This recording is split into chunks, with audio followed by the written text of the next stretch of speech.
Welcome to the 2016 Brawlhalla Championship Series. Hello and welcome to a day that we have all been waiting for quite a long time. This is the Brawlhalla Championship Series.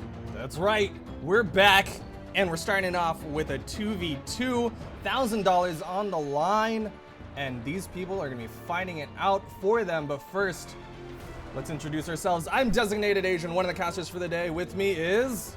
I am Sparky878, the other caster for your day. And alongside us, we've got a wonderful team of admins and analysts. Huge shout out to them, and as always, we like to give a shout out to BMG for not only letting us stream on their beautiful Twitch channel, but also, you know, just for helping fund this prize pool and making this wonderful game that we are all here to celebrate and play. But is there anything you want to bring up, Sparky? I don't know. Do you want to... I'm so excited right now. I'm excited. There's a lot. This is the beginning and the start to a lot of very exciting things. This is the road to BCS, everyone. This is where the first steps happen. And let's go ahead and look at the challenge. I believe it's ready. Let me see if I can find the thing for it. Where is it? There it is. And this is the challenge for the day. How about you break it down for them, Sparky? What am I going to be breaking down? Introduce some of these teams that I think we've all heard of before, some of these teams that maybe you've never heard of before, but you're excited to see. We have an incredible amount of players signed up for today. I knew we were going to get a lot of people. I did not know we were going to be getting this many people, but that's awesome because it shows that a lot of people are really interested in Brawlhalla esports. But like, there are so many names on here that I have never ever seen before, and that's incredible. It's so many people who are just starting to get in to Brawlhalla esports. And then we also have we have the old favorites here. We have people like Anti-Pop, we have Gobi, we have Legit Punisher, we have Burnt Pan, we have the kids from Kingdom Esports, we have the kids from Vex Gaming, we have people who have just recently been sponsored, we have people who are a part of their own clan, we have people who are just ranked monsters and just love playing 2v2 ranked with their friends, we have people who haven't even played 2v2 ranked but are showing up today to just have some fun and play it in a competitive environment. We have so many people, and it's just, it puts a big old smile on my face. Absolutely excited. So many people are turning out for this. I believe we had somewhere close to 100-something people signed up. Not everyone made the check-in cutoff, unfortunately, but these are the people who did it, who went through the proper channels, made the right steps, and I've got word that we have our first match ready to go, and we're gonna see two teams that have been around for quite a while. It is gonna be Kingdom Esports, Legit Punisher, and STTP Wilson fighting against the boys of Vex, Anti-Pop, and Gobi. How about you introduce these teams while we get into the lobby? This is already this is a big boy game. Like we are starting off with a big boy game right now. We have Legit Punisher, one of the first people that were picked up for Kingdom Esports, and then we have Wilson, who was only just recently, I guess, drafted onto Kingdom Esports, and only kind of just recently started playing in tournaments with Legit Punisher. And then on the other side, we have Silly Gobi, who very recently, I think it was in the past week or so, was picked up by Vex, and then of course an old favorite of Vex, Anti-Pop, who is more than known for his ridiculous guitar play. Yeah, absolutely. Silly Gobi, I believe when they signed up, and Anti-Pop was telling that Silly Gobi didn't even have the Vex clan tag at the time. Like, he had just gotten into Vex when they signed up. So these are two very well-entrenched, well-established teams, orgs, clans, what have you, and these players have been around for quite a while. and I'm excited to see what they're gonna do here in game 1, round 1 of the BCS 2v2. This is the June 18th tournament, and I am excited. Are you ready?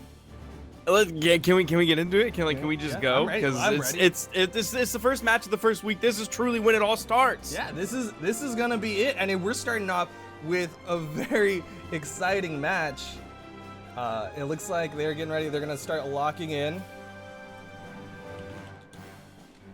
I know we're seeing a couple of people join into the lobby and possibly to scout what is going to be waiting for them further down the line. Absolutely, it is always prudent to kind of scout out your opponents, but for the most part, I don't think there's any weird picks out here, right? Wilson has been a Queen Knife main for quite a while. Legit Punisher, an old school Orion player. Anipop has been playing all sorts of sword characters. Bodvar's not out of the question, and we're seeing a Roland come out. But here's the ban phase. This is a very interesting ban. If you're not familiar with the rule set for BCS, the higher seed team bans out down to 3 maps, and the lower seed team bans the other 2, so that they get to a final map. Essentially picking one. Yeah, correct. Essentially picking one, and it looks like we're going to Mammoth, if I'm not mistaken. Yes, Mammoth Fortress in this 2v2. How great is that map striking system, though? We used to have to do it in chat, and we don't have to do that anymore. So nice. That's my favorite thing. I believe was that Chili P or was that Dolce who made it? But that doesn't matter right now. Wilson and Legit Punisher versus Anipop and We're seeing Anipop on Bodvar. Maybe this is just his first round kind of feeling out. Bodvar's by no means a bad character, but Anipop is usually known for his guitar strings. They are very, very, very long. He is very long. He is definitely comfortable with that hammer. He's gotten Wilson on the ropes, already in the red against an 8 defense Queen Knife. Gets a recovery onto Legit, wants to get the ground pound instead. Baits out the dodge, but wasn't able to keep that aggression going. But on the left side, Silly Goblin has kept that pressure onto Wilson. We're seeing a relatively even game. Wilson is actually taking the most damage so far, which is kind of not standard for him. He's one who can extend stocks, even for a Queen Knife player. Yeah, it's both of the high defense characters have been racked up quite a bit of damage. And it's Legit gonna be Punisher. Silly Gobi is gonna get killed first. Legit Punisher is gonna get the first strike. Anipop with that scoop low to the ground, gets a nice dare onto Wilson, but had to rack up quite a bit of damage. Silly Goblin with that recovery onto Legit Punisher. Following into the air, getting that huge recovery. If you were gonna pick the first 2 characters of this match to die, I would not have guessed Roland and Queen Knife. Absolutely not, but Legit Punisher able to get the bomb toss onto Anipop, and the stocks are even. It is a very close match from both of these teams. Right now, Legit Punisher trying to get another juggle on Anipop. Meanwhile, Wilson's able to rack up quite a bit of damage onto Silly Goblin. Anipop gets back down to the ground, trying to use that hammer onto Wilson. Not as effective right now. The Legit Punisher has taken almost no damage, and that's one of his greatest strengths. We are definitely seeing Silly Goblin struggling a little bit, trying to get damage with that lance right now. He's picked up that sword. Looks like he's having a little bit more luck with it right now. Legit Punisher and Wilson kind of hitting each other back and forth. Not any huge amounts of damage coming from the teammates, though, so it's not the worst thing in the world, but Silly a down like Goblin Sair is going to take out Wilson. Nice dare, tries to get the recovery onto Legit Punisher. Oh, Legit Punisher has so much damage on him. Silly Goblin couldn't put any more damage on Legit Punisher after Anipop hit him with a sideline. Oh, and there is a downlight Sair. Oh, Legit Punisher holds that recovery and holds but Wilson one. kills his teammate. The misread, tries to get a neutral light into a recovery to even it up, but Silly Goblin has got to extend this stock as long as possible to keep that health advantage over his opponents. Is he watching the same game we were? I don't even. We'll chalk that up to early tournament jitters. I would be nervous right now, so I'm sure he is. Wilson gets a nice double side sig onto Anipop. If he can keep that pressure going onto Anipop, he'll be setting his team up for a 1v2, and all of the stocks in the world for Silly Goblin will not matter. But Wilson in the red, gets juggled, but Legit Punisher gets a nice neutral sig. Silly Goblin still alive thanks to that Roland defense, but the down sig. Big down sig is gonna take out Roland from basically the right side of the stage. Very careful now that they're getting down to their last stocks. Wilson is in the red, and Legit Punisher is going to be the front line. Legit Punisher is just throwing out damage, taking both of them on, not even a little bit worried. It's absolutely working. He's kept both Vex members on their toes. They had not been able to get past him to Wilson. Wilson currently unarmed, but gets a nice neutral light on an anti-pop. Legit Punisher wants to juggle Silly Goblin. Oh, the neutral sig does not connect. Weapon toss. Legit Punisher. Silly Goblin doesn't get the edge guard. What? Did he? He just underestimated how far off the platform he was? I don't know. A slight misstep, but Anipop was able to clean up the stock of Wilson, and Legit Punisher, despite surviving the edge guard. How did he get back on that platform? He did not have a dodge. They're looking for a black hole at this point. That's a little bit unnecessary. Yeah, the down air is all they needed. Dare is going to take it. That safe dare from Hammer is going to be enough to take him out. That is game one going the way of Vex Gaming, but they've still got to win another one, and that was surprisingly even. We're back in it. They're banning out maps. This time it is Vex who has to ban out map. What? Did they mistake? Oh. What? What are you confused about? Because maybe I forgot how the rule system works. Yes, you did. You did. I was under the impression the winning team had to ban out down to 3, and the losing team, it reversed it. But it looks like Legit Punisher just picked a map. Regardless, we're here. Mammoth Fortress again. I doubt that too much would have changed due to the banning, but Silly Goblin with that lance was keeping Legit Punisher off any sort of weaponry. Anti-Pop gets a nice air onto Wilson. Wilson's got to be a lot more careful with this stock. He took way too much damage in game 1. We're seeing, again, this game is dead even so far. Anti-Pop gets a nice downlight Sair. But Wilson was able to survive in the red on that first stock for a reasonable amount of time.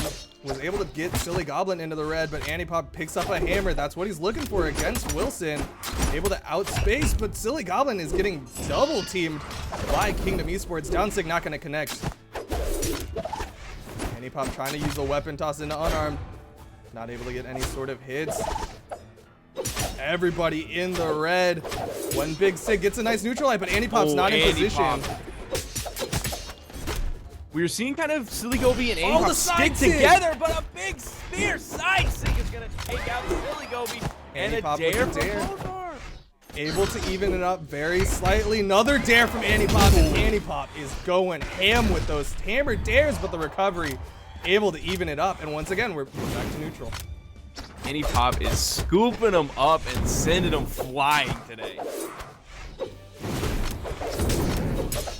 Nice dare into a recovery from Anti-Pop on a Legit Punisher is going to send him into the yellowish, orangish. Anti-Pop gets another dare into a recovery onto Wilson.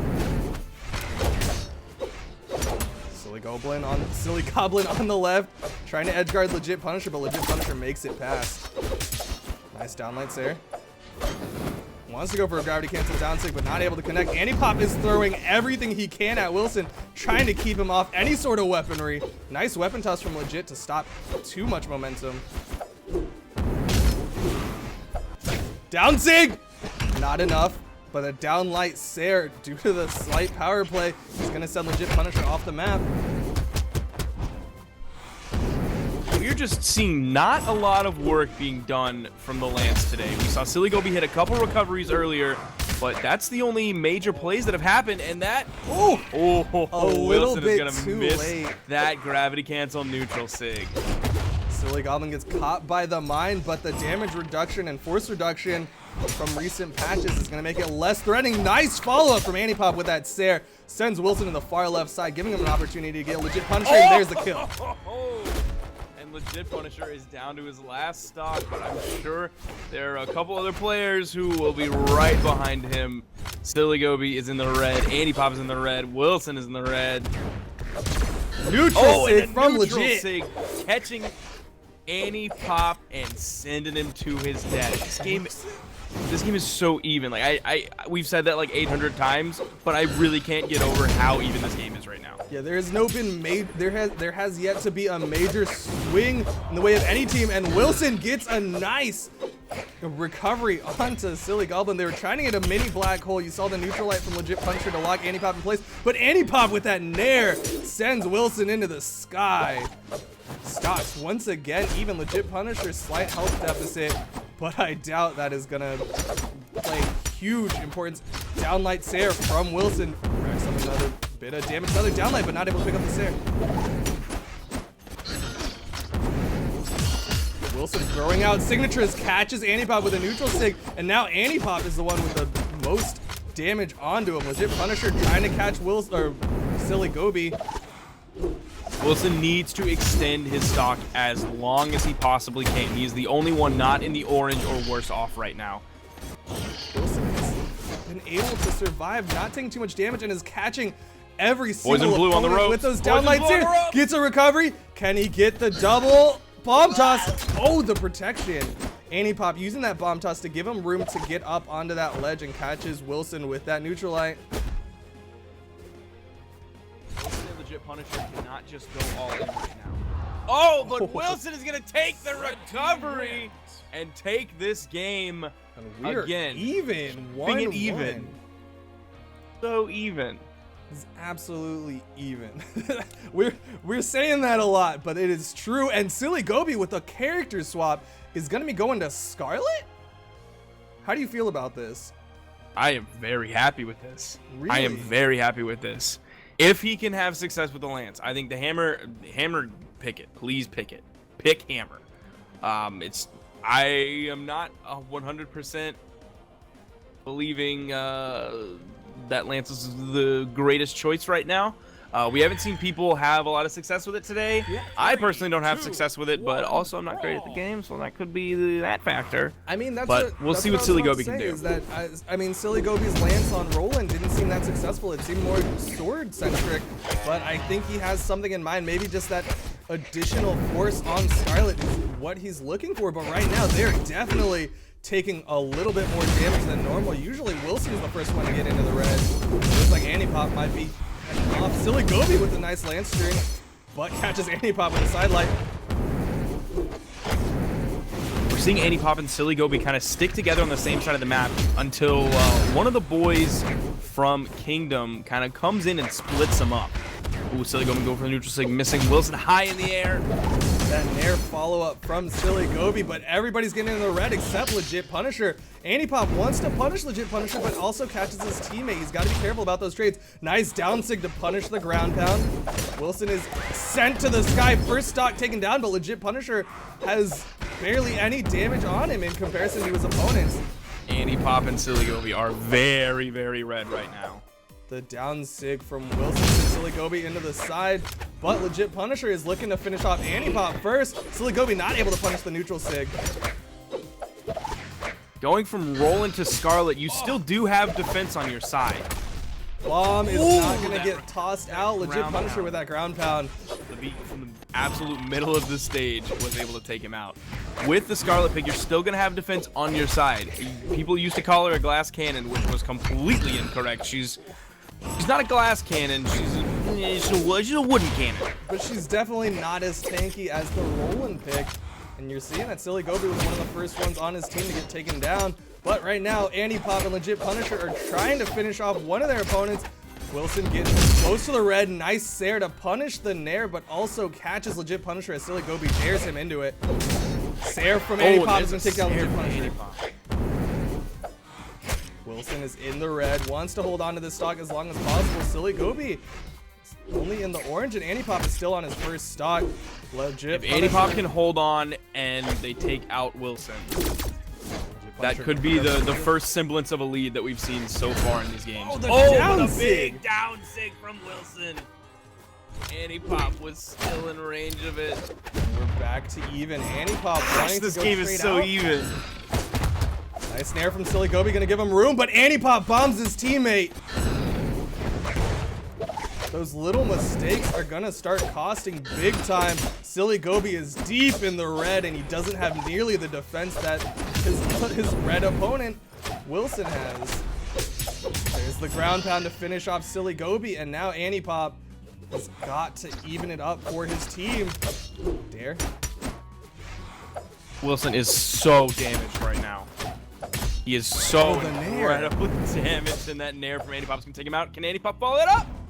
Silly Gonna follow Gobi's up. chasing high. Legit Punisher running There out we of go, jumps. follow There's up, a the nair. dash is down. And Legit Punisher has one more jump and a dodge, but no, he gets back down thanks to the help of Wilson, providing some room. Mini black hole. I can't believe they let him back on the platform. Wilson was standing right there. He was the wall. And the nair from Oh, and Antipop another finishes it nair off. from Antipop. This might be a lead right here. Antipop is only the orange. Silly Oh, Gobi Silly chasing Gobi. hard with that lance. Edge guards, It's and enough. Wilson's down. Antipop versus Silly Gobi. They have such a huge advantage out of nowhere thanks to that big lance gimp. And I take back what I said about Silly Gobi with that lance. It worked out. That is exactly what they needed. Legit Punisher, though, tell he's not unfamiliar with the 1v2. I was about to say that Silly Gobi, you cannot triple Sayer anymore. That doesn't work, but my man knew what he was doing. He made it work Oh, in the that black hit right hole. there. There it is. He tries to finish it off with the down Premature sig. down six, Silly Gobi. Why would you do this to Orion? You know he has defense, please. He pulled the trigger a little bit too early. Legit Punisher didn't get sent to the kill box, and that might be a big mistake. Silly Gobi's getting into the red, but the nair from All Antipop. right, Antipop Blue team wins. with the nair. Able to even it up. Vex Gaming takes it over Kingdom 2-1, and with that, I believe it is time to hear what our analysts have to say. If I can find that. Thank you so much. What an incredible set here in this first BCS 2v2. You know, both of these teams were just incredibly close. I love it. Love it. Just every single one of those matches down to the wire. Mm-hmm. I mean, that last one, it feels like Antipop and Gobi kind of got a handle on how Legit and Wilson played. And I know we were talking about this, you know, as the match was going on. Just the difference in play style between these two teams, if you want to break it down for everybody. Yeah, so I mean, the one thing that I definitely noticed was that Wilson and Legit were more comfortable opting for two 1v1s whenever they could, split apart this team of Antipop and Gobi, whereas Antipop and Gobi tried to go for more of this synergistic playstyle, try to hit the opponents back and forth between each other. There was a lot of moments where they were sort of on the outside of the maps, whereas, you know, Wilson and Legit were on the insides, trapped between them. Yeah, and I think, I don't know, it's just, I loved watching Antipop's coverage of Gobi. He was happy to let Gobi go run his lance play, try and get these really long strings to push him off. We saw him getting really great mileage against Wilson's Nye with that, especially on that last stock of Wilson's in this last game. And then Antipop was always there to support. So if, you know, Gobi overextended a little bit, might have gotten punished, Antipop gets a punish of his own almost immediately. I feel like that's where the majority of their kills came from too. Yeah, definitely. And I think another thing that they really focused on by the time after the end of the second match, there was this strong presence of Wilson being the only player on the field who had taken less damage than everyone else. So by the time they rolled around to the third game, they went, hey, let's focus on Wilson. Let's take him down as fast as possible. And that worked out really well for them. And I think that's what sealed the match for them at the end. Yeah, I mean, it's going to be interesting to see just all these different playstyles kind of match up. And, you know, Legit and Wilson, very strong 1v1 players, so it makes sense that they went for that. And I'm curious to see a bit more from them in the future. But as for now, I think Sparky and Duke will be bringing us back to the caster's desk.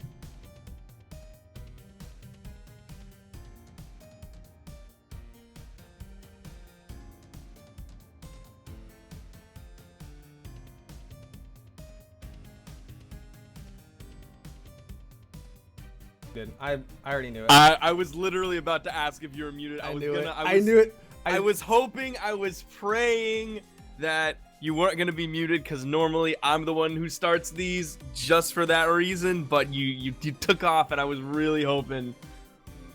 but you blew it. That's all right. We're gonna keep it going.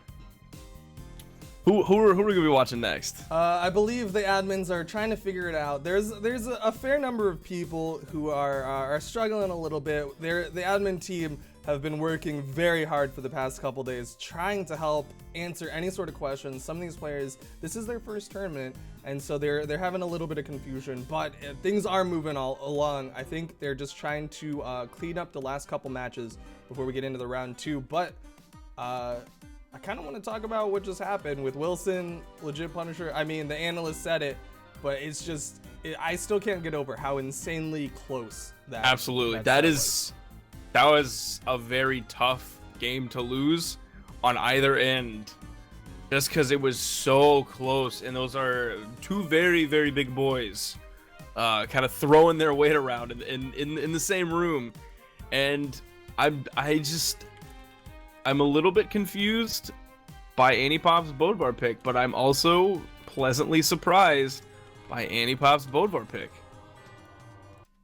When I think Anipop, I want to see those long guitar strings where he just kind of takes you with him all the way across the map and to your death. So at least he takes you on a little bit of a journey before he takes you out.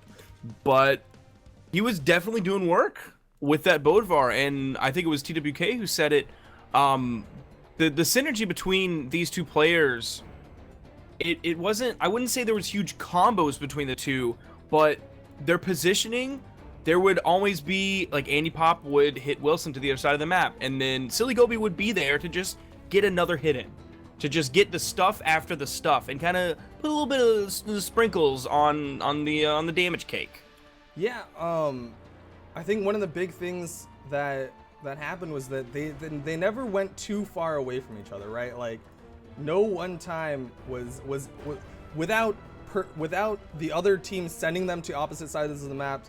They never actively tried to get to opposite sides of the maps or try to, like, set up for, like, this big black hole where one person's on the far left, one person's on the far right. Instead, they tried to stay relatively close so that they had those opportunities, those follow-up opportunities at all times. Sometimes they hit each other, but for the most part, they were there for their teammate whenever possible. We didn't see a lot of, I don't want to say teamwork, but for lack of a better term, we didn't see a lot of teamwork coming from Legit Punisher and Wilson. I know that they have it in them because we've seen them play before, but when it came down to kind of critical moments, we saw one of them hanging back to let the other one fight, which obviously that was their plan. They were on comms the whole time, and that was their plan. I would have liked to see a little bit more two players active at the same time, rather than a binary system of zeros and ones where Wilson is the one attacking, Legit Punisher is waiting in the rafters, and then later on Legit Punisher is the one attacking and Wilson is the one waiting in the rafters. Yeah, that didn't not work, right? There was that one exactly. Take everything I say and realize that it came from two extremely even teams in a set of three that was very, very, very close. You could have taken this, there are a million variables here that if you just tweak them a little bit, could have produced completely different results. At one point, maybe, I don't know if Wilson has a cat, but maybe his cat rubbed up against his leg, and maybe that happened to be the little tiny variable that ended up making them lose. That's how close this game was. It was definitely a very close match, but I believe we have a round 2 match ready to go. We are going to be seeing Logic Fish, not Logic Fish, is it? Yeah, it's Logic. It's Frost Logic alongside Orange B versus Hella Hella and Mother Russia. Do you know what do you know about these guys? I don't know anything about Mother Russia, to be quite honest. I've played Hella Hella more than a few times on the rank ladder. He's probably much more up there than I am now. I've played Orange B late at night. He also is much more up there than I am on the ladder, but I'll queue into him when it's like 2 or 3 in the morning and there's nobody else queuing. So I've definitely played against them. I'm curious to see. I haven't really seen Orange B play 2v2, and also my experience with Hella Hella comes from 1v1 as well. So I'm curious to see that. I haven't seen too much of Logic, and I've seen absolutely nothing of Mother Russia. To me, Mother Russia is a complete unknown right now. Could be literally any person to me. But I'm definitely excited to see what he or she is going to bring out. Yeah, these are definitely some strong teams. Some teams of players, like you said, they're ranked monsters. They've been around. They're diamond players for the most part. I'm like you. I don't know a whole lot about Mother Russia, but I've had my fair share of run-ins with these guys. I've fought Logic, and he's absolutely decimated me with his sword. I fought Orange B, and I've definitely struggled to finish off stocks of Orange B, and I've fought I think I'm gonna stop you there because I think there are 2 Hattoris. Yep, there are 2 Hattoris on the red team. I believe that is okay. That is okay? I don't remember anything explicitly stated in the rules against having 3, double characters. 2, 1, brawl. Might have to check in with the admins, but I believe that this is okay, and we're going to be going along with game 1, Orange B and Logic versus Mother Russia and Hella Hella. Very interesting option. You know, you talk to the Boo guys about why they usually go with the character picks they go, you know, Hattori's, Bodvars, and the like, and what they say is that Sword and Spear are 2 very easy to black hole weapons, and I think that is Orange B and Logic Fist. Orange B and Logic right now, but Hella with that down sig takes down Logic, and that might be one of the pitfalls of having these double Hattoris is they're not exactly tanky. Yep, that's definitely going to be an issue here, and Hella's Bodvar pick with the 5 defense he's going to feel like a Roland compared to these Hattoris right now. And like you said earlier, with Spear and Sword, they have so many great options, and nice Logic! nair. Logic! But Logic gets a nice neutral sig. Can he finish it off? I don't think Mother Russia has jumps, and Logic Official double! My man, steals the Logic. lead. Hella gets a down sig, but Orange B is not taken down yet. Orange B in the red. Logic gets a nice string, and there's Mother Russia with the finisher with that spear down sig. Stock advantage very slightly in Mother Russia and Hella's favor, but if Logic can get more big strings, those gimps onto the other team, I don't know what they can do. Nice dares from Orange B, gets a double dare. Logic is getting into the red after that amazing display of brutality that we just saw. Mother Russia is just zoning him out right now with spear throws. Oh, Logic with the... Oh my gosh! How many neutral sigs was that? Does he have stock in neutral Is that sigs? soup on that team? Orange B is on the left side. They go high to try to catch Logic, but Logic makes it down safely. Orange B and Logic both in the red. Hella's in the red, but the neutral sig from Logic's gonna send Mother Russia into the sky. Not dead yet. Mine on the field. Oh, but Mother Russia catches Logic with the signature.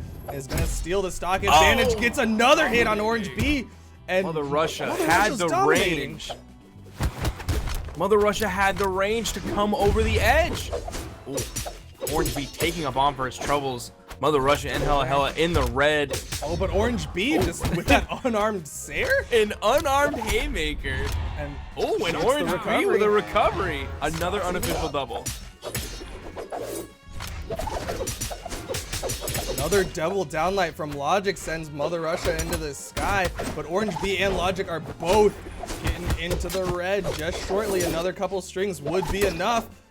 Mother Russia not able to catch Logic with that gravity cancel neutral light, but Hella gets a nice air. Can he keep the edge guard onto Orange B? No. Tries to get the down sig read. Logic and Orange B are very, very red right now. Neutral sig from Logic catches Hella, but the side sig! Mother Russia, can he finish it off? Down sig from Hella. Blue team wins. An incredible amount of range on that down sig. Usually when people use that down sig, it is right on the edge. You saw how far back from the edge he was, using all of that hitbox to his advantage. He max ranged that, but looking at these damage numbers, I was literally about to say that. This is not an insult or anything to the players, but it's very clear that Logic with those gimps is really their huge advantage, and if Logic can bring those gimps out, it's definitely what they need to keep this power going. But I think Orange B is thinking about a new character. I would be thinking that if I was There's him the too. brain switch. Oh, yes. Thank you for picking Bryn. Good good pick. Why? Oh, yes. Why? Tell me why you like this Bryn pick. We've seen Dobrain pull out Axe and show how absurd Axe can be right now. In the right hands, Axe can be so potent. You let it hit you a couple times and you look back up at your health. I'm 2 shades darker right now. Oh, Bryn's Axe, fantastic. Absolutely fantastic. Spear, such a good, strong weapon right now. Bryn's stats are amazing. Bryn's weapons are amazing. Why are people not playing Bryn? Thank you, Orange Bee, for playing Bryn. I'm not rooting for anybody, but please watch him play Bryn. And play Bryn. Please play Bryn. I love this. I love this. you love this Bryn pick, and I am so happy right now. I mean, I am an Axe fanboy, but the point stands that we're going back to the logic behind having Hattori was that sword and spear easy to black hole with. Axe is not easy to black hole with. The Neutralite does have a little bit of a vertical force to make it. You have to change up what you're doing, or at least go further out if you're gonna try to black hole. But it seems like maybe Logic and Orange Bee are just like, we're not even gonna try to black hole. We're gonna just go and play standard, maybe even just try to get our opponents into 1v1 situations and take advantage of those huge hitboxes from Axe. But right now, it looks like they're about to strike maps. They're really thinking about it. It's a tough call. They're immediately getting rid of Shipwreck. They don't want a repeat of what happened last time. Grumpy is still on the board. I mean, I would think that Grumpy Temple is like an automatic. That's just like, no, it's just among the players, that's Okay. gonna be banned. You don't worry about first banning that, because we'll second ban it. Don't worry. I mean, there could have been some logic to it if Logic was comfortable 3, with 2, the Hattori 1, versus brawl. Hattori mirror, and he just let Orange Bee go into the Bryn against Bodvar matchup, that would, because that's the critical issue with Grumpy Temple, is that it's very 1v1 centric. But right now, Hella with that sword has so much pressure on Orange Bee. Orange Bee was just now picked up his first weapon, and it's a bomb gadget, and he catches his and he throws it at teammate. Logic. And he throws it at Oh, Logic, no. almost ground pounds Logic. Orange Bee, please. Orange- I said nice things to you. Please don't do this to me. Hella with that sword is now turning around onto Logic. Mother Russia catches both with the dare. Nothing is going Red Team's way right now. Literally everything that could be going wrong. Murphy's Law right now. I feel so sorry. What is happening with Logic getting stuck down there? Is he maybe lagging? That was a patience thing. Orange Bee just got the axe. Okay. Mother Russia was still in position, but Mother Russia with Oh. a big recovery. Orange Bee gets to the wall. He's gonna play it safe, trying to bait Hella into that edge guard, but Mother Russia catches Orange Bee as he dodges past Hella.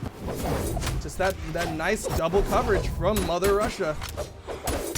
Orange Bee throwing out a Bryn down sig, doesn't connect Mother Russia.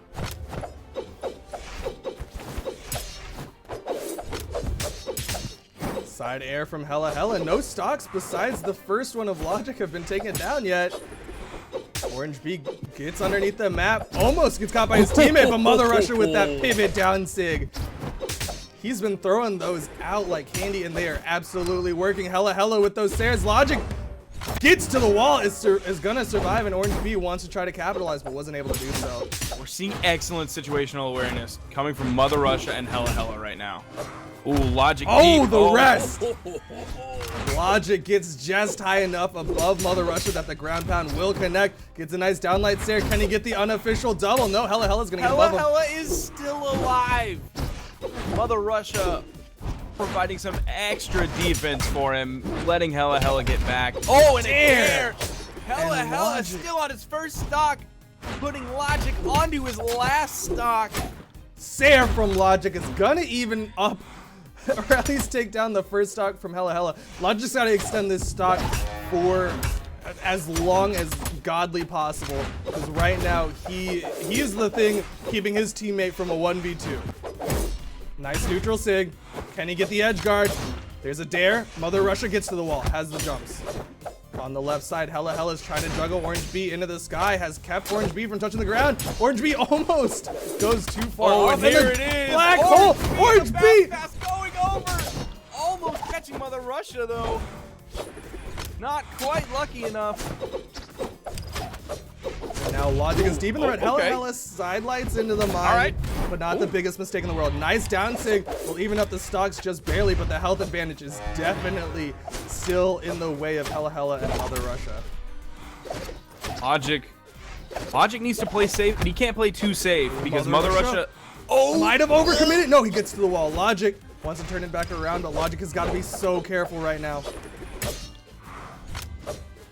They want the Gimp onto Logic, and Logic is not letting him have it. Hella got back on that corner by the skin of his teeth. Nice tear, and that'll big give him tear. the Oh, stock and that- advantage. Mother Russia Orange B. perfectly punishing Orange B attacking Hella. Absolutely fantastic. Down There sig it connects. is. He's been so good with those down sigs.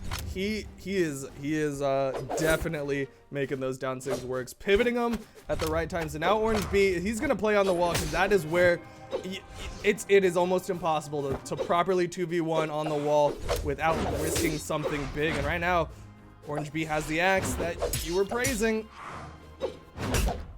Big Sair though. That right there is one of the reasons you play Axe. Orange The amount of B, space. Did he so- not touch the wall? Blue team I wins. think he thought he touched the wall. Was that not a wall touch? Huge mistake. Unfortunate. And that'll be it. Game 2 going the way of Hella and Mother Russia. And once again, we got to see what the analysts have to say about that huge drop and the things. Wow, Soap Clan. Amazing play. Hella and Mother Russia kind of taking it in a pretty quick 2-0. Yeah. Very well done. You know, Orange B and Logic, I do want to say Logic is someone who I've seen team a lot with other players, Twilight specifically. Yeah. And I think that, you know, they might have practiced, but I don't think he had the same synergy with Orange B that he does with his other teams. Yeah, I feel like that kind of probably led them to favor, again, that two separate 1v1 styles. You know, we saw it pop up from the King team in the previous set, and here it is again. And I don't know if that's really where you want to be when you're having 2v2 tournaments. It's kind of rough. If I had to give some plays of the game to, you know, somebody in this set, Mother Russia from Soap. Oh my gosh, that guy's situational awareness is amazing. Just every time that, you know, Hella might overextend a little bit, Mother Russia was right there, making it feel like a bait almost. Mm-hmm. And I mean, that's the sort of play that really makes a good 2v2 team, is having the situational awareness, coming in for your teammate when something goes wrong, and when something does go right, you know, a lot of the times I saw Hella, you know, do like a side air, and Mother Russia was right on top of the enemy team, you know, whichever player got hit with a follow-up downlight or some other move like that. Those types of things were really important, and that really put them out on top. Yeah, because every time you get any errant hit, you can confirm it into a ton of damage. We did see a couple missed opportunities, I know we were talking about it during the match, where they had a little bit of, you know, they could have gone for certain double teams, 2v1s, but they got a little bit tunnel vision on the guy they were chasing who ran under the stage or off to the side. But we did see a black hole make an appearance. Mm-hmm. So that was kind of big, you know, coming in from Soap.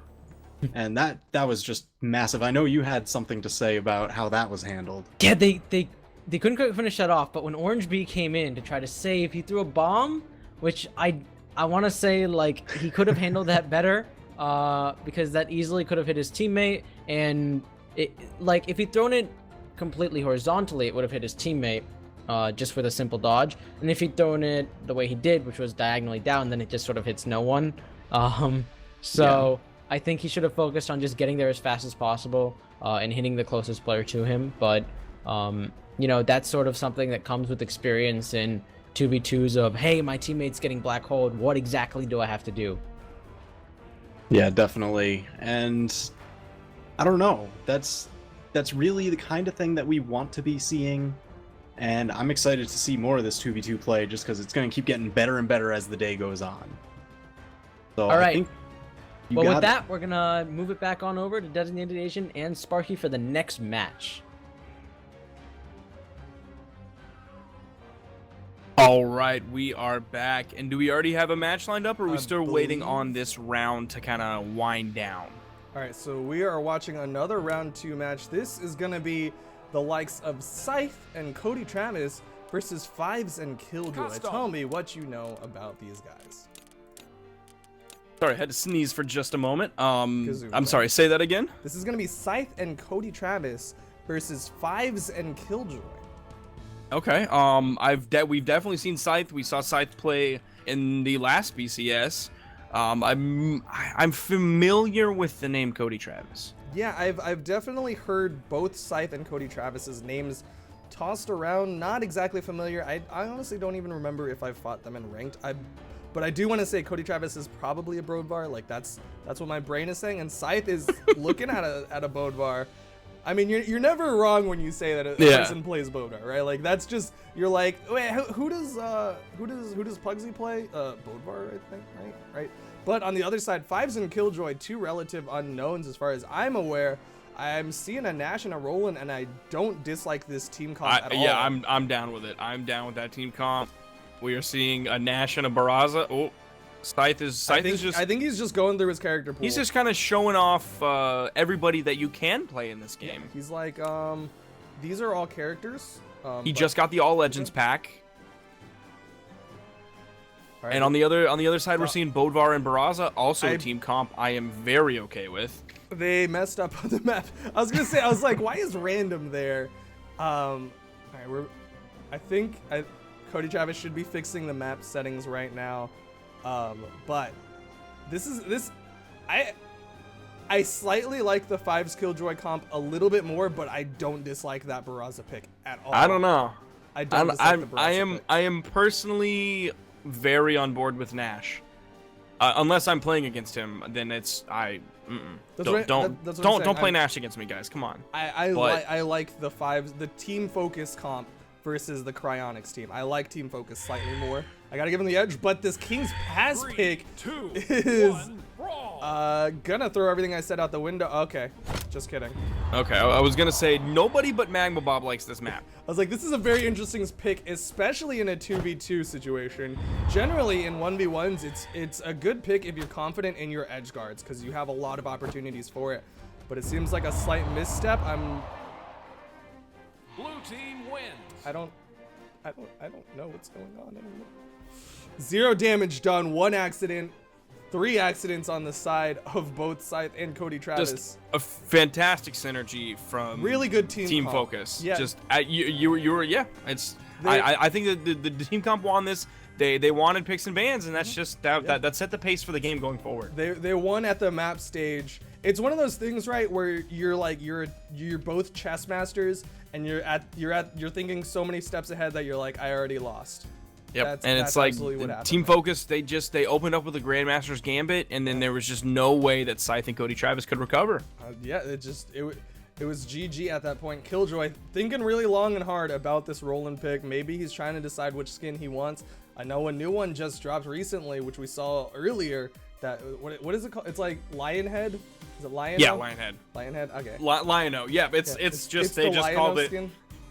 They made Jala and they made her neutral sig, and they were like, oh, I mean, it's too late. She's already out. We can't do it. So we're just gonna make Lion-O Roland. Might as And he's well. just not gonna look anything like Lion-O. So then we can't get hammered for copyright. Absolutely not. Yeah, when you make the reference to it, it's different. It's I don't know very why the White Twilight. Fang Nash skin isn't just called like Batman. Yeah, exactly. Makes perfect sense to me. But here we go. Hopefully the actual game one of Cody Travis and Scythe versus Killjoy and 2, Five. 1, brawl. What an interesting name, by the way, Five. Like, Cody Travis picks up the axe and is falling to his death. What is, All right.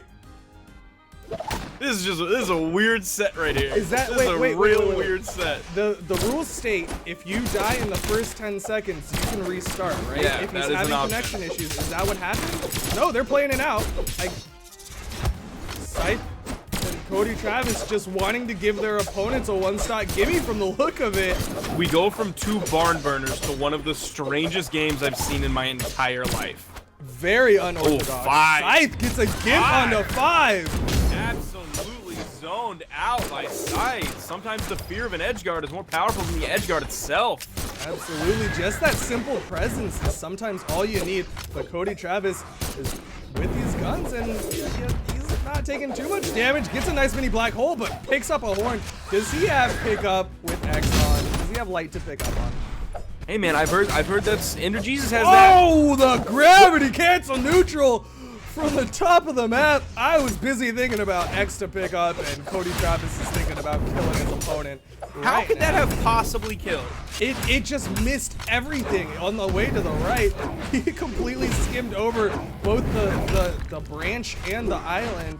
And Scythe and Cody Travis, despite giving a one-stock gimme art, just turning up huge. Every time I've ever done anything like that, they always bounce off the island on Twilight Grove. Travis! If Cody Travis doesn't die at all this game, then that first stock throw was the biggest BM of 2016. Like, He knew what he was doing. Ooh, Cody is spacing out Five so hard with those guns. side sig thrown out from Cody Travis. Scythe having to dodge down to avoid his teammate. Neutral sig picks up Fives. Fives is in trouble, but the Sarah from Cody Travis might kill off Killjoy. There it is. And now Fives gets the kill onto Cody Travis, but it might be a little bit too late. Fives is deep in the red. Nice Sarah from Scythe is gonna send Fives flying. Ooh, that dare from Five Bomb might have toss. just saved his life. Cody Gravity Travis cancel more than willing to trade damage Down right sig now. catches his teammate, and I don't think Cody Travis cares. This is just walking apart. Can't catch the recovery onto Fives. Fives throws out the neutral sig, but the nair from Cody. Look how far that sent him. So much damage on Fives, and meanwhile Scythe gets the gimp onto Killjoy with the hammer. Oh, the Sarah from the Red axe team wins. absolutely demolished him. Weirdest start. Yeah, and we look at the damage distribution. We're seeing the 200s from Fives, and we're seeing less than 200 from Killjoy on that roll. And meanwhile, 664 is almost 666 coming from Barraza. Meanwhile, Scythe did a little bit less damage, but he took significantly more We're seeing a than character Barraza swap. did. Is like, are they pandering to us? Is that what's happening right now? They can't- might be. they- You you don't get bonus points for pandering to us, but I do appreciate the Taros and Vrax pick from Fives and Killjoy. I'm not saying you don't get bonus points. I will neither confirm nor deny the existence of bonus points if you play Brax. Yeah, it's just It's just a potentiality. But they're going to Mammoth Fortress. Scythe and Cody Travis. Are we going to see another stock gimme? No, Cody Travis is just going to pick up the axe, and they're going to just try to play standard. Neutralize. Black hole onto Fives, and Killjoy has yet to interrupt. There's a nice Sarah, but they were able to rack up quite a bit of damage onto Fives.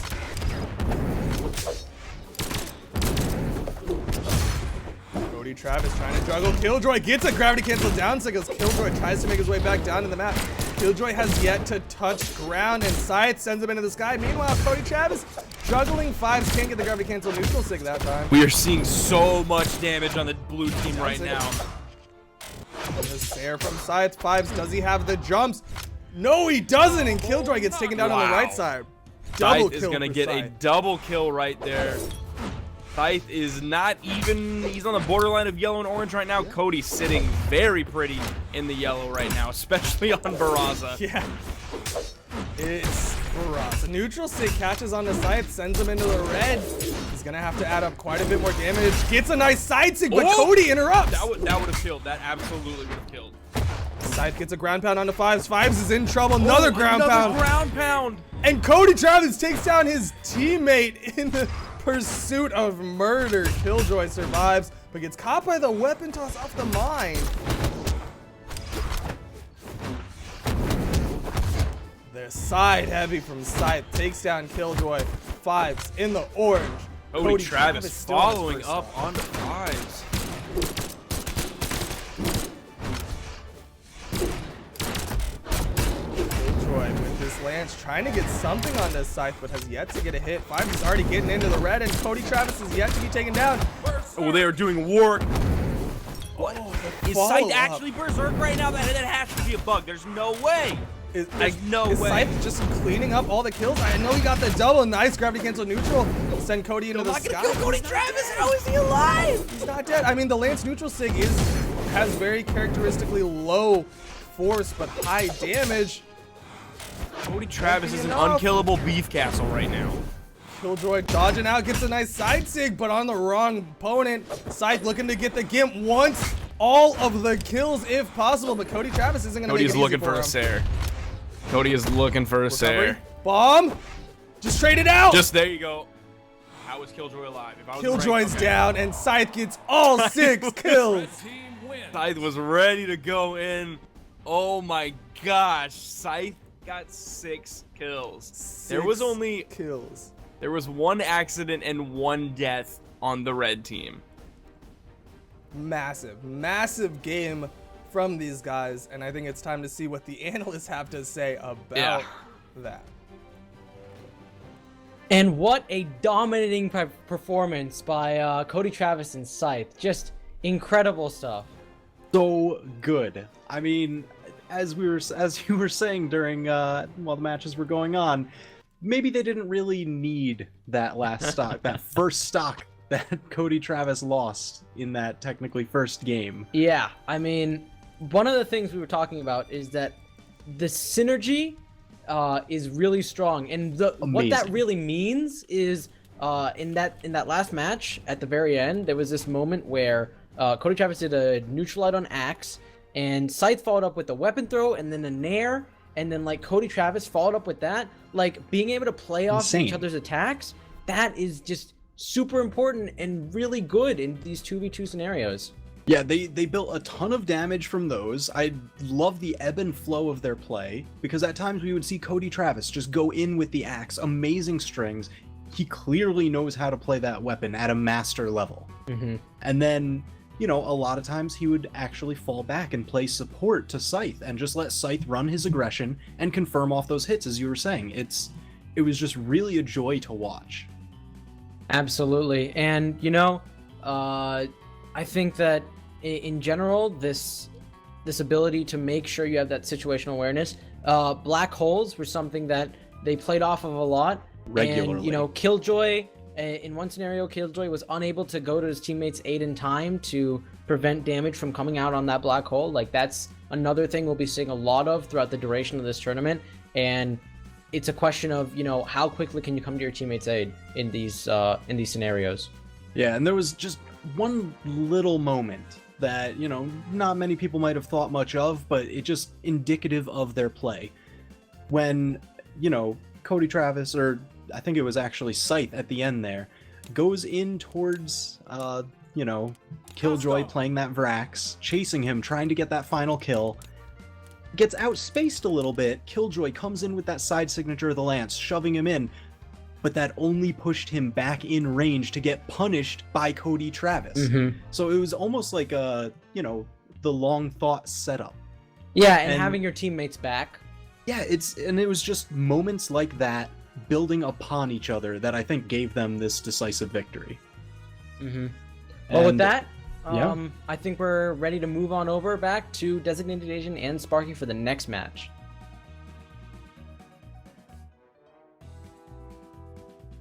All right, we are back from the analyst desk.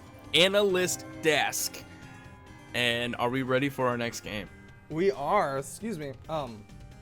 Up next, we've got Pavel and Metal Fusion. I believe that is spelled very differently than I would expect Metal Fusion to be spelled. And Stevenator and Twilight.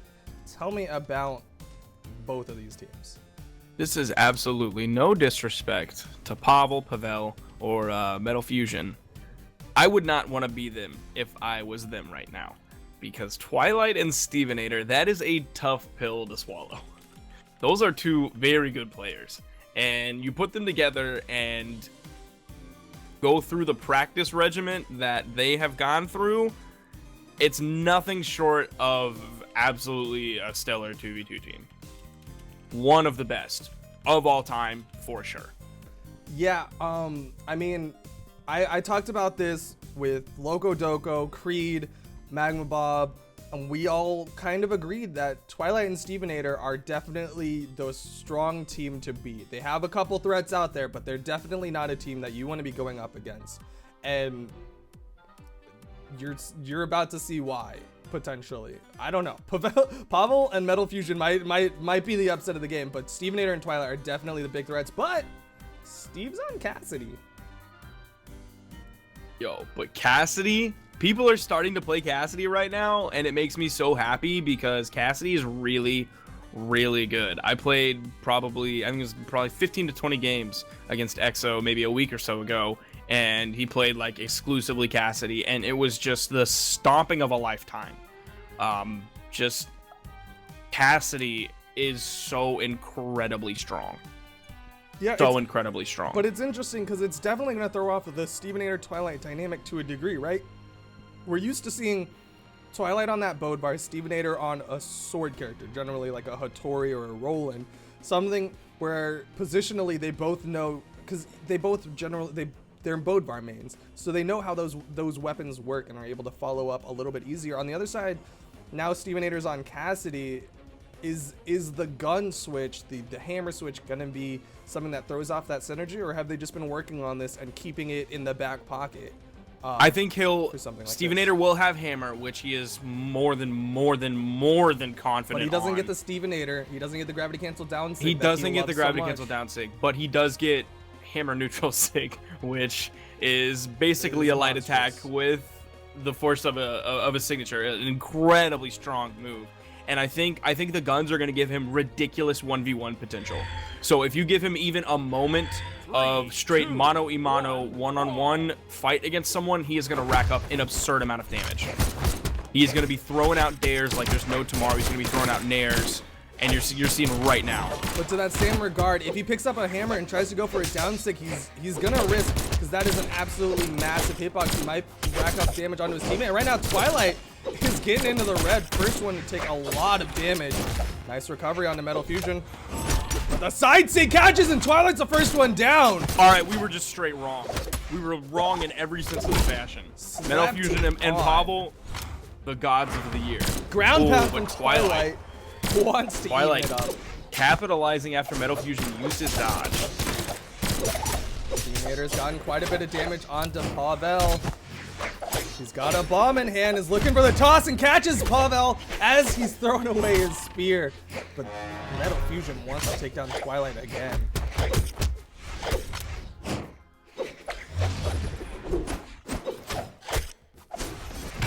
Neutral sig catches in Twilight! Neutral sig from Metal Fusion. Twilight is struggling against the Katars. Metal Fusion drops the kill, but Stevenator has a lot of damage on him. If they can get just a signature.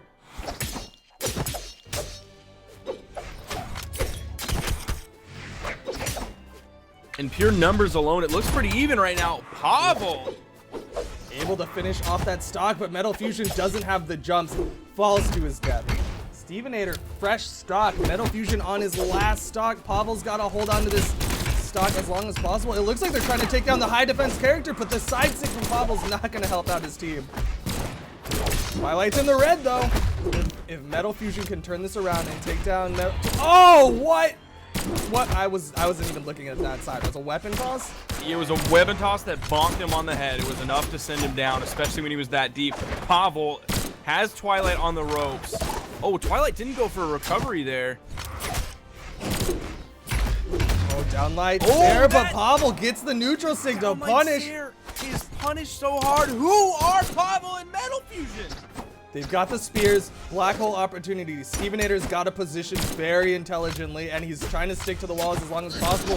But if he gets caught, then it is gonna be a huge string in the way of the red team. Oh! Pavel a little bit too early with that downlight. Metal Fusion is in the red. If Steve can take him out, that is gonna be a very tough Metal fight for Pavel. Fusion, you gotta be careful. There it is. Now we're gonna see Stevenator's gun prowess, whether or not he has the chops on guns. He's in the red though. Pavel might be able to even up the stocks at the very least. Weapon toss not gonna connect. Ground pound not gonna connect. Steve doesn't have the movement. Falls to his death. Stocks even. Pavel has weapon control. He's gotta keep Steve off this spawn. Nice down light, but Steve picks it up with a neutral light. I think Steve has this at this point. I would definitely be a little bit scared if I was him in Twilight, though. Yeah, this is definitely a lot closer than I want to say you or I were expecting, and there's the Sarah to finish it off, but they got down to their last stock. That was dangerously close, and I would not be surprised if they actually swap for they actually opt for a character swap. Evenator's playing Brit. Yes. And as that happens, I want to point out that Good pick, Steve. the song that we've lovingly called the Cassidy theme is playing right now after that match.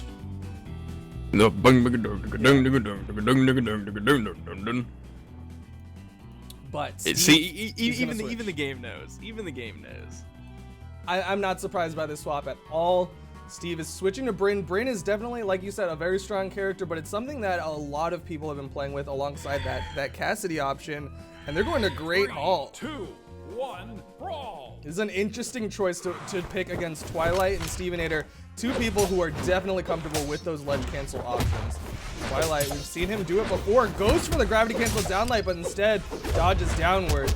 Metal Fusion has yet to pick up a weapon, dodges past it, gets a nice sidelight, and now he's got a spear. Downlight, Sair, Twilight's in trouble. Can Metal Fusion keep the edge guard? No, throws away the spear, can't get the ground pound. Trying to go down onto Twilight, but Twilight is going to keep him at bay. Neutral Sig not going to connect, punished by the side air from Steve. Metal Fusion can't get to the wall. First stock going the way of the Blue First stock is going to go to Boys. Stevenator's Bryn, but Twilight is very low right now. Twilight's got to be careful. If Pavel reads correctly with one of these recoveries or signatures, it will be the death of him. Pavel goes for a downline on Steve, but doesn't connect. Lots of characters are in the red. Side sig thrown out, and the nair from Pavel takes down Twilight. Gravity cancel neutral sig not going to connect, but the neutral sig That from neutral Steve sig will. does. Facing Metal Fusion into the air. There, recovery. Metal Fusion's in trouble. Gets down with the dare. It's nice Sair from Pavel to even up the stocks, but Metal Fusion's taking so much damage from that juggle from Steve. Oh, Pavel! Don't dodge over the mine like that. Able to dodge the bomb toss though. Sair from Twilight takes down Metal Fusion. Twilight's in the orange. Can they even it up? Nice downlight, nice Sair follow-up. Tries to turn on to Steve, but not enough. Oh! Metal Fusion kicks him into the mine. Steve is hit into the mine. I would not be surprised if we saw that gift on Reddit. We have a surprisingly even game right now. Oh, Twilight with the 1 million downlights into his air. Oh, And Pavel there was it is going for the again. edge guard, but Twilight actually protects his teammate with that downlight. Steve is in the red. Pavel's in the red. Who's going to be taken down first? Metal Fusion has got to be careful. He's taking quite a bit of damage on his knife. Twilight gets a nice downlight there. Pavel's in trouble, but the recovery from Metal Fusion sends Steve in the sky. Side air. Pavel. Does he have jumps? No, Steve with the Twilight getting a deep sorry, Sair. Twilight with the Sair. Oh, Metal Fusion fending off both fronts of Stevenator and Twilight. Ground pound. Ground pound. Twilight gets up. Oh, The weapon Metal Fusion toss didn't keep up lands the on the aggression.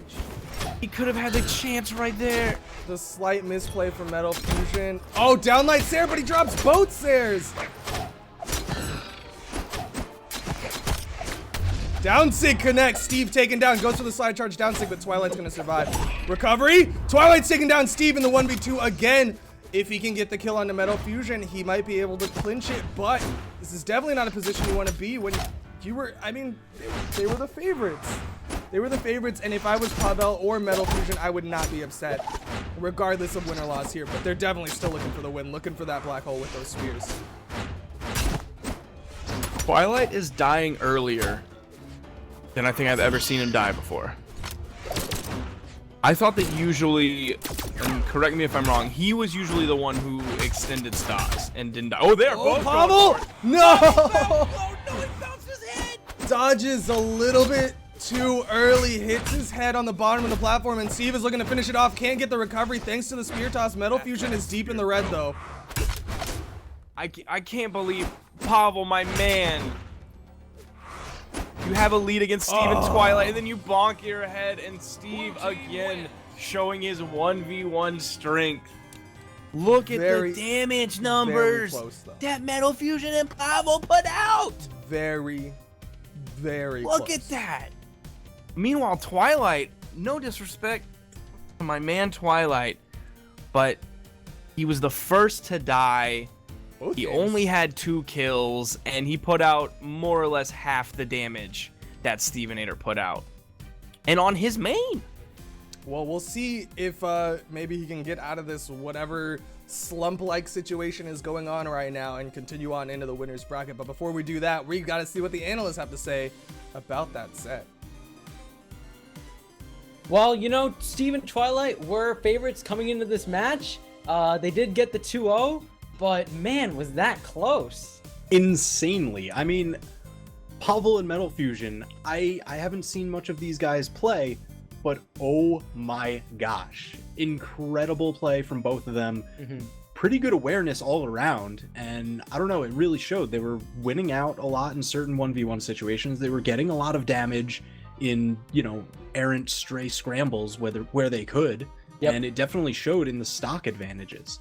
And you know, something must have clicked about fighting against Twilight with them, because Twilight just kept going down over and over again. And so, you know, I don't know if it's Twilight who's maybe a little weak right now, or if it's just the fact that Pavel and Metal figured out his formula. But, you know, I think in this set of matches, he was sort of the weaker link. But Steve, I mean, strong as ever, playing really well, handling himself just fine in those 1v2 situations, and he really pushed the team forward. Yeah, I wanna just talk about like a couple quick choices that I saw during some of these games, particularly when Stevenator went down to that 1v2 situation in the first match. You know, he had Cassidy, he had the guns. Now here's the thing about guns. They do a ton of damage, but their attacks last a very long time. Now this could be very good in a 2v2 because it lets your teammate confirm off of those hits. A lot of time to kind of get in position and get some extra hits. But if your teammate's not near or you don't have one at the time, it can be a death sentence. I mean, you'll get punished for it. So, I don't know, I saw him trying to throw away the guns a lot, using the weapon throw, switching over to unarmed, picking the guns back up for some range, and he really went for one of the other weapon pickups. I mean, he got guns that second time in a row, but I respect the attempt to try and switch weapons. Yeah, definitely. And just in general, you know, Steve in those 1v2 situations, he knew what to expect. You know, don't use long-lasting signatures that puts you in a vulnerable position to the other teammate who you're not attacking at that time. You know, weapon throws for interrupts, really important. Those little things, and Steve knew what to do, and I think that's one of the big things that that really defined this matchup. But, yeah, you know, Pavel and Metal, fantastic play. I expect to see them more in the future. Yeah, definitely. And I think that kind of might have been what led to the Bryn pick. I mean, he made great use out of that extra speed, especially when it was down to 1v2. So we'll see if that continues on. But in the meantime, Sparky and Duke, what do you got for us? All right, and we are back after that always expert analysis from part of the Creed and TWK Smash. What game are we going into next? We will be going into the game of Antipop and Gobi versus Hella Hella and Mother Russia. Two people we've seen before, but now we're going to see them fighting each other in just a little bit. Do you have the room number? Is it the same room that we were in? No. Then I do not. Sorry, 1 second.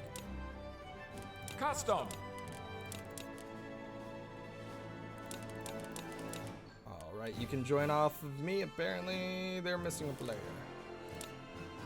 But I'll we will be seeing... I'll just sub in. It'll be fine. Yeah, that's fine. Wait, did they go? Let's see. Let me try and join off of Antipop because it will not let me join off of you. Yeah, if you could shoot that number my way. Hold on. It seems like Antipop and Gobi are going on. I have a room number for round 4, so I might be a little bit ahead of the curve. Okay. or the curve. I might be behind the curve. Excuse me. I'm not getting any response. So I guess we'll just move on to to round 4. Sorry about whatever just happened there, but we will be seeing Remy and Boomy. This is our first time seeing them. So tell me about Remy and Boomy before we get there. Oh, wait. Well, if you don't know who Boomy is, what? I might be jumping a gun. We They will be got me all seeing them excited in to round watch 4. Boomy. We're not ready for round 4. Excuse me. Okay. We're gonna try to see the other side of round 4. We're gonna come back to them, but first we're gonna see if we can see Dog and Mini Vesson. Yeah. Okay. So we're gonna see Crocky and LDZ. Actually, is what we're gonna see. Crocky and LDZ versus Frost Dog and Frost Mini Vesson. Tell me about Crocky and LDZ, because I mean, I guess Crocky's okay. You know, he's he Did you plays. What? That he got a level 100 Ada? 100 as Ada? I believe Yeah. he's the first person to get level 100 on any Yep, character. yeah, he absolutely is. He is an absolute monster, in love with Ada, but he doesn't generally... It's an Ada pick in a 2v2, right? Like, it's an Ada pick in a 2v2. What is there to say? You're a 3 defense character. It's a dangerous decision. He shouldn't. You play Orion. That's what you do. Orion is your Ada pick in 2v2. You play Orion in 2v2. That being said, I think he's gotten a little bit of criticism for his Lance play. Might be able to... I mean, he might have worked on it since the last time we've seen his Orion, but it is very clearly not as powerful as his Ada pick. Yeah, absolutely. And with his Ada pick, a lot of Ada players, I'm just gonna go out on a limb and say the majority of Ada players are tending to be spear players. Usually, if you're more of a gun main, you don't tend to play Ada. The people who play Ada really stick to that spear. And I don't know if this is what's gonna happen, but we're seeing a double Taros. Double Taros? If it ain't broke, don't fix it. If it works, go for it. I mean, if it's stupid and it works, it ain't stupid. So I'm gonna withhold judgment. I am excited because Taros is my baby, but do they know that the neutral sig black hole doesn't work as well, right? Like, they know that, right? Maybe there's more to it than black holes. Like, they know that. Oh, is that a bridge? I'm they're honestly playing very with my okay heart with right this. now. I'm very okay with this team comp. It is definitely an interesting team comp. Taros, a huge heavy hitter. He is absolutely monstrous, has a reasonable amount of tankiness. You see people play Taros in free-for-all with reasonable success just due to the fact that he's got these big sweeping sigs and quite a bit of tankiness and very early kill potential. He might be looking for the same thing inside of this 2v2 situation, but they could abuse his generally low dexterity and speed. I'm still we're waiting to see what Sorry, LDZ and Crocky pick. They were messaging about the double character. Oh, okay. I wouldn't be surprised to see LDZ play Queen Nai. I know he's been toying with other characters recently. Yeah. I think Queen Nai is still an absolutely fantastic He's pick. got a We're seeing Diana Crocky. option, I believe. Oof. Or I'm very okay with Roland as well. I would definitely pick the Roland over Diana. I've seen not a lot of stable results coming out of most Diana players. Bow is really strong right now. Guns are really strong right now. But the proof is in the pudding, and I don't see consistency coming from any Diana players right now. Yeah. And I also kind of don't really see any Diana players. It's definitely a rocky character, to say the least. Diana has mixed success. Definitely a little bit less. She's very different. There are things that are just kind of just tweaked a little bit different from other characters, and so if you go in expecting things that you can do with other characters that you may not be able to do with her, but that doesn't mean there's not a whole slew of things that she can do that others can't.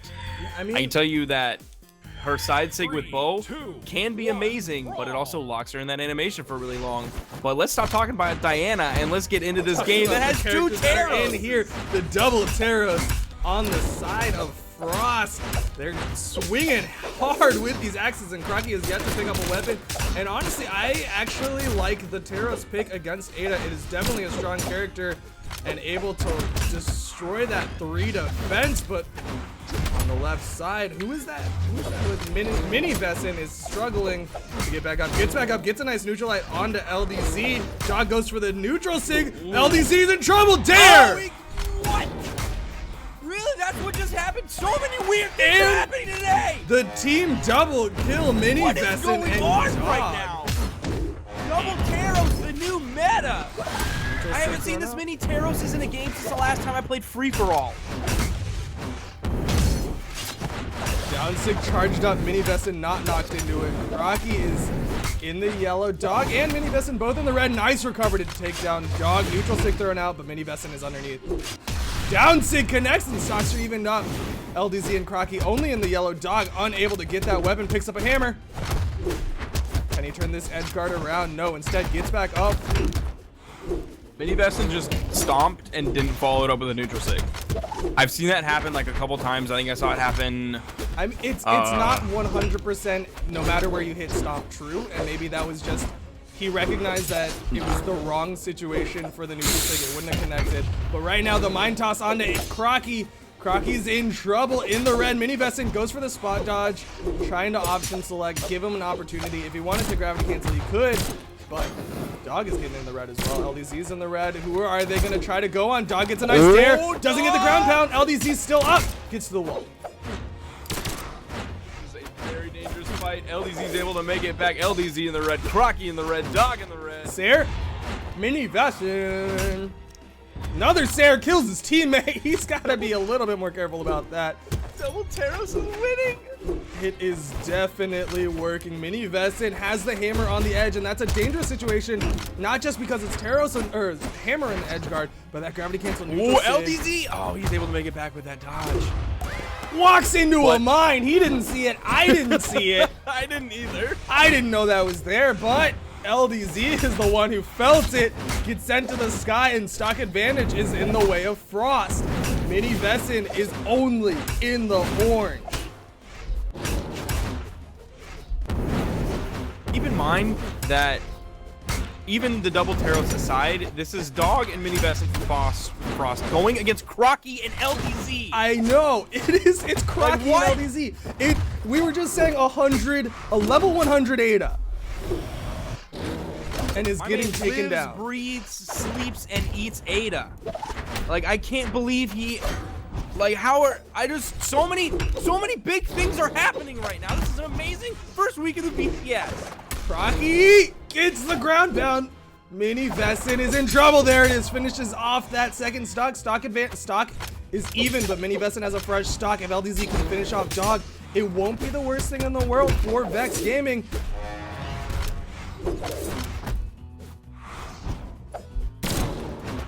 This could be Mini Vesson and Dog could be a Sair Sair away.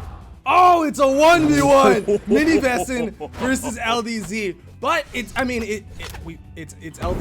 He is comfortable in the 1v1. It is LDZ. Hammer toss not gonna connect. Mini LDZ Vesson. burned his recovery. LDZ falls to his death, and that is why he is called LDZ.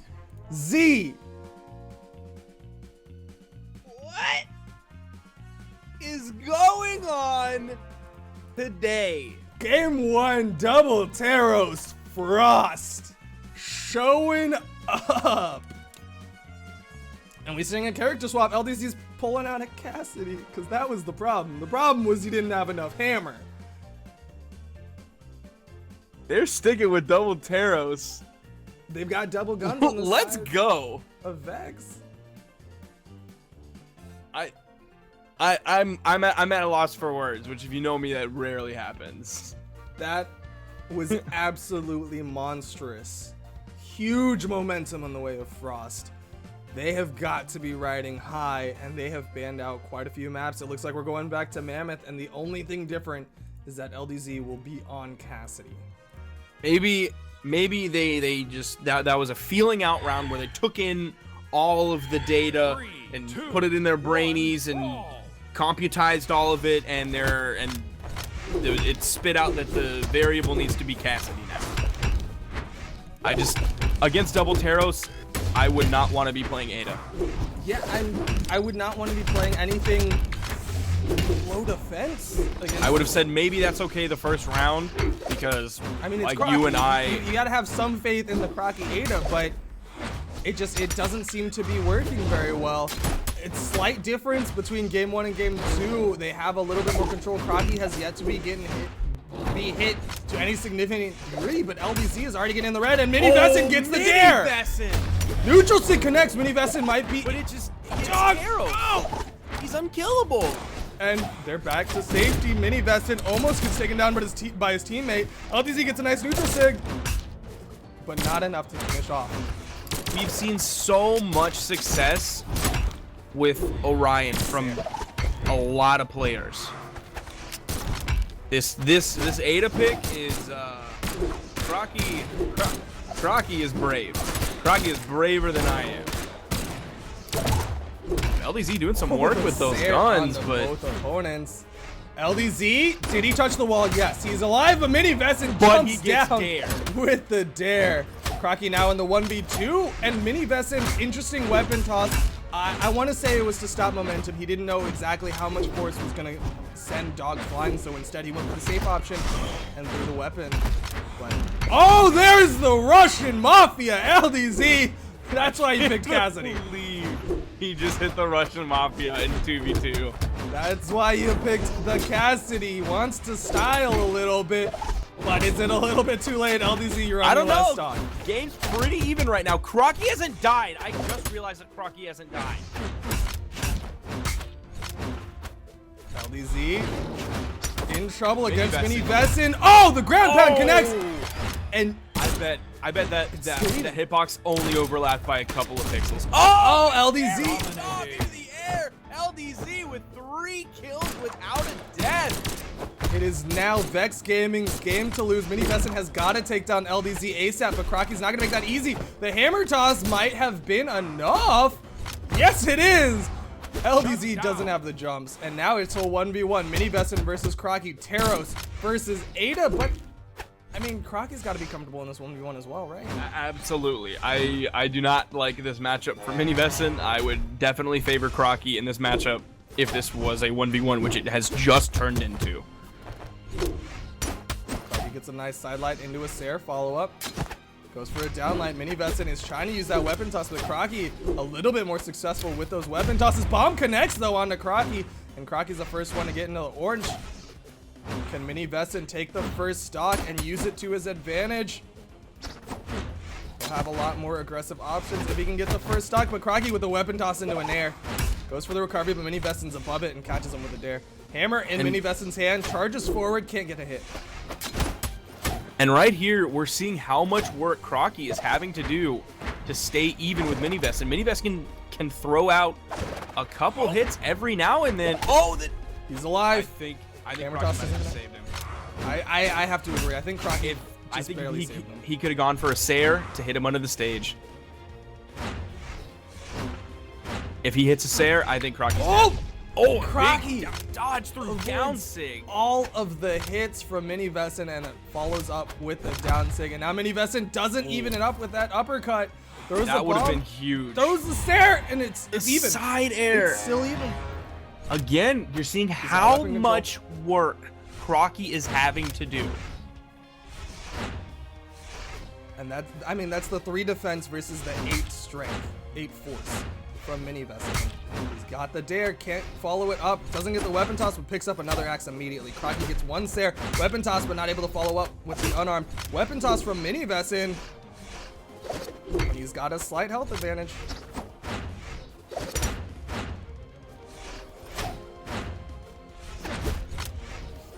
Hearing that axe swinging from Mini Vesson. He is swinging every opportunity he gets. Throws it away, switches to hammer, throws that away, switches to bomb, tries to read Crocky, spot dodges the neutral light, but still gets caught. Gets a nice Sair, though, to keep himself Mini in Vesson. advantage. Mini Vesson is getting himself a nice little lead right now. I'd like to see more downlights out of Mini Vesson. That move is incredibly strong. Oh! Sair. Oh! Crocky's in trouble. Mini Vesson gets the ground pound! Mini Vesson just Cross! Crocky in a 1v1. Teros against Ada. Frost, Mini Vesson, and Dog taking it over Crocky and LDZ. I've never heard of Mini Vesson and Dog until now, and I will never forget their names. Absolutely monstrous game from these Frost boys. Let's see what the analysts have to say.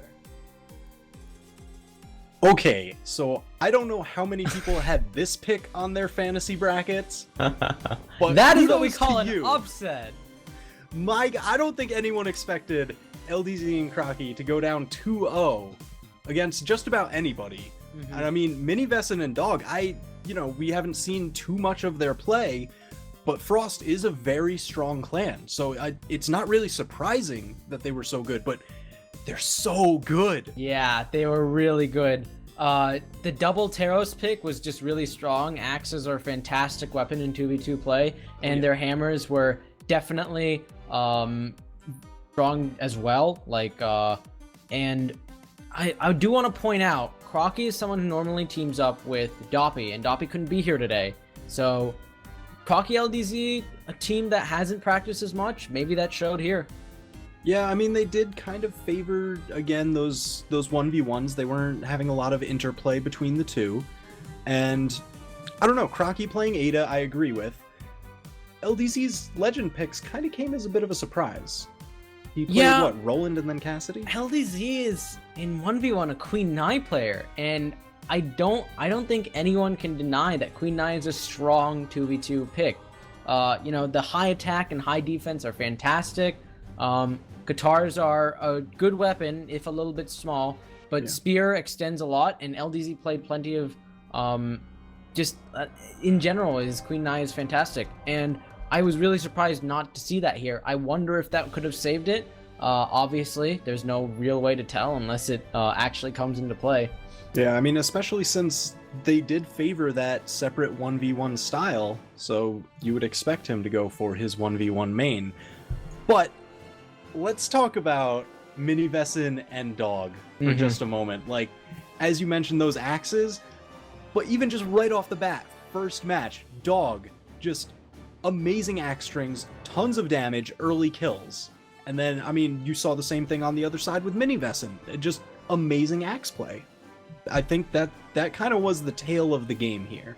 Yeah, there was a lot of, a variety of axe moves is something that really makes a strong axe player. Knowing, hey, axe has big hitboxes, and you can hit neutralites or down airs for days. But if you mix up what attacks you're doing, you can get some great strings. And Amazing. Dog was showing that in full force during this entire set. Yeah, and I don't know, I'm hyped to see how We're gonna far see they them can push move through this forward. bracket. Yeah. I mean, because, we're getting pretty deep into it now, and I want to see more of these guys. Yeah. They've got me hype. I'm excited. So going from that, I don't know, what do you have coming up for us next, Duke and Sparky? All right, and we are back after a match that is just it's what can you possibly say about what literally just happened? But who are we going into next? Double Taros.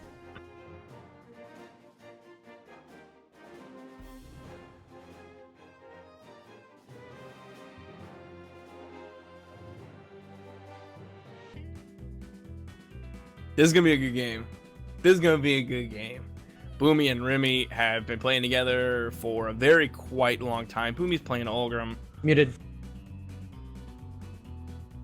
Oh my dude, I pressed like 8 buttons. I know. You were. I did the intro. That one. That's me. That's what that's for. I was thinking about how excited I was. That's what that's for, man. Come on, man. I know. It's my fault. It's just you. I don't even remember what Boomy's really good. He won combo Hey, breaker. Mammoth is gone. That's new. Okay. Okay. Name the maps we've watched. I mean, yeah, we've seen a lot of Mammoth. And Uh. exactly. Thunder Garden Shipwreck, and a Great Hall, and a Twilight. Yeah.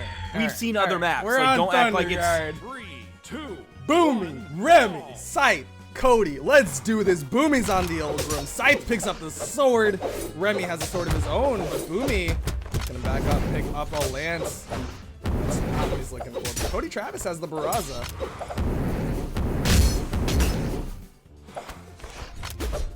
Boomy is playing Ulgrim. I still don't 100% agree with this. I would prefer him play Barraza. I don't know how. That was a very weird moment. Remy catches Cody Travis with a neutral sig as Boomy catches him with a Lance Sayer into the neutral sig.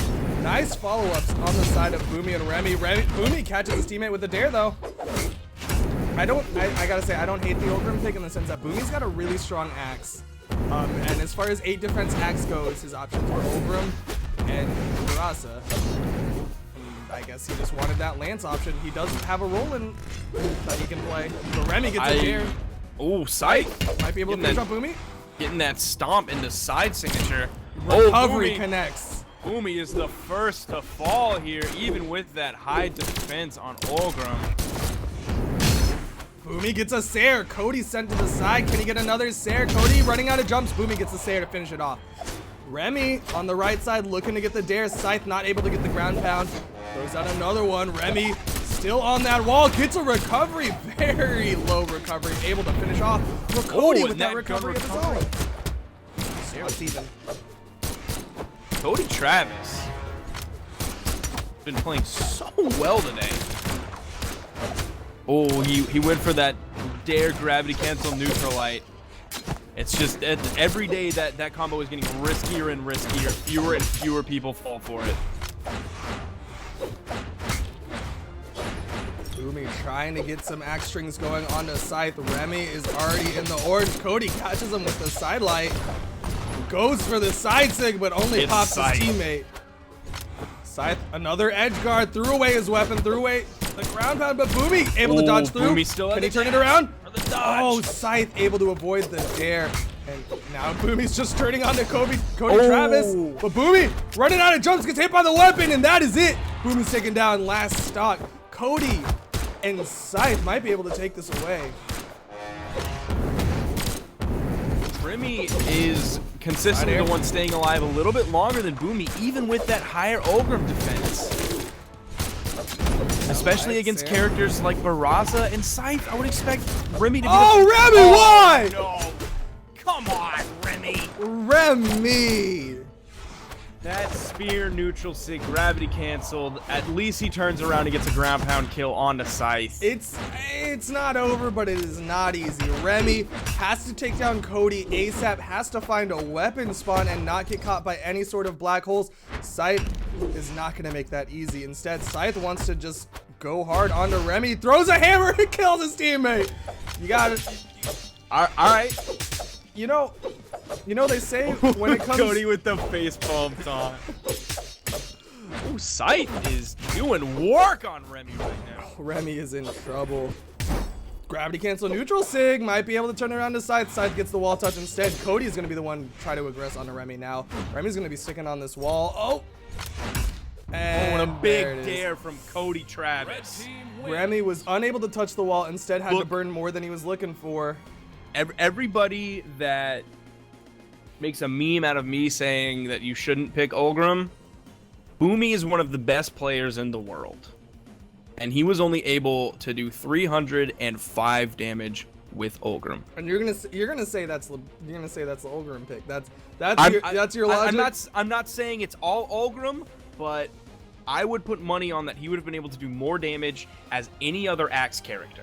I would put money on he would have been able to do more damage if he didn't get gimped on his last stock. Not saying Remorse is like a bad player. This is not an insult to Remorse, but Boomy had a full stock that he could have put out damage with, but instead he had that opportunity taken away. I think we could have seen easily another 100 to 200 damage on that Ulgrim. But right now we're going back into it. Remy's switched it up. He's playing the Roland. Boomy is on the boat bar, and we've got Cody Travis sticking with the Barraza and Scythe on that boat bar of his now own. This is a team comp I can get behind. I love a rolling pick. Oh my gosh, Boomy is just throwing hands. This is a barroom brawl, and Boomy is just throwing fisticuffs right now. No weapons have been picked up yet, except for that sword from Remy just now. Goes for the side stick, but Cody is able to get out. Cody's got quite a bit of damage on him thanks to the unarmed from Boomy. Boomy isn't even making moves. There's a horn on the field, there's a sword on the field, there's a spike ball on the field, and just now, 30 seconds into the game, Boomy is picking up his first weapon. Oh! And the damage output seems pretty much equal. Boomy with When Boomy gets a weapon in his hand. that was the Boomy improvised Russian Mafia. Gets a recovery into a dare, jumps up, catches opponent with another dare to finish him off. Boomy is turning up huge in his own way, and you can see how well this weapon swap is working. Spot dodges the Sig. Perfectly timed spot dodge. Punished from Boomy. Boomy is absolutely massive. Did you see the gravity cancel downlight to follow up into a dare? Boomy is showing up huge. Why would you play any other character is what I'm wondering now, Boomy. Yeah. Scythe gets taken down. He was trying to be cheeky, but just pick Bolvar. Gravity cancel downlight dare, not able to follow up. And Boomy. right now, they're looking at the 6-stock Oh, and black they hole. got it right Scythe's there. in trouble, but Remy overcommits. Moves a little bit too far forward and gets caught by his teammate, and that's the neutral light from Cody to ruin the 6-stock. Was he pushing in to turn around and do a side sig on Yeah, sword? he was trying to position for the side sig, but stepped too far forward. You got to remember, the side sig does move you a little bit, and I think Remy just slight Just pushed too miscalculation, far. walked into his teammate's neutral light and ended up dropping 2 stocks because of it. Cody Travis now has the 1v2, but both of his opponents have full health, full stocks, and are just absolute monsters. Right? Yeah, look at this right here. Boomy picked up Bolvar, Black hole. and we see a very different. Boomy! Well, I don't like. They're messing Guys. up their own black holes. You know, Guys. Boomy, he went for the down light into a side light. Remy would have caught him with another neutral light. No, they're gonna go with something more standard. Just Okay, neutral there you lights. go. There you go. And you're seeing a huge Look at- difference in damage. Look Boom. at Boomy did double damage. But Remorse only did 300. Are you gonna? Yeah, wait, I just man. You're gonna, oh, okay. Man. Oh, so you look at damage numbers when it's prudent to the message that you're trying to get across. Is that what you're saying? If there's nothing else on the table, yes. Boomy was the first to die. Boomy did no damage. This game, Remy still had 2 stocks. If anything, he was a distraction, which in 2v2, that's still a plus. He was not a liability to his team. Maybe he was neutral. He was right here. You could have done good stuff for your team, could have done bad stuff for your team. Remy's right here. 3, 2, He didn't die. brawl. He didn't die. And when it comes down to it, it is a game about stocks. Remy not able to pick up the weapon. Boomy's still not able to pick up a weapon. Picks up the sword. Remy's got a sword of his own. Neutral light from Boomy. Tries to follow up with the side light, but not able to do so. Boomy is taking quite a bit of damage. Looks like they're going for the double team, but Boomy able to avoid it. Downlight side air from Scythe. Throws the hammer away. Tries to get the down stick, but Boomy avoids it.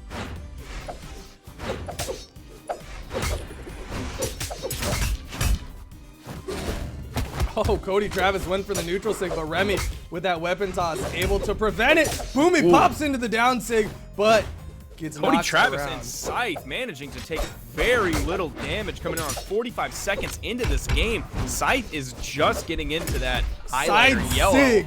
Side sig from Scythe.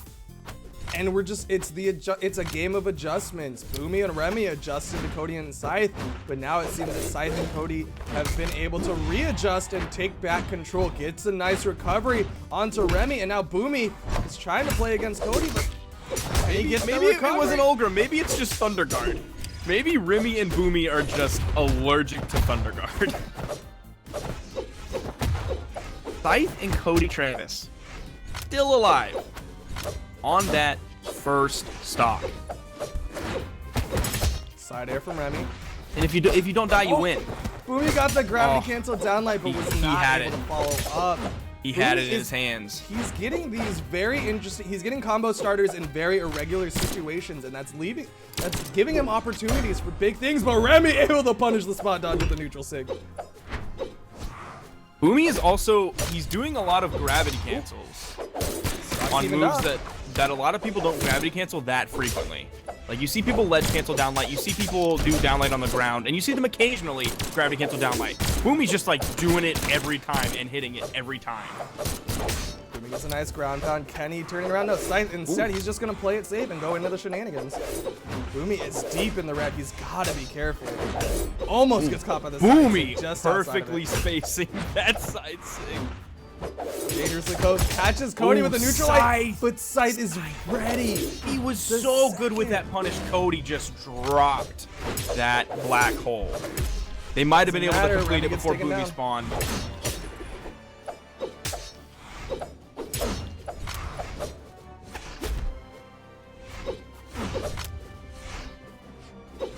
Travis is in the red.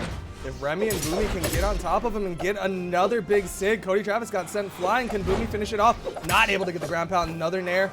Might be it. There it is. There's the nair from Boomy. Black hole. Side sig. Stocks even. This game is back in a 50-50 right now. All advantages have been taken away. Remy and Boomy are still in this. Nice neutral light, but Boomy is not in position to follow up.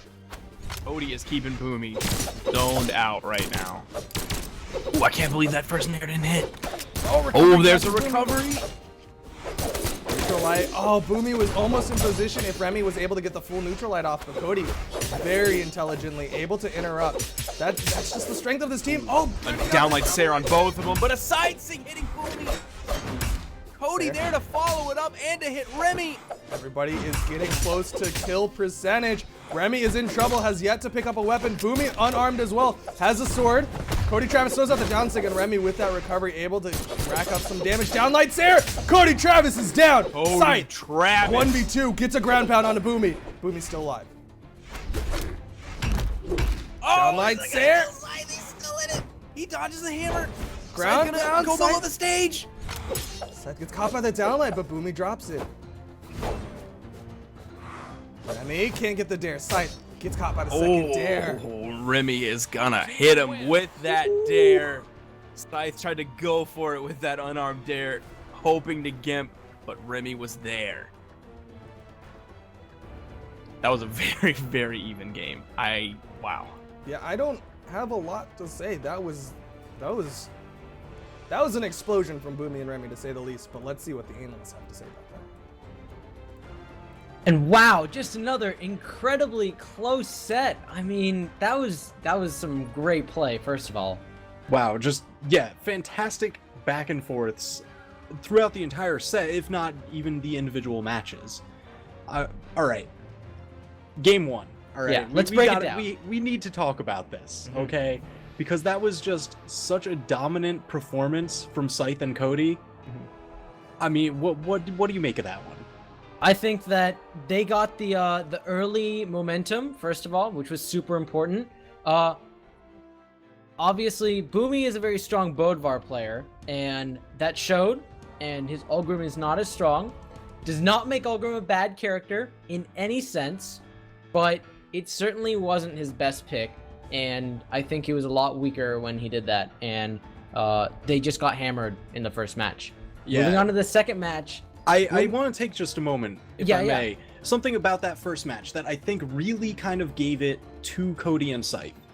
It was something within Boomy's play. He got a little bit too aggressive, particularly in a couple edge situations, and the key ones were when he tried to pull a little bit of that rope-a-dope, the circle around, reverse edge guard on Scythe. Scythe was ready for it, pulled the double, just juked around him, hammer recovery, pull him down. And then the second one, Boomy was happy to just play on the edge. He stayed there way too long. Scythe circled back around, and while Boomy was trying to edge guard Cody Travis, Just got punished. Just a hammer snipe, and that was it. I mean, that's 2 of his 3 stocks gone to trying to just play too much on the edge, and I think that showed in his adjustments for the next game. Yeah, absolutely. In that next game, Boomy, I think the second he picked Bodvar, he got right in his comfort zone. There was some crazy on arm strings right at the beginning. He got some great like hammer snipes. There was one moment where like he and I want to say it was Scythe were up on the top of the map, and he just got a quick down there that killed him killed Scythe at like yellow health. Yeah. So little bits and pieces like that, they just took it away in that second match, and all the momentum was in their favor right from the beginning of that match. Absolutely. And that, then brings us to match 3, roller coaster of a ride. Mm-hmm. I don't know, Scythe and Cody, they adjusted to that. They had such a strong stock lead from the start and pretty much almost all the way to the end. But I don't know, Boomy and Remy, they held on. They managed to kind of stave off that advantage. Yeah. They got a couple black holes, Yes. which was super, super important. That awareness is huge. They really had that down. I don't remember seeing Cerex get any black holes in the set or even in the past, but Yeah. certainly like that put them forward.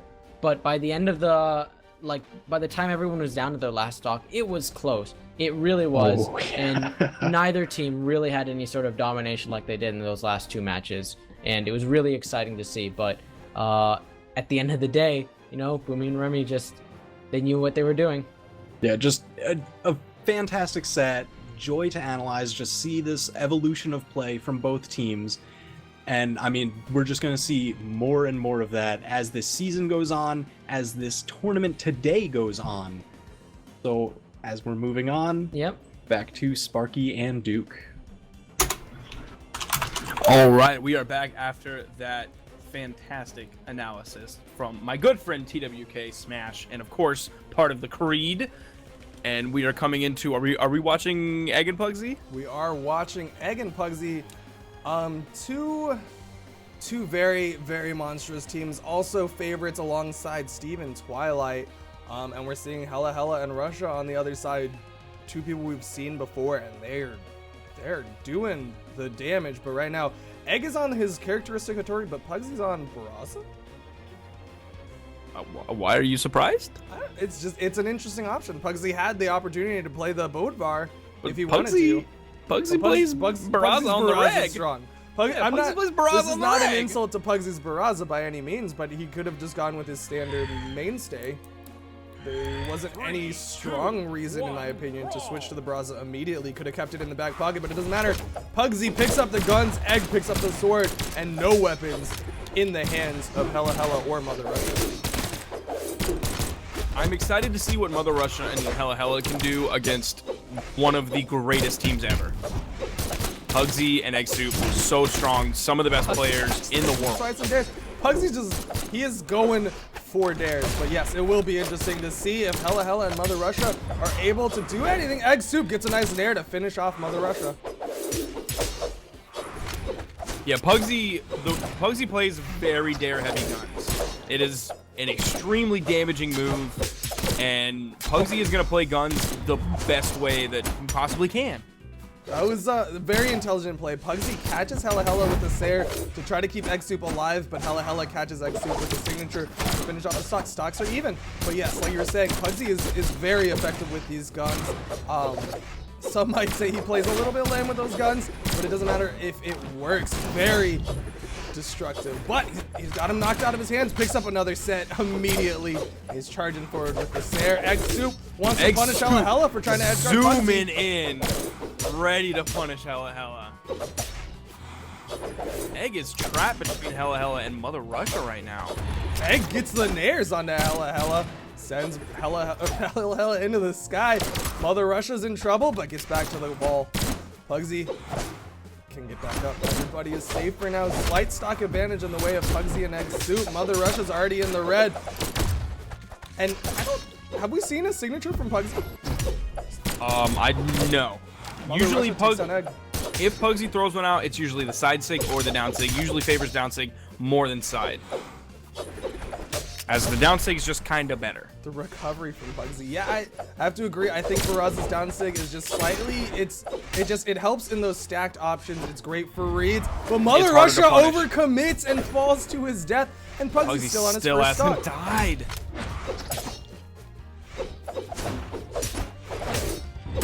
Nice snare from Hella will even up the stocks a little bit, but Hella's got to be careful. He is in the red. Bomb toss from Pugsy is gonna take down Hella. That was a very different option. Mother Russia gets a down light and no gravity cancel neutral light. Very uncharacteristic follow-up.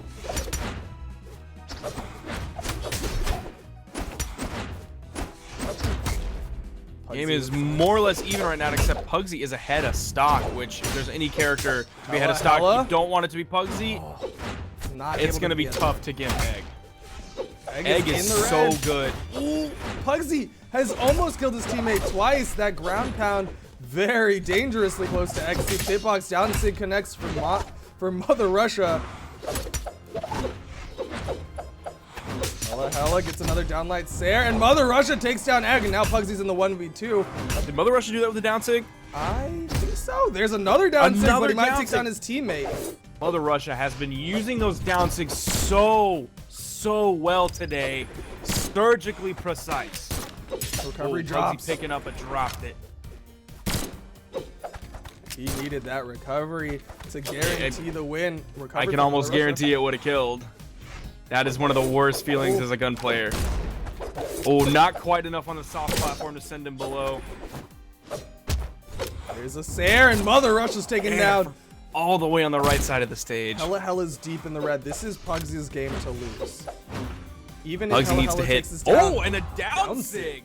All right, he was ready for Hella to move in, and he was gonna hit that down sig to meet him before Hella met Pugsy's hurt box. He reads the approach from Hella and ends up catching him with that down sig. And we're going to be going on to game 2. Pugsy and Egg Soup, everybody's sticking with their current character picks. What do you think it would take for Hella and Mother Russia right now? It seemed like they took down Egg relatively easily, but Pugsy had 2 full stocks. Pugsy just lived for 100 years.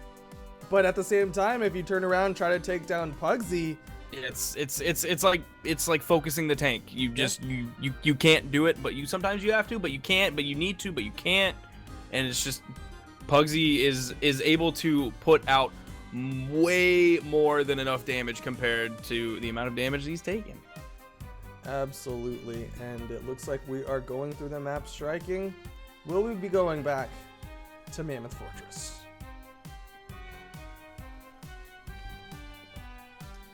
Shipwreck Band. And we're going to Blackguard. Oh, we're going Blackguard.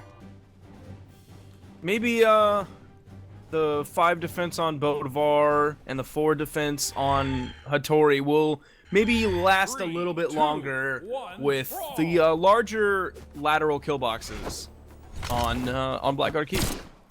Yeah, it's definitely one of those maps where you can extend stocks a little bit more easily. It's an interesting option. I'm not 100% sure why they decided to go for Blackguard over any other map, but Egg Soup with a big string keeps the pressure onto Mother Russia, wants to turn it around to Hella. Mother Russia is right behind him. Keeping in mind, though, extending stocks does go both ways, so it's going to be harder to kill Pugsy. Oh, Mother Russia getting chased in the sky. Egg is just on Mother Russia's grill right now. Pugsy gets a nice stare, gets a down sig. Hella sent to the sky, not dead yet. Egg Soup almost catches him with the stare, gets a nice ground pound. But Hella still alive. Egg Soup stares to take down Mother Russia, but Hella wants to even it up and take down Egg. Pugsy spacing out that Mother Russia down sig. Nair from Mother Russia evens up the stocks, but Hella has gotten deep into the red and Pugsy's in the orange. Gravity cancel down sig from Pugsy gets him to the wall. And Egg Soup, meanwhile, takes down Hella. Egg Soup gimps his teammate. No, Pugsy got to the wall, but Pugsy's able to grab it. Pugsy got to the ledge. And that's one of the beauties of Blackguard Keep is those moving ledges platform can save lives. RNG. I'll tell you what, Pugsy always lucky. Mother Russia is already in the red on his second stock. Hella gets a stomp into his Sair to finish off Pugsy's first stock a little bit earlier than game 1, but is it enough? Stocks might be even, but Mother Russia's in the red. Gosh, those down 6 from Mother Russia. Just so many of them are hitting. To the down sig, Pugsy tries to punish with a side sig, but doesn't connect. Hella might be able to take down Egg Soup on the left side. Side sig doesn't connect, can't catch him with the Sair. And Pugsy with the Sairs takes down Mother Russia. Hella now in trouble. Gets caught by the Dare. Mother Russia wants to finish off Egg, but Egg is not dying. Nair, recovery not going to connect. Sair, and Egg taken down. Stock's even up. Finally dying. Once again, Hella in a little bit worse shape than Pugsy right now. Oh, Oh, looking for the the edge guard Pugsy. opportunity. And Egg with Oh, the Egg. follow-up. Look at that follow-up. Egg is just there to hit one move, and it's the move that kills. Pugsy Nair Oh, into the Pugsy recovery. going very aerial right now. Hella gets a nice Sair on the Pugsy. Can't get the down sig. Down sig doesn't extend just high enough to get Pugsy quite yet. Mother Russia low. Hella Gets the bonking his head. soft Down sig connects for Pugsy. Pugsy, and now it's down to Hella. Pugsy tries to read the dodge in with the neutral. Sig goes for the gravity cancel. Neutral heavy, but doesn't matter because Egg Soup catches Hella with the bomb and might be able to finish it off for the team. If not, Hella will be going into 1v1 against Pugsy. Pugsy in the white gets a Sair. Oh, Pugsy. And we're seeing a very similar result to last game. Pugsy on his second stock in the red dies. Egg Soup pretty close to death on his last stock. And of course, Hella on his last stock, very damaged and then finally killed. And with that, I think it's time to see what the analysts have to say. Okay, that was an absolute brawler of a set. So much damage. I particularly coming from Pugsy. Yeah, I mean, that Barraza is just really strong, and he did a great job never dying. I mean, it really felt like, you know, Soap was just having a really hard time killing him and evening down those stocks. Yeah, I want to go a little bit, you know, broad overview for a moment here. Kind of what I saw coming out from Soap that might have led to them not having such a great performance, and then the fantastic play that came from Egg and Pugsy. So, Soap, Hella, and Mother Russia, I didn't see the kind of coverage that we would really like to see of their teammates. They were kind of like happy to leave the other one out in the open a little bit too much, and then in certain edgeguard situations, I know Duke and Sparky were talking about it, they overextended a bit, primarily Mother Russia on some edgeguard attempts, and they got punished for it. That showed. And, you know, you were going to say with Egg and Pugsy, one of the things that Pugsy does a lot is come out toward that edge and almost bait out, you know, one of the Soap players saying, hey, come edge guard me, and that breaks them up. Because what we've seen, you know, with Mother Russia and Hella in the past 2 games that we've watched is that they do a great job when they're close together. They're hitting off of each other's attacks, and that doesn't work when they're split apart. And I think that Pugsy recognized that and really capitalized. Yeah, you mentioned that he kind of pulls them away, kind of making himself look like a target a little far off the edge. And I don't know, you would think that, okay, maybe now they have like really good chances to 2v1 against Egg Soup, and I feel like they might have been able to push that a little bit more. But here's the real thing. Pugsy's rotation is amazing. He hangs out there, but not for too long. As soon as he identifies, and he identifies it very quickly, that they're going for the 2v1 on Egg, he comes in. Yep. And he comes in quick and he knows swinging. exactly what attacks to use. You know, he'll come in with those side airs, the extended range on the axe, that is really powerful, and on the guns too. Like, those 2 moves are really helpful for getting in really quick, despite the fact that, you know, Barraza's speed is just not that high, and so that really helped him out. Yeah, I feel like if, you know, the Soap team, Hella and Mother Russia, kind of caught on to that, they might have been able to exploit it a little bit. Or even just, like, stay together and Right. don't allow themselves to be split up. Yeah, I think that could have gone a long way. So, I don't know, we'll see what that kind of shakes out being. Yeah, and we'll certainly see them go down to losers, and hopefully we'll watch them in losers if they can get up high enough. But until then, we're going to move on to the next match. Take it away, Designated Agent and Sparky. All right, and we are back. Are we watching this game that we are still in the room with? Boomy Remy against Twilight Steve? Yep, this is winners semifinals. We've made it here. They've made it really? here. Yeah. Yo, Our Pavel still in it? You can laugh for your boy Pavel. Dude, Pavel's my man now. Let me see where. I don't see them in losers bracket. It looks like Dog and Mini Vesson are about to fight Pugsy and Egg, so I'm excited that'll for be that. next, but Yeah, it looks like me- Pavel's out of it. Dang, man. where are they? Hold on, let me see if I can show it. Where are they? Oh, they lost to Mike Swipe and Cole Icy in losers round 4. Oh, I see. Pavel in the middle. Ah, they were my boys.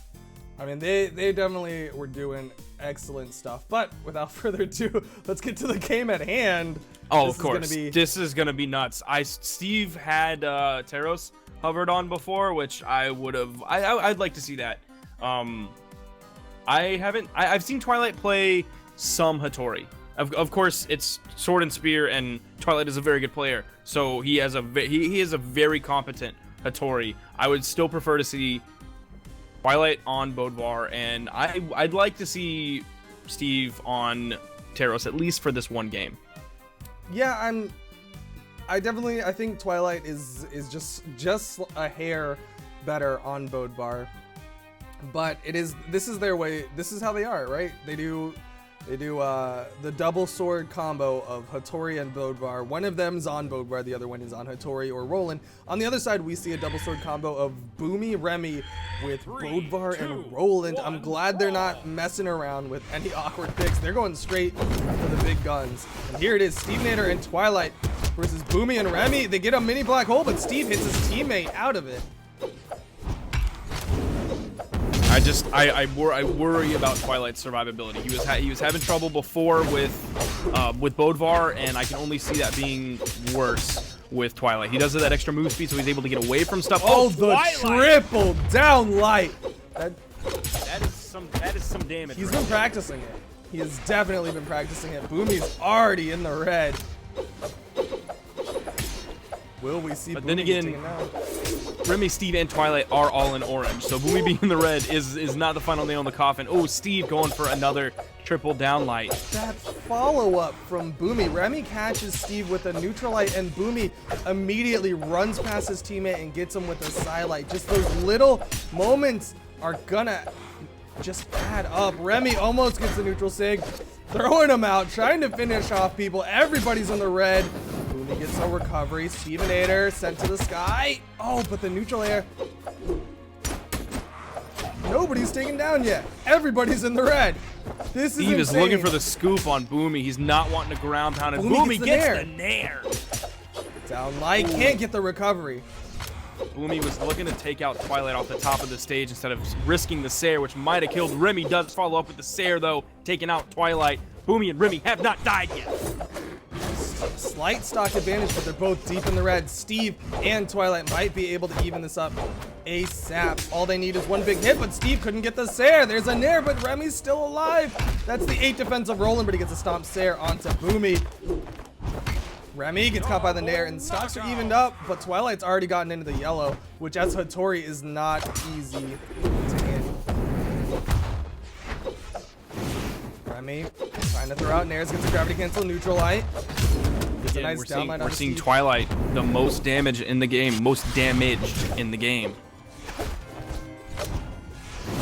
Twilight gets caught by the Ooh, that stomp, but Boomy stomp. not able to follow up, gets a nice dare to send Twilight into the sky. And Boomy and Remy are just widening that gap right now. This is usually what you see. When we keep saying that it's even, it's because this gap doesn't get widened. And Boomy with that Nair Now, is going to send this is Steve to a the very sky. large gap right now. A full stock ahead for both players. We've seen a lot of dare kills today with Hammer. It's More than usual. a little bit lower of a ceiling, if I'm not mistaken. Right now, Boomy's getting into the red, but so is Twilight, and Twilight is on his last stock. Remy able to pop up with that Sair to follow up. Side sig catches his teammate. Stevenator sends him into it. Remy gets a side sig onto Twilight. Twilight's in trouble. Can Remy turn it around? No, instead uses the Sair to try to get back up. He's charging forward onto Steven. The turnaround from Boomy to make sure that kill happens. Oh, Remy Side going guard, side deep with that glide charge signature. Boomy looking for the gravity cancel side sig. They are ready to kill Twilight. We're seeing thrown Sig's out. just coming out left and right. He throws out the bear, not gonna connect. Ground pound onto his teammate. Dare onto his teammate. Twilight's They're not opportunity, worried. but Remy They're with not the save. worried. Boomy and Remy had enough of a lead. They were just gonna go ham on Twilight, give him no room to get back. They had enough stocks that they could make that trade without a worry. We're gonna see character swaps. This is what I talked to Stevenator about this, and then he said the one thing that you have to do against Boomy as Remy is don't give him a chance to think about it. You just keep swapping characters until you find the one that works. We are seeing a Jala pick. 3 defense. That's what I have to say. It's 3 defense. That's one of the things that you and I have both pointed out as a critical flaw when character picking is that 3 defense is not easy to use. It's not impossible, but you gotta be on the entire match. It is definitely not easy to go into Grumpy. What? Why? What? Maybe they're just. Who ended up picking Grumpy Temple? Who ended up picking it? They striked out all the maps to Grumpy Temple. Okay. Yeah. Oh, okay. all Okay. right, Okay. Okay. I was gonna say maybe the only reason we're here is I thought something insane was planned, and it seems like it was the Punch Bowl plan. Everybody gonna fall down, and we're gonna repick maps. Red team wins.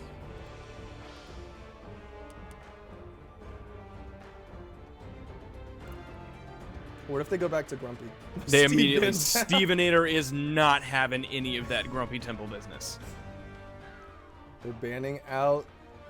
Now that's the last 3. Are we going back to Blackguard? Yes, we are. Boomy and Remy going to Blackguard Keep.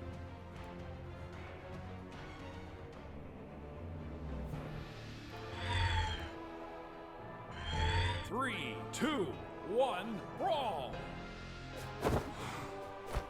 If there's gonna be one of the 2 teammates on Jala, I'm glad it's Steve. But oof, I would still rather.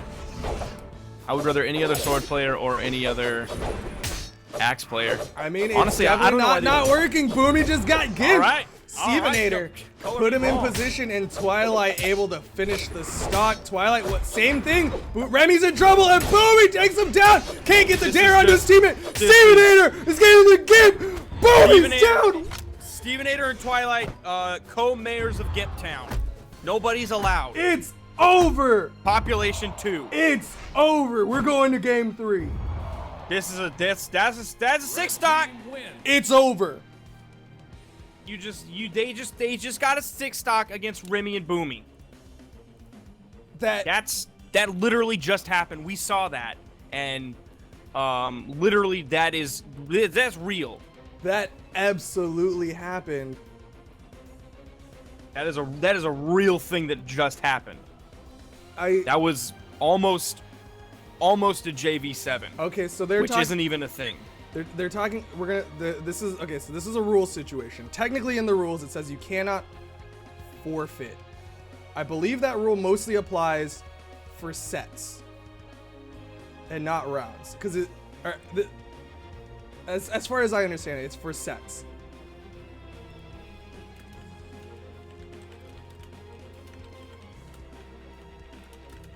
And the repercussions for that rule is that you potentially are forfeiting any of your money. Yes.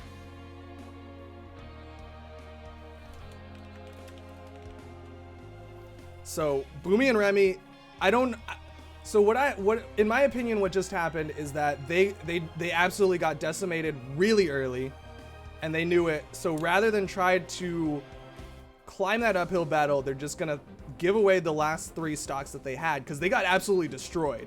There's no like polite way to say that. They got wrecked. That was So that was the bodying of a lifetime. instead of trying to fight those last 3 stocks, they're gonna just go to game 3 where they're back to even footing. Don't waste time. Instead, go Yep. back into it 3, 2, 1. and don't make the same brawl. mistake.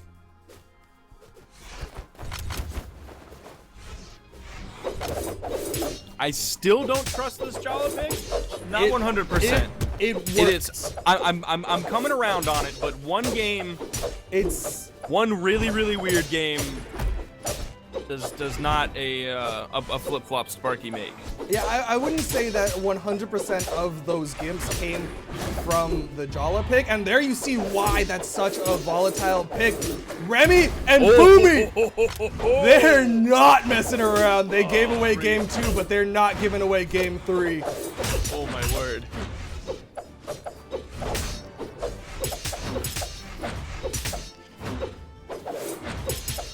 Down light, down air onto Stevenator. Stevenator got taken down so quickly from the aerial gimp. Boomy and Remy are getting knocked around. Steve looking to get the gimp onto Remy, but Twilight gets the nair to finish off Boomy. Remy gets caught, has the lance. Goes for a down light. Oh, but the Sair from Twilight. Remy's still alive. Boomy's in trouble. The weapon toss saves his teammate, but he immediately catches him with a neutral light.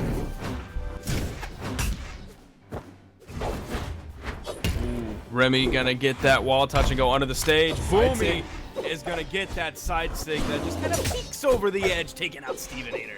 That's again we're seeing Stevenator on his last stock. That 3 defense is not his friend right now. Oh, nair from Twilight finishes off. Did you see? Oh, how fast that sent him! Oh my lord!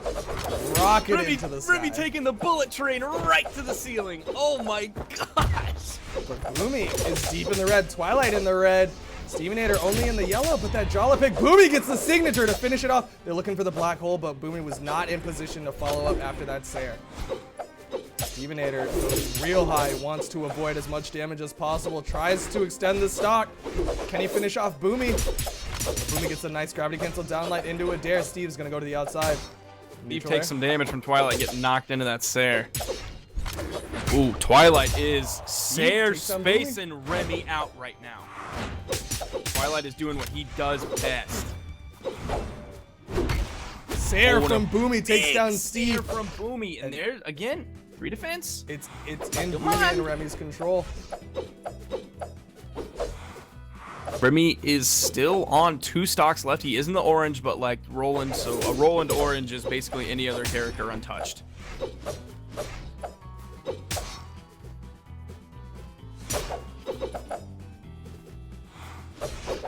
Neutral light. Oh, but Remy not able to continue the black hole. Both of them throughout the neutral light.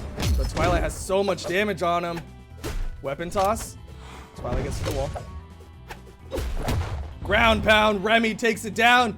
And after the very unorthodox game 2, Boomy and Remy were able to take it back. Not a lot of damage coming out from Twilight and Stevenator.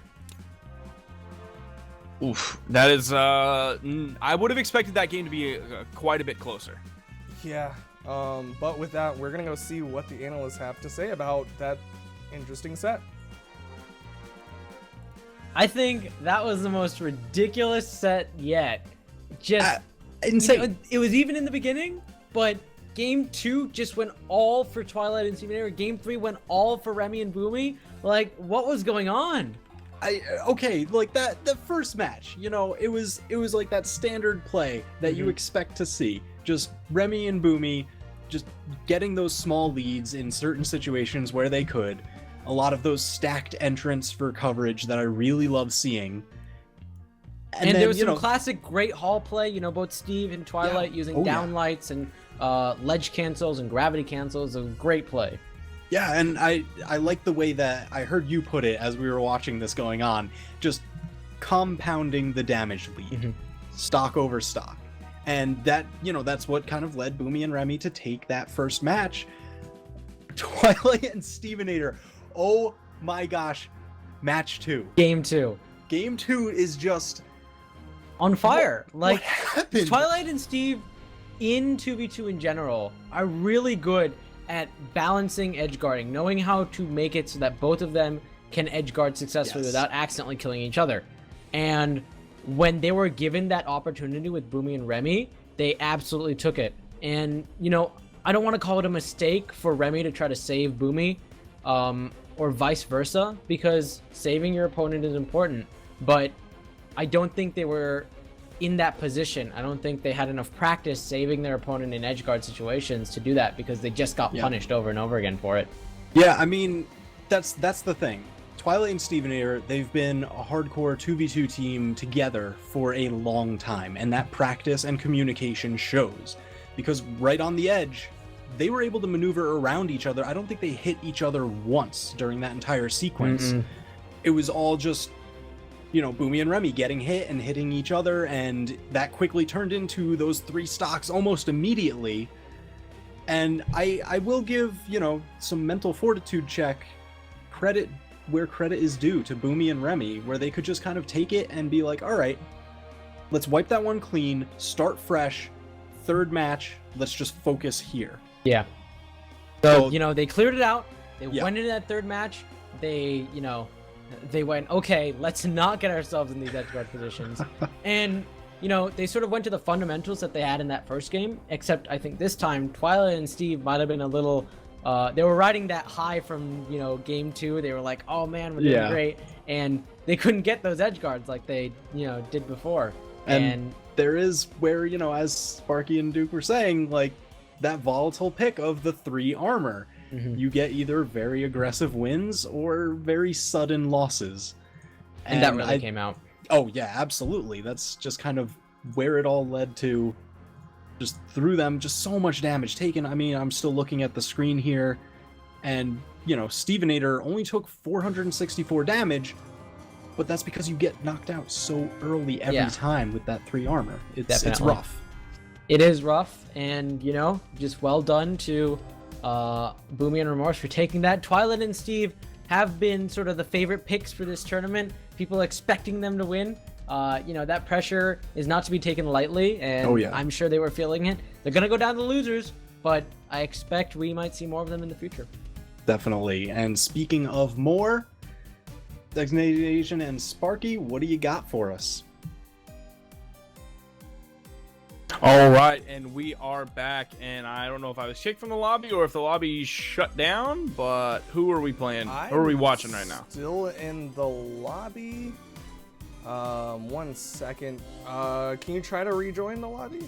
Because I need to make sure if you are locked out or not. I am locked out. It won't let me join on you.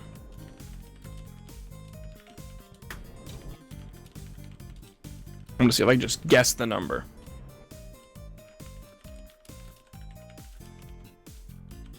Okay, Egg has invited you. Oh, that's my man right there.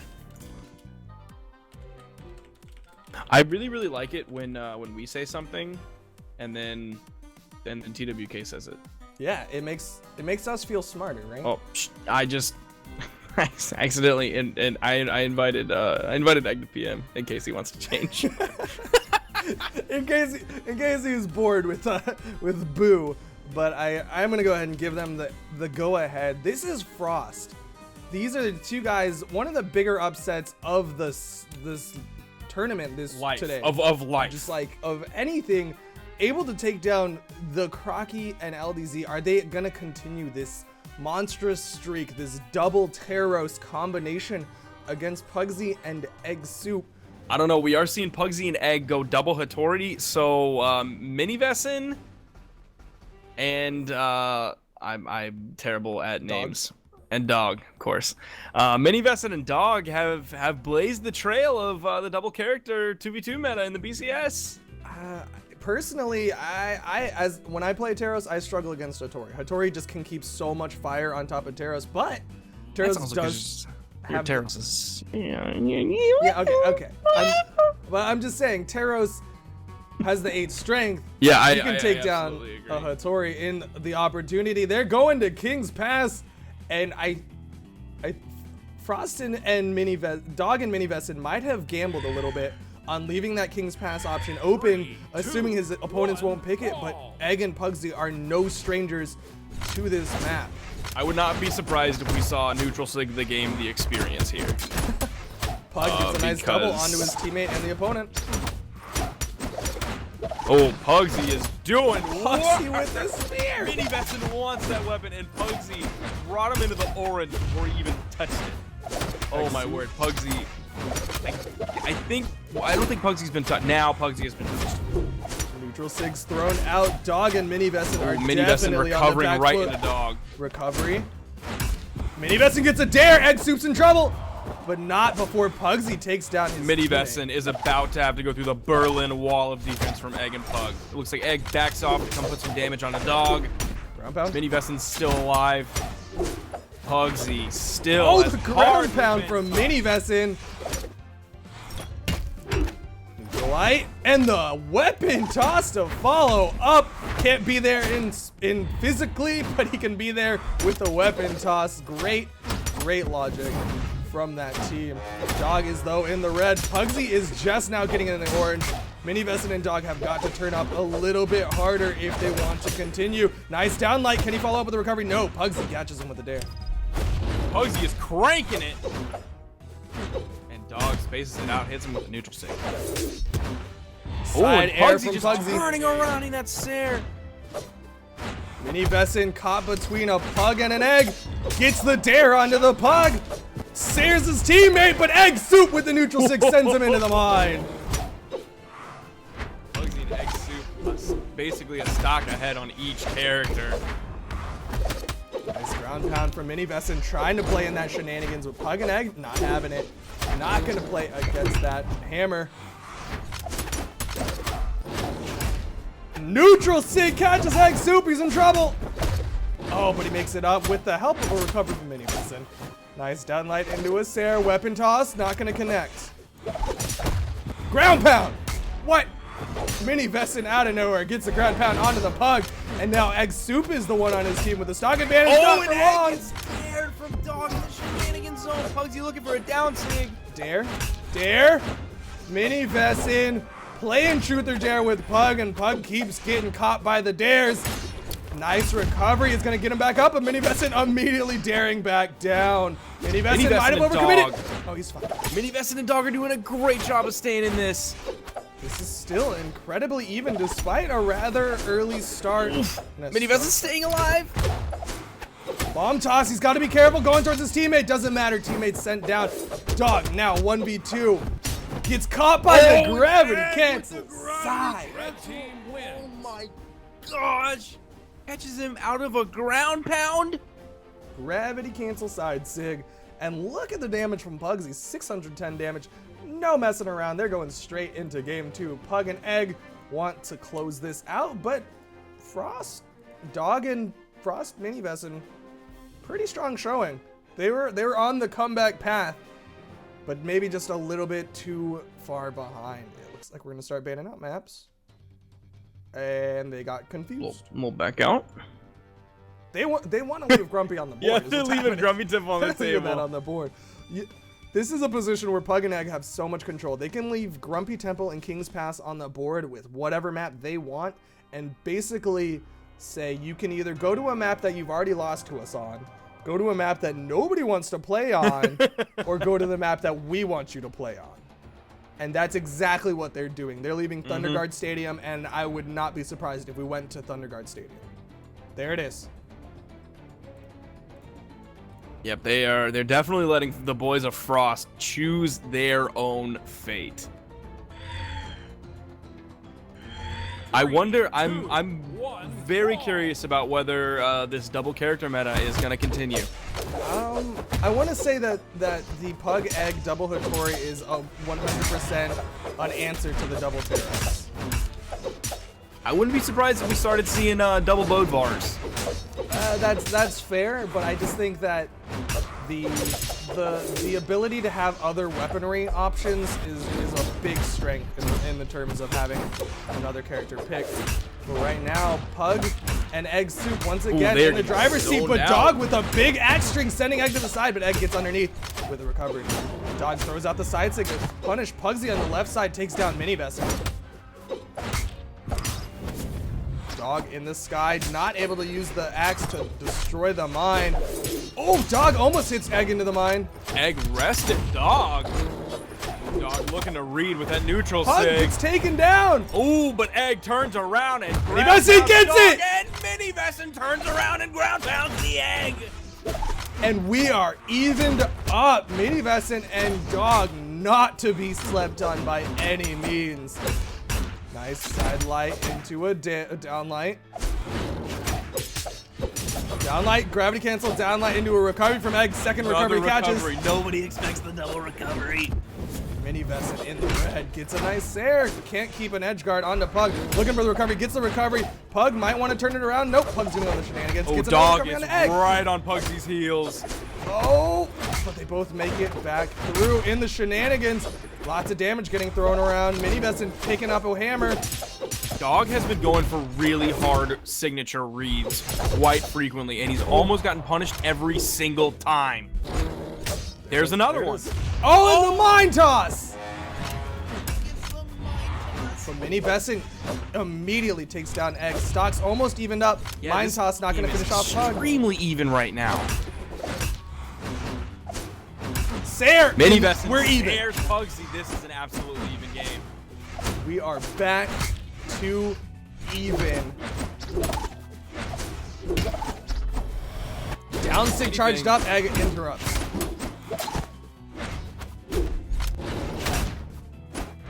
Egg and Dog both getting into the red. Dog gets the down sig. my 1v2. gosh. Can Don't they do it? No! Please, Mini Vesson. Neutral light. Black hole. Black hole. Dog. Drop No! it! And that's what I was talking about with the axe.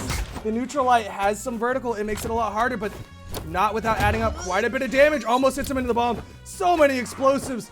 If Mini Vesson wants to, he can go for the trade. Oh, almost tries to. Pugsy is in the very red. Dog is in the very red. Pugs is trying to take down Dog. Mini Vesson with a Sair. Weapon tosses. That's it. Pugsy's down. Oh my gosh. Dog Double tails. and Mini Why is it working? Vesson. I'm a fan. I am a fan of these guys now. They have won me over, Dog and Mini Vesson. Yeah, they're both diamond players. I don't know how many tournaments they've participated in. I know they weren't in season 0 of BCS, but they are showing up in force. These guys are absolute monsters. This double Taros thing is definitely working, and I take back all of the criticism I had by saying, oh, you know, the neutral stick black hole doesn't work. They don't need it. They're going back to Thunder Guard, and Pugsy switching it up to the Barasa, and I like that pick. That is a I think this is a smart pick. I think that this is a smart good pick. 3, 2, 1, brawl.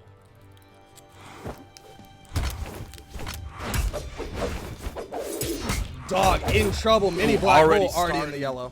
Mini Vesson was there to save his boy, though. Dog took quite a bit of damage for that overcommitment. Wanted to steal the weapon out from underneath his opponent, but a little bit too late. Pugsy gets the down sig.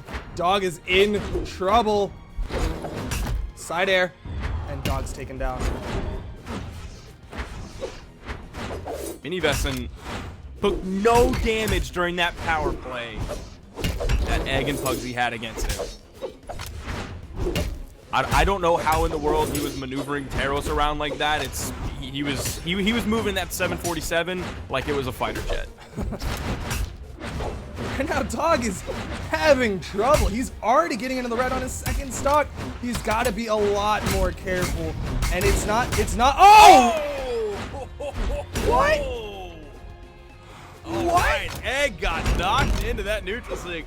Down signature coming out of Dog. Mini Vesson gets a recovery. Pugsy gets to the wall, deep in the red. Dog has got to extend the stock though. He is so deep in the red and he doesn't want to leave his teammate in a 2v1. Dog is in trouble. The nair from Egg, and Dog's on his last stock. Died again. Pugsy hasn't died. Mini Vesson hasn't died.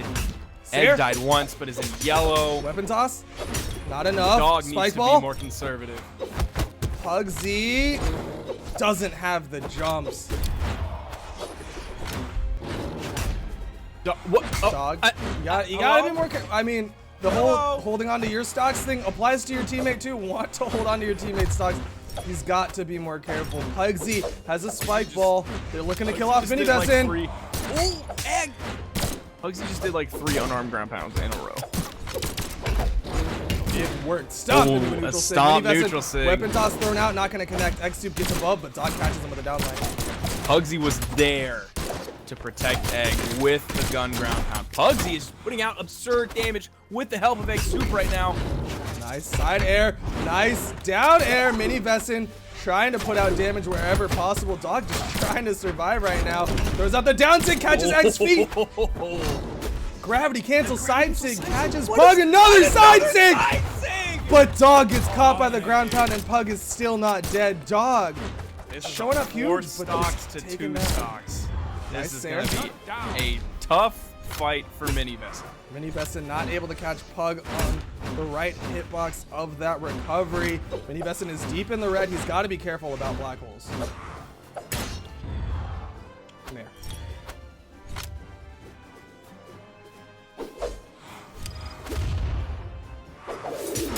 Neutral lights. And it's over. It's over. Oh! Oh, Egg Egg. Soup a little bit What, too I- early. Goes for the gravity cancel neutral light. I don't It's- think that was necessary. I think he could have done a regular neutral light and he would have caught it. I mean, regardless, Mini Besson took so much damage that that's all Yep, it took. that's Sideline all it into a takes. recovery. Red And team Pugsy wins. still had 2 stocks left.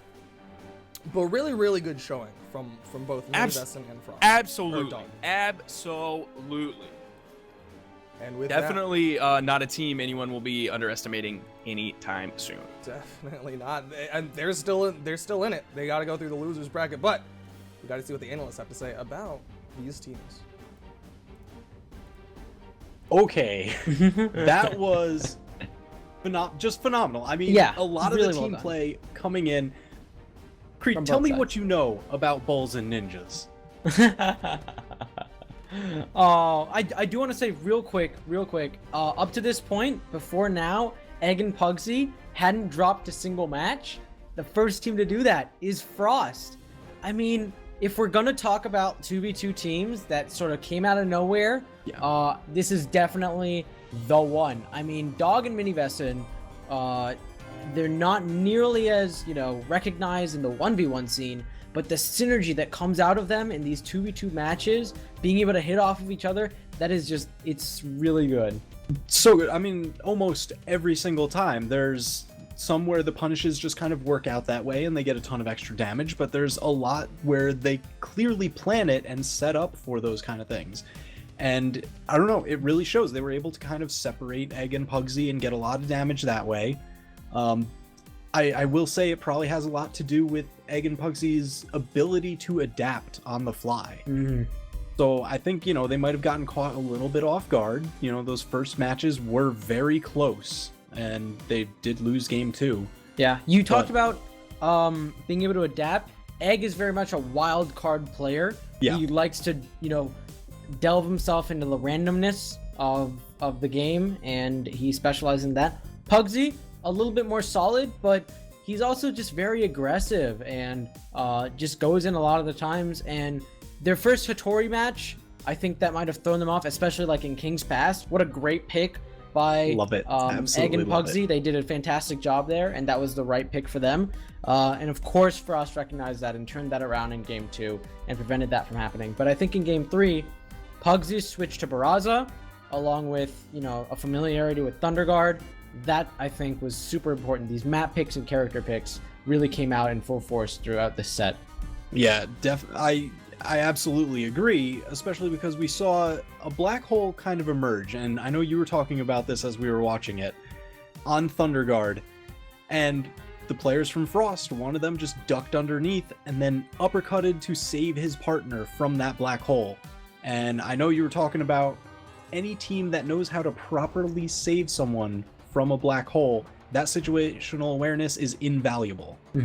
That's if you want to look at teams and be like, how do I know if this is a good team, is a team that knows what they're doing? A team that knows how to save their partner from a black hole is both someone that knows what attacks to use, sees the black hole early, and has situational awareness throughout the match. those sort of things are what really defines a 2v2 team, and we saw that out of Frost. I hope we see them more in losers because they just have been playing fantastic. And I think with that, we're ready to move on to the next match. Take it away, Designated Asian and Sparky. All right, and we are back, and we are doing anti-pop or anti-pop and Silly Gobi against the Gentleman from Frost, or Mini Vesson and Dog. Yeah, it's gonna be interesting to see how Anti-Pop and Silly Gobi are able to adjust to this relative powerhouse of Mini Vesson and Dog. Obviously, they're not undefeatable because they're in the losers bracket alongside them, but they're still showing up in huge force against some pretty big name teams. Who knocked Anti-Pop and Gobi in before? I believe we saw them. Was it Mother Russia? Let me see if I can find Or it. was it Dog and Mini Vesson? I don't think it was Dog and Mini Vesson. It was Hella and Mother Russia. Okay, so I was right the first time. But yeah, this is gonna be an interesting match to say the least. Do you think Anti-Pop will be sticking with his Bodvar pick? It's been providing reasonable results so far. I don't think that is the reason that they're in losers bracket by any means. That is a fair statement, but I believe let's go ahead and give them the go ahead. They're sticking with his double Taros. No ifs, ands, or buts, and we're seeing the Asuri. This is something that I've been saying. I like it. Anti-Pop's Asuri is monstrous. Yep. Because it gives him that sword option, which he did well with on Bodvar, and it of course gives him the Qatar option. That, I mean, he's one of the best active tournament Qatar players right now. I would say arguably one of the best.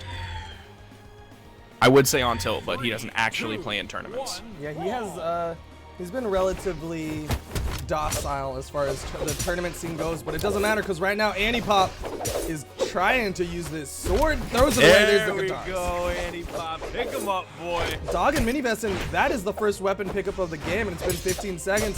Mini Vesson finally picks up the axe, but has yet to get a hit with it. Silly Goblin, Silly Gobi is making this sword work of Sir Roland. Vesson is throwing Anti-Pop out.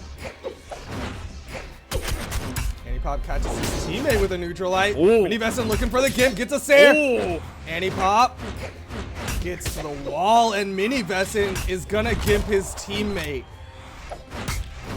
I don't know who said it earlier. I can't remember the name, but someone said that Anti-Pop's Qatars don't work in 2v2. I'd like to see more before I would take that opinion. Oh my But Dog god. able to get the neutral heavy onto Silly Gobi, even with Anti-Pop on top of him. And Mini Vesson trying to turn around, throws the hammer recovery, doesn't even need the weapon toss. Anti-Pop falls to his death. Mini black hole. Dog able to adjust, walks back, but can't keep it going. Doesn't walk far enough back. Silly Gobi though knocked into the orange. Ground pound not going to connect on either of the Taroses, but the recovery will. Oh, Silly Gobi throwing for the zone and hitting the unarmed uppercut.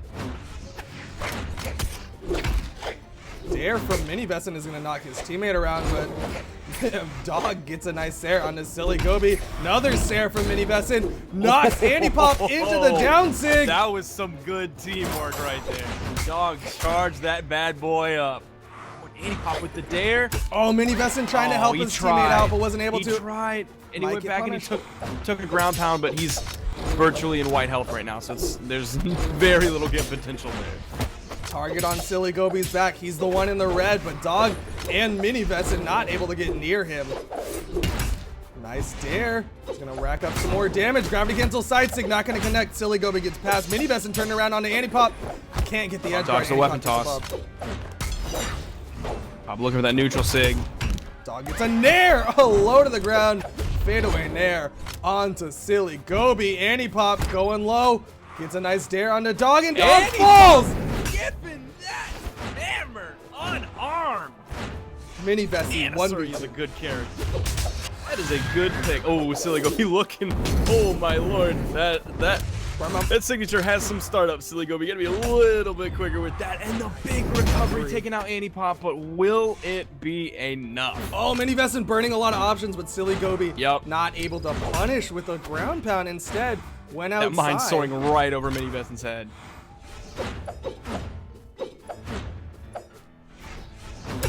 Nice there.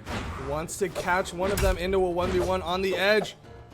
Annie Pop is going for it. Silly Gobi wants to try to help out as best as he can. Annie Pop gets ground pound.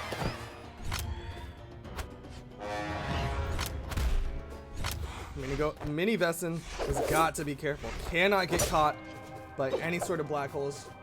I want to see Annie Pop get in there and start shredding with those guitars. You want to see him in the 1v1 right now. Is what I really truly do. Nice recovery from Mini Vessin. It's not that I want Silly Gobi to die, but I don't like what Silly Gobi just did. He added a little bit of damage, yes, but I would have liked him to let Annie Pop do his thing. But who knows? They're in comms. Annie Pop might have called for it. Annie Pop switching it up, has the sword. Gets a nice neutral light on a Mini Vessin. It's a ground pound. Is he going for the Gimp? Silly Gobi, he's got to be careful. Almost gets his teammate. Annie Pop's running out of options, but Mini Vessin not able to keep the edge guard going. I love what Annie Pop did before he engaged. He waited a little bit just to delay an attack. The fully charged home run bat. All right. And look at the damage that Annie Pop was able to do. The lack of damage that Silly Gobi did, Annie Pop was able to make up for it. I like that Asuri pick. Asuri that is very strong character. But right now, they're going to be banning out maps Mini, Vessin, and Dog. Not going to switch characters. A little bit of trouble early on in this set. Are they going to be able to bring it back? Every time I say Asuri, Siri keeps waking up on my phone. Just turn that off. You don't use it. I like to know that she's there. Makes you feel less lonely. In case I need her. But here we go, game 2 on Twilight. Mini Vessin, Dog. 2, 1, I think Annie Pop is gonna do some work here.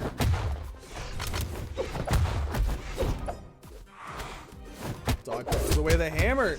This team is completely unarmed. Black hole. What? They're just having it. They don't care. They do not care. Together, it's 1-for-1. And I have to say that Annie Pop made the right decision. Silly Gobi has a defense advantage, so any sort of trades like that it's gonna work out in red team's favor. That's such a goofy thing to see in a competitive setting, though. Ground pound from Dog onto Silly Gobi. The Sair sends Dog flying, and Dog can't get to the wall.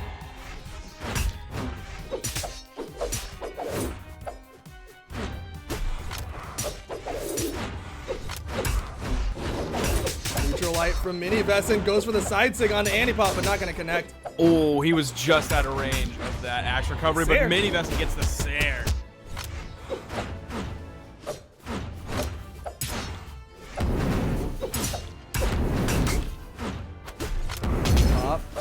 To hold on to this stock.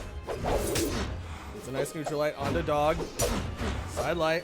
With the recovery from Dog as he pops up. Mini Vessin not able to get the dare on Annie Pop.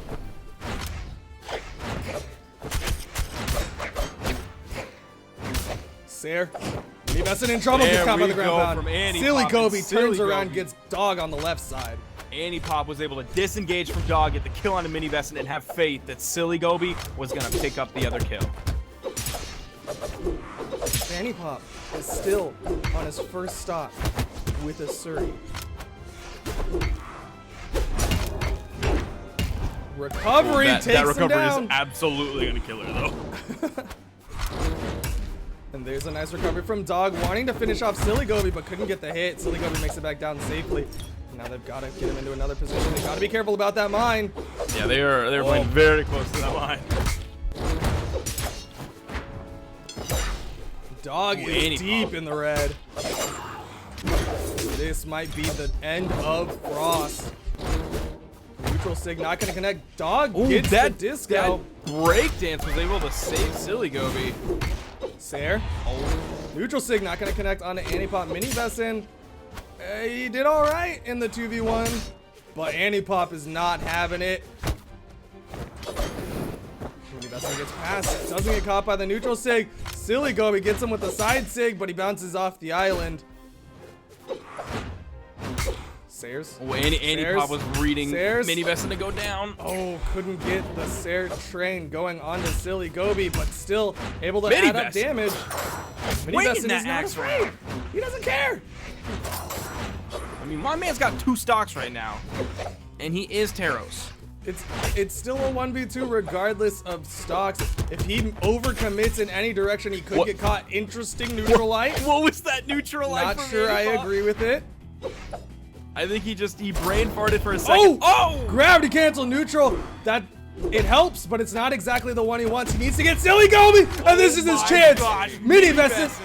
Stocks We evened are up. dead even right now. This is a 1v1. Stocks evened up.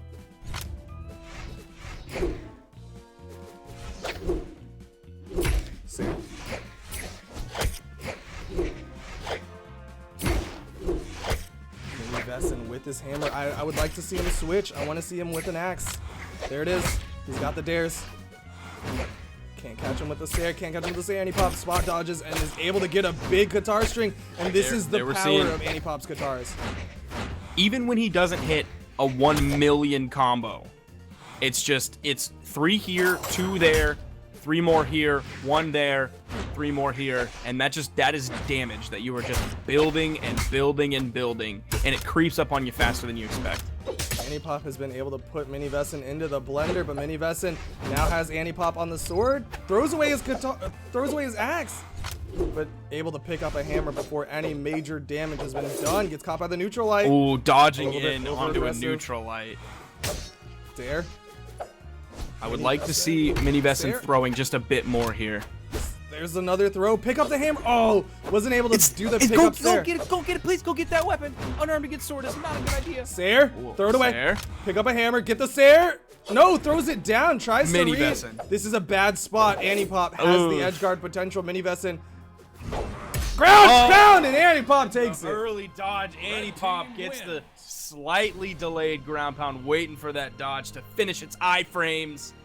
And Anipop, look how much damage Anipop did. Oh my gosh. Did 877 damage. Mini Vesson able to put out quite a bit of damage of his own, almost able to take it down, but was not able to clean it up. And with that, we are gonna go to the analyst desk.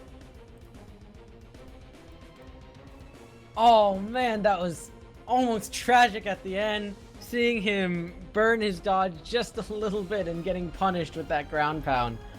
They played really well. So heartbreaking. I loved watching these Frost guys, Dog and Mini Vesson. I don't know. I'm fans of them now. Like, absolutely.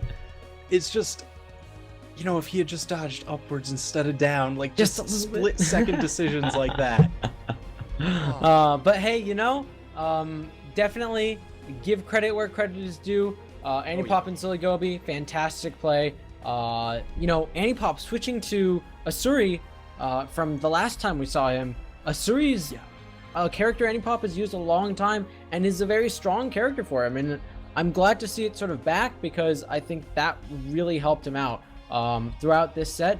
And especially like in the 1v1 at the end there, like having a character he's 1v1 familiar with is pretty crucial. Yeah, that definitely paid off. I mean, I was really surprised that it came down to that 1v1 because that was a really tense situation. A 2v1 pretty much in Vex's favor really heavily. So good on him for being able to, you know, bring it down to that. Oh yeah, Mini Vesson, just fantastic play in that 1v2 situation. No, getting the clutch on, hey, you know, I took out Anipop, I gotta kill Gobi like right now, and Silly Gobi's running away, you know, trying to get away, but he got down on him and just killed him immediately, and that brought him down to a 1v1, and he almost got the final hit in, but it just wasn't quite enough. All right, so just real quick, there was a very interesting moment that I know we were talking a lot about. I know Designated Asian touched on it quite a bit. that mix and match black hole that was happening. Yeah. So You let's know- break that down. Yeah. Okay, yeah. So, Antipop and one of the Taros getting that black hole set up on the other two respective teammates. Mhm. So, what ended up happening there, Gobi, he was playing Roland, 8 armor, a lot more armor than Taros. So, every single repetition, Antipop and Gobi were just building that damage lead for their team. So, it's like, of course, you just want to keep that going as long as possible.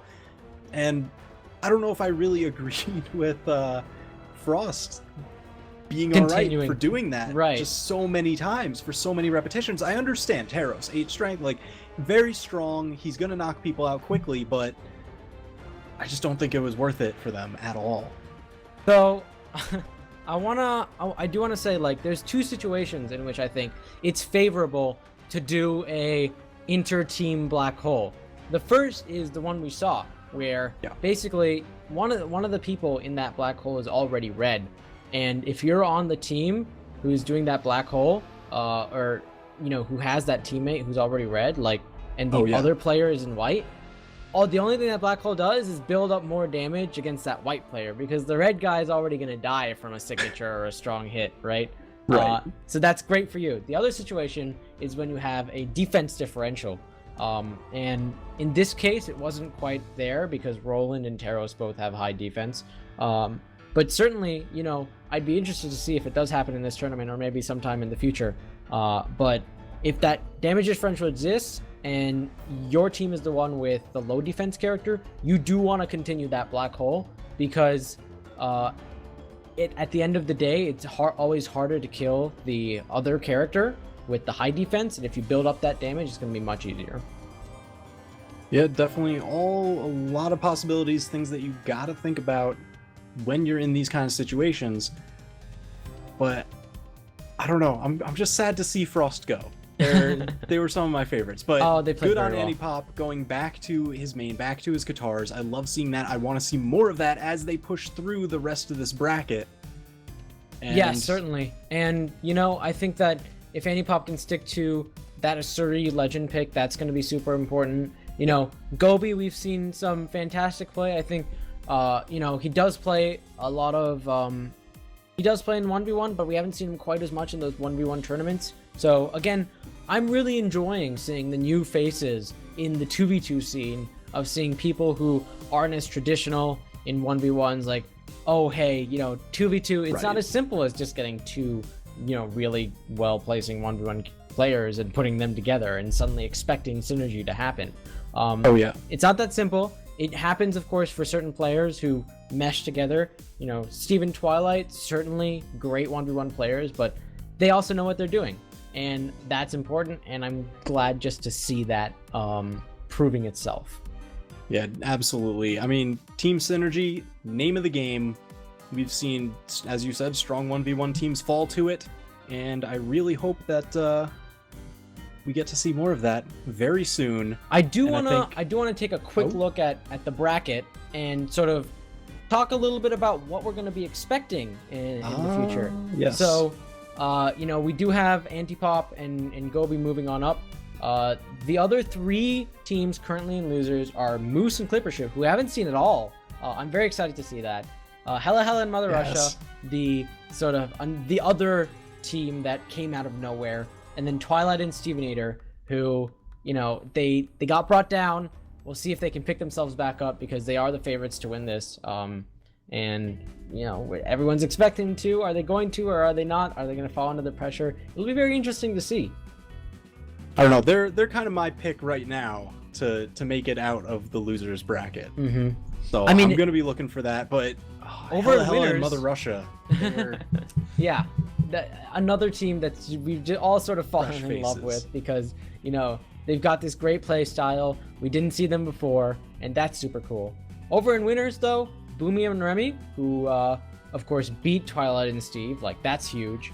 Very strong. Pugsy and Egg Soup, another Boo team who we've seen play really strongly. They've only dropped one match in the extent of this tournament, Yeah. so they're going to be tough to beat. I think right now the teams that we've narrowed it down to are indeed very, very strong, and I can't wait to see what we have in store. Yep. So with that, I think Designation of Sparky, take us away. All right, and we are back from that excellent analysis from TWK and part of the Creed, and a little bit look at what we have to come in the bracket. What game are we going to be watching next? Is it going to be Moose and Clipper and Hella Hella and Mother Russia? We're actually waiting on that game to finish up. Oh, to finish, and then we're gonna peep watch Twilight and Steve versus the winner Oh, of right. that. No offense to Hella Hella and Mother Russia, I do want to see them. I think they're a very strong team, and I'm excited about the things that I've seen out of them. But we have seen zero things of Moose and Clipper ship, so True. a part of my heart wants to see them make it through, just to see something different at the very Not least. that I'm surprised that they got this far, but Moose and Clipper ship came through. They didn't have the easiest run. They did I mean, they not. took out Crocky and LDZ 2-0. Wait, Moose and Clipper took out Crockett and LDZ? Yeah. What? I don't know if I like that's. I mean, that's did what not- Challenge says. I did not notice that. Right? Wow. They took out Logic and Orange B 2-0. Yeah. They got knocked down to the losers bracket really early. Let me see. But where- they came through with that salty run back. Where do you see where they got knocked down in the losers bracket? I'm looking. It's in round 3. Against Scythe and Cody Travis. in Yeah. Round 3, but they have been on a tear ever since. Yeah, down in the losers absolutely. bracket. Absolutely. I'm pleasantly surprised by that. If you don't know Moose, he's been I don't want to say absent from the scene. He hasn't been in the capacity that he used to be.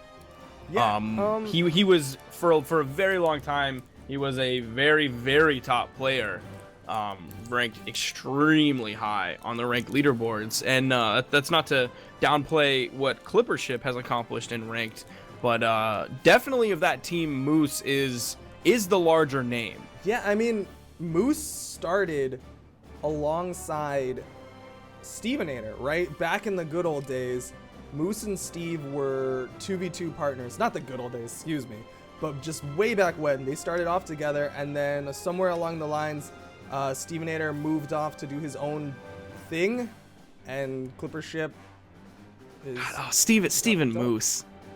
Dude, remember? Steven Moose, You man. remember? That's Makes it feel old, doesn't it? romanticizing the old days. They were one of the first actual like 2v2 teams that was like a static team. Like you and I knew them as Steve and Moose. Mm-hmm. They were Steve and Moose. They were, I mean, Stevenator existed and Moose existed, but they were always Steve and Moose. Yeah, I mean, that they were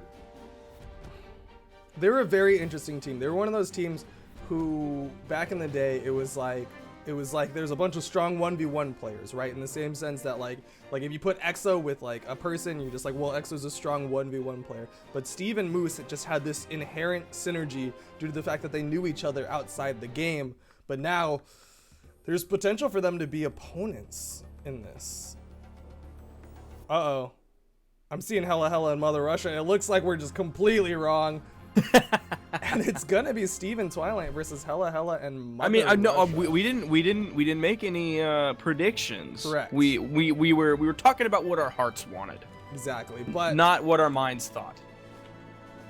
I'm not surprised in the sense that Hella Hella and Mother Russia have been absolute monsters throughout this tournament, and it looks like they are gonna be in it to win it. It's gonna be Steve and Twilight versus Hella Hella. Here I just in want the to take a little aside and say how cool it is to see people like Mother Russia and Hella Hella and all the other names that we've seen that are not the standard names that we see. A lot of times, Boo players tend to be the ones that are in the top 8. They're also not teams to be slept on per se. And- Hella Hella and Mother Russia, exactly. 22nd seed. Frost, Dog, and Mini Besson were 10th seed. We were talking about Pavel, right? Where's he on this bracket? My man Pavel. I can't find him. I can't find him, but I want to. Yeah, 16th seed, not not players to be slept on by any means. Yeah, they're definitely more ranked monsters, but we haven't really seen them in any 2v2 stuff until now, and by God, I hope to see more of them. Absolutely. It'll be interesting to see how they shake out in these upcoming BCSs, because this isn't just a one and done. There are plenty more BCSs to come in the coming months. But right now, Twilight is playing a Surrey, and Steve is on Skylar. You know, it's I mean, they're in losers bracket for a reason. Maybe it was their drafting. Maybe it was their character picks. No, but right now, Twilight has taken almost no damage. He doing some work with that lance. Yeah, Steve has been making it work out. Gets a weapon toss That into was awesome. a different pickup neutral light. That was amazing. I think even if he hadn't picked up the new lance, the old one would have been high enough for him to pick up into that neutral light. Regardless, and he gets the kill onto Hella Hella.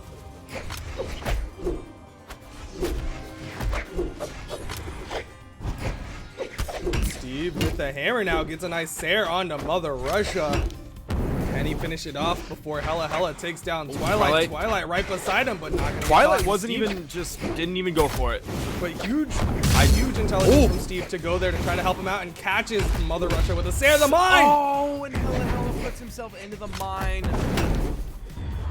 Oh, Mother Russia finishes off taking out Stevenator. Steve. Twilight Hella gets the recovery dies, on never mind. Twilight. Hella Hella in the orange. Oh, and Mother Russia catching Hella Hella in that downlight Sair combo. Hella Hella gets a nice dare. Can't keep it going. Twilight with a dare of his own. Pushes him away. Hella Hella's in the red, but he wants to rack up damage. Oh! The follow-up from Steve. Okay. I don't know how intentional that was, but it definitely worked out. And Hella Hella gets sent to the sky.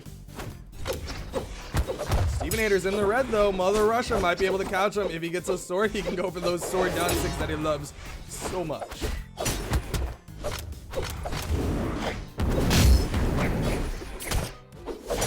Mother Russia went for the hard crank in that unarmed side sig. Sair from Steve takes down Mother Russia. Weapon toss into a ground pound. Twilight in position with a follow dare. it up. Hella Hella is dead. Down. He's able to make it back. Nice dare from Mother Russia, evens it up a little bit closer to even, but Twilight looking for that Qatar edge guard. Mother Russia went for the gravity cancel neutral sig, but gets caught by the weapon toss. That spike ball. Down sig. And there's Mother Russia using those huge down sigs. Just such good aim. He positions it just right. Ends up pulling the trigger. He's getting into the red though, and Twilight and Steve are not gonna wait around and let their teammate to do it. They're both going hard onto him. They are going for it. And Mother Russia Trying to doesn't have cover the all jumps. the options. Steve and Twilight take that game relatively untouched on their final stock. Game one going the way of the Boo Boys, but Hella Hella and Mother Russia they're not gonna be stopping anytime soon.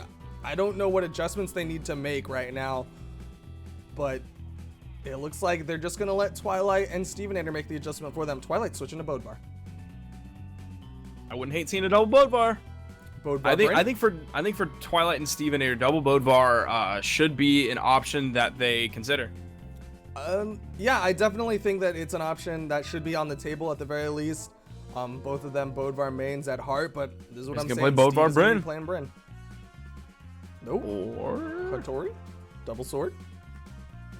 Or hey, just play Bodvar. there's a Bodvar.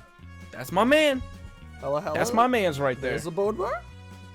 We got 3 Bodvars and a Do it. Hattori. Do it, Mother Russia. Do it. Switch. Make the swap. No, I don't think he will, because Hey, Mother Russia with that, he loves that sword down 6 so much. He's not gonna do it. Whoop.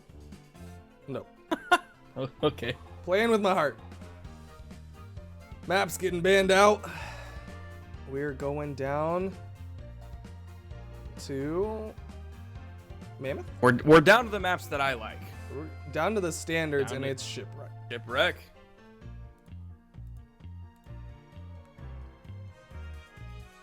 I really do like this double Bodvar pick. 3, Not 2, to 1, discredit brawl. the Bodvar Hattori, but I think for Steve and Twilight, this is where you need to be. Yeah, I mean, it's just it's something that they're vastly more comfortable with. Hella gets a nice down light into a dare, into a stare follow up on a Stevenator, racking up a little bit of damage. Twilight still hasn't picked up a weapon. Nice downlight Sarah from Mother Russia, gonna keep Twilight off of that weapon. Goes for the down tick, but Twilight able to dodge it, just barely. And Twilight finally picks up a weapon. Stevenator juggling hella. Mother Russia gets the big neutral sig. sig taking out Twilight. Down sig, or side sig Down connects. signature. And Steve doesn't have the jumps. Stevenator Wasn't able to touch the wall. I'm not 100% sure why he faded away from it, but he didn't get the wall touch, and that's a big swing in the way of Mother Russia and hella. Downlight Sarah. Stevenator wants to finish off hella. Instead turns towards Mother Russia, who gets a nice gravity cancel neutral sig onto Twilight. Sarah. Nair is gonna keep Twilight alive. Down air And from Nair Stevenator. Twilight gets finally- past the ground pound. Stevenator gets the kill onto hella. Twilight is in the red. Mother Russia still hasn't died. There it is. But Twilight, like you said, in the red. He's got to be careful. This is why I don't like Twilight on Hattori. It's a nice downlight into a gravity cancel neutral light. That's something that you don't see a lot of sword players doing, but Mother Russia likes to bring it out every now and then. Just has a mix up. Goes for a gravity cancel neutral sig. Bomb toss. Gonna go over hella. Okay. Neutral sig catches Stevenator, but don't think Twilight Steve- is giving him Steve room can't if make he it could have back. gotten up.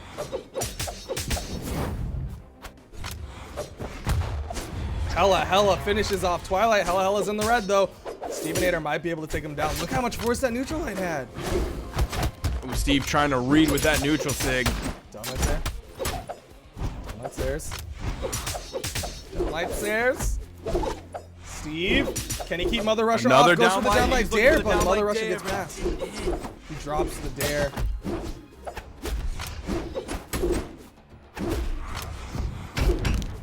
Oh, if Twilight didn't scoop him up, Double knockout. Mother Russia might have killed him, but Twilight getting a double kill. Breathing some life back into this Twilight and Stevenator team that they so desperately need right now. Twilight picking up the black hole. Steve's in the red. Mother Russia went for the again with down that down sig. sig. Able to out dodge the downlight from Steve. Steve's in trouble, but doesn't get caught by the side sig. Down sig gonna get interrupted by Twilight. Throws out another one and gets the downlight stairs. Hella looking for the edge guard onto Steve. Recovery connects. my Twilight doesn't have the jumps. Steve 1v2 in the red. Down sig not gonna connect. Steve able to interrupt with a dare. Dare from Mother Russia. I didn't see Steve hardly pick up Hammer at all. I think he was. Oh, those. The down sigs, man. Mother Russia is the Surgeon General of down sigs right now. Absolutely honed in on your position. Just incredible use of that signature. And not even in the way that a lot of people use it, to where they expect you to come down and hit a dare, and then they they use it like a retreat signature where you back up and then you get a dash forward and you hit him. He is dodging through, turning around and hit him. He is X pivoting them. He is slide charging them. He is showing a huge amount of versatility with that one signature. 3, 2, Mother Russia 1, making that brawl. down sig work. And here we are, game 3. Steve and Twilight, a team that coming into this was by and large the favorite, coming in first seed.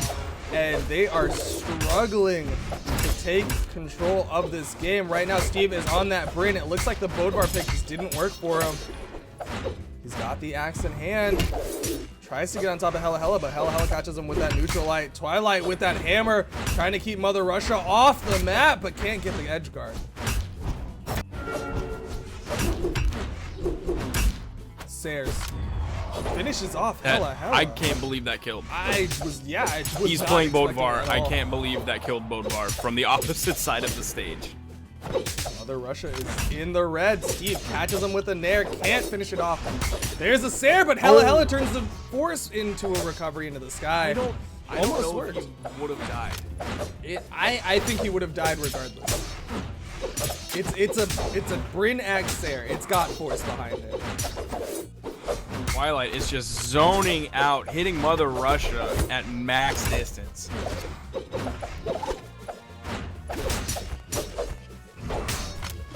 Mother Russia has a sword in hand. Stevenator catches the signature onto Hella. Downsig connects for Mother Russia, but still not enough. Downlight Sair. Steve gets caught by the Sair. Mother Russia goes for the gravity cancel neutral and able to follow up with a recovery off the whiff. Goes for the downsig, but Steve interrupts.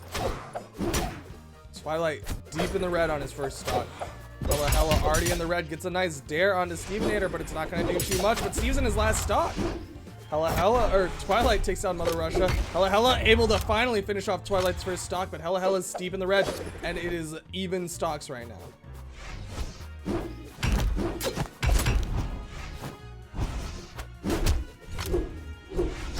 Twilight is sandwiched in between Hella and Mother Russia, but gets the Sair, taking out Hella.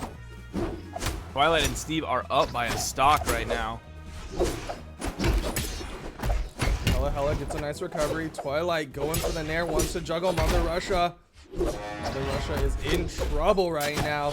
Hella on the far side. Steve just trying to position between Mother Russia and Hella. Even though that's generally not a great place, Twilight's just keeping so much pressure on Mother Russia that Mother Russia can't turn around and force Steve into any sort of black hole. Downlights there, and Steve actually downlights his teammate. Downlight Sair onto Hella. Mother Russia gets a side sig, and it's not going to finish off Twilight. Twilight gets caught by the recovery, Ooh, that but it's still got a recovery's gonna fresh take stock. out Twilight. Recovery. Steve. Mother Russia's very red. Going Hella far is out. very orange. Oh, Twilight able to get coming his in. teammate Ruben. Sair follow-up. That Sair follow-up from Stevenator, and now What it's an Hella versus... excellent option from Stevenator. Twilight possibly saved him, and Steve didn't take it at that and say, oh, well, I'm safe. I'm going to try and get back up to the platform. He said, no, how can I capitalize on this? Downlight, Oh my Sair! gosh! Twilight with the downlights takes them down. Oh my gosh. In this match, looking at the damage, Hella definitely did more damage than Mother Russia's Hattori. That was huge. That was what Stevenator and Twilight needed, but let's see what the analysts have to say before we see more of these guys, because they're going to have to keep going. This is the loser's bracket. There are no opportunities for drops. Wow, Stevenator and Twilight managing to pull out that set. It was looking kind of grim for a little bit. What a fantastic set in general. Oh you know, my we've been gosh. talking a lot about surprise teams. You know, Mother Russia and Hella. Sad to see them go, but they played a really good match. Amazing fresh faces, not the usual teams that you see in these tournaments. And I'm really happy that they made it so far. Starting off here. Yeah. All right, that game one. Okay. I've got to give it to Steve and Twilight for they were happy to do 1v1s, but they were smart about rotating them. They would fight their respective opponent for a little while and then just call a switch. Yep. And I mean, just even that is enough to throw them off and really push it for you. Yeah, and I think the name of the game here was separation. Yeah. Mother Russia and, you know, Hella, them being able to keep Steve and Twilight separated was huge, which almost seems backwards because Twilight and Steve are good 1v1 players, and they're known to be good 1v1 players. But something about them sort of breaks off when they're separated in this situation where they're expected to be in a 2v2 and they're sort of trying to get back to each other and maybe like bring the enemies toward each other, and that wasn't working, and Hella and Mother Russia are doing a great job at stopping that, and I think that threw them off in that second game. I think that was the deciding thing. Definitely, because we know they chose Shipwreck kind of thinking, all right, we called it out, they're going to be very aggressive right from the start. We were expecting a lot of edge guards. And I mean, Mother Russia and Hella Hella were just able to turn that around on him and just push that advantage, get those early kills, and just win that match out, which I don't know if we really expected it to go that way, even just from the stage pick when we saw it. I do want to touch on basically character picks just real quick. Yes. Scarlet and Asuri, what was with that? Like, they won that match, so clearly it wasn't an awful idea, but they did switch away from it right afterwards, despite the win. I don't know if that was just sort of more of an experiment, or what do you think? Okay, honestly, this is where I've seen and where I think that Twilight and Stevenator's synergy really comes into play, when Twilight's able to just run the game that he wants to, and then Stevenator is so amazing in a support role. I mean, he's, as you said, he's a phenomenal 1v1 player by himself, but he really shines in that he brings out the best in Twilight and then can cover, because his situational awareness is one of the strongest I've ever seen. So that Twilight is really strong as sort of the main offensive player. Like, he doesn't do as much support, and Twilight backing him is what makes that really powerful. Yeah, so with that Scarlet pick, I really like it because it gives these large sweeping weapons a lot of extra movement with that rocket lance. And, you know, I would have liked to see a couple more weapon throws, particularly with such large weapons. I thought that's something that he was going to go for a little bit more, but that definitely worked out quite a bit. And then I think, you know, in addition to them wanting to just go for those edge guards in that second match, that double Bodvar pick is kind of what hurt them, because it threw off that team composition that they're used to. Yeah, and that I think they tried to basically play 2 1v1s and go back to their original mains. Twilight especially, Steve, he's been sort of switching around those mains, but they tried to do that. I don't think it worked out very much. Yeah, they definitely underestimated the 1v1 strength of both Hella Hella and Mother Russia. Just because we haven't seen too much of those players in these 1v1 tournaments, and I think that overconfidence, you know, just kind of spelled their doom for game 2. And that's why I liked seeing them go back to that support and aggression role separation between the Brynn and the Bodvar. Brynn just using her speed for it. All right, well, with that, we're going to move on over to the next match. Designated Asian and Sparky, take us away. All right, we are back, and PWK and Creed just talked about how the double Bodvar pick might have spelled disaster for Stevenator and Twilight. I'm sorry. I don't personally agree. What are you saying? I room swapped and I just hear this like furious typing and I just couldn't help but laugh. But Twilight and Steve, they're gonna go with something a little bit more standard per them. It's the Bodvar Hattori on the other side. We're gonna see Annie Pop sticking with that Asuri and the Sir Roland from Sir Gobi. Sir Gobi. Hold on, I'm doing giveaway business right now. Oh, okay. I'm sorry. Well, it looks like they are getting ready to go. Silly Gobi is going to be sticking with that Sir Roland. Like I said, Twilight's moving back to Hattori. There are other options that Stevenator and Twilight have explored that worked. Yeah. I don't know why they're reverting to this right now. It's an interesting option, but I think it's just a little bit more standard for them. It's just something that it's like it's their comfort pick. It is their Bodvar, but it is now a Bodvar Hattori combination, and it looks like we're going with 3 very standard options. They're going to Shipwreck. Here we go. Game 1, losers bracket. I believe this is losers semis. 3. The only reason I would agree with the Twilight Hattori pick is if it's to match up against Antipop. Like with The speed of Hattori against Antipop's speed of Asuri. But it looks like they aren't hard designating matchups. But Twilight is kind of fighting Antipop. Knocking Antipop around. They're switching it up. Antipop gets a nice guitar string onto Stevenator. Silly Gobi with this lance hasn't been able to make too much of it. Throws away the lance, picks up a sword. But Stevenator catches him with a dare before he can get anything going.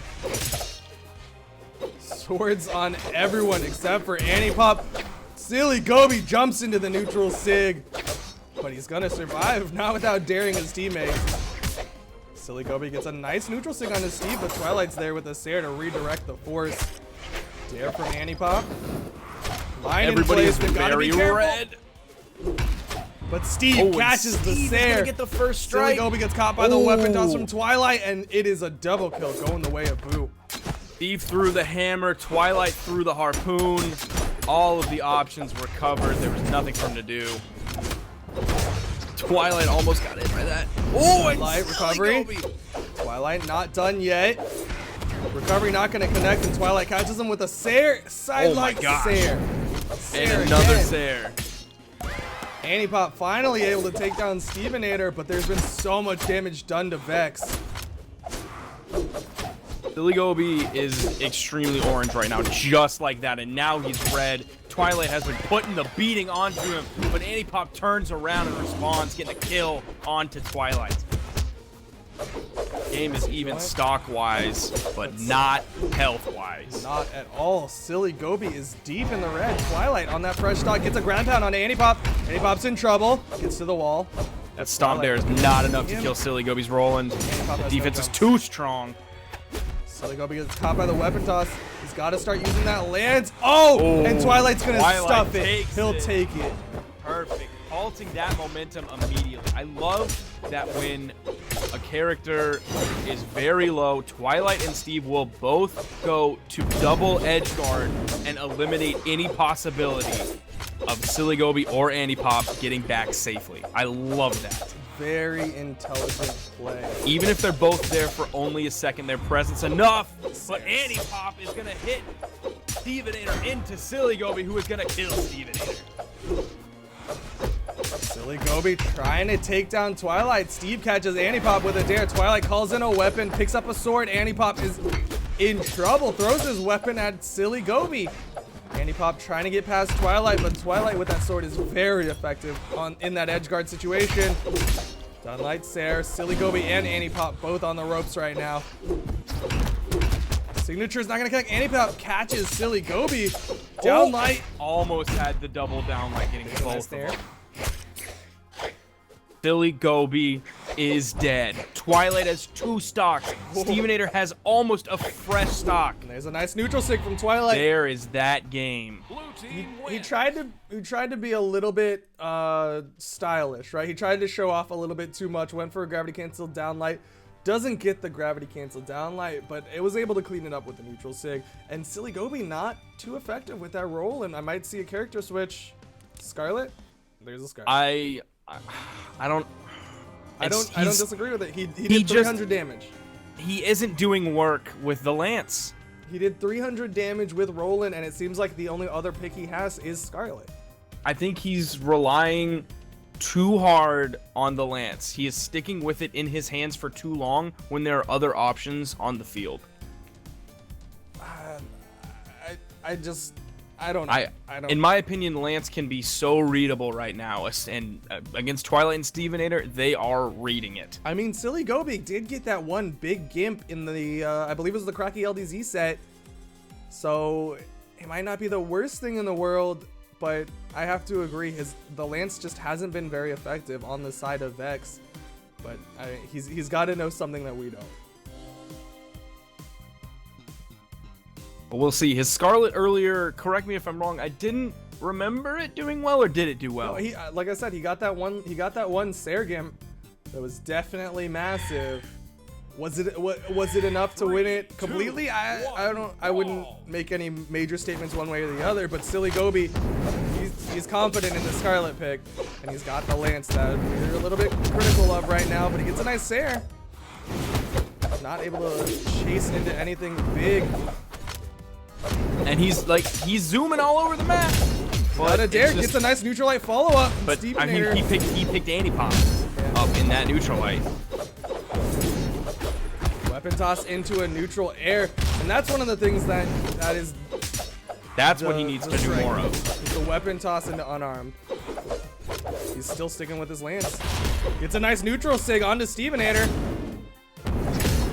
Gets a dare onto Twilight. It's not it's not ineffective right now. Looking at the health, Stevenator and Twilight have taken quite a bit of damage. Anipop has actually been the one to take the least right now. It's a Sair onto Twilight, and Twilight's taken down. There's a Sair from Silly Gobi, and stock advantage is in the way of Vex.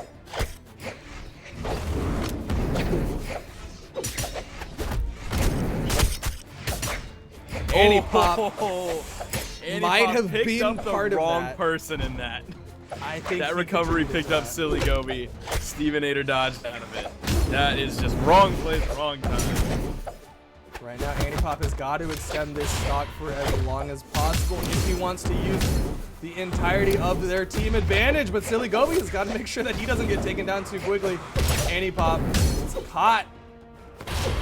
Twilight wants to get the Sair, but couldn't quite get it. Anipop able to dodge past, gets a dare on the Twilight, but not much else. On the left side, Silly Gobi gets a nice weapon toss, gets the unarmed, but Anipop. Right, he's doing some work with that lance.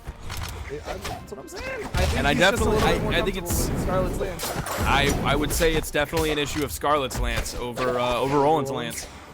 I mean, I think you of all people can contest that lances do in fact feel different in different characters' hands.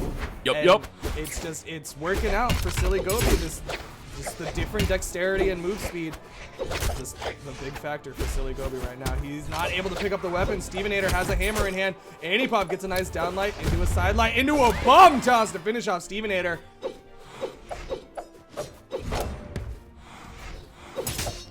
Silly Gobi is not even attacking. He's just dodging around, trying to buy time for Anipop to work on Twilight. And he is. Steve has not disengaged from Silly Gobi, even though Silly Gobi is not putting up much of a fight right now. They've just kind of been dipping around one of another. I think Silly Gobi's just looking for the lance. He's not showing off too strong with his hammer. He got a downlight, but couldn't get the dare follow up. Ooh, couldn't get that follow up there. The weapon tosses. Oh, the Sairs are working out. Gets a weapon toss throw. Ground There pound, is not no. gonna get- Twilight didn't get the wall. Can't make it back. He did not get the wall. He didn't. He slid down that angle.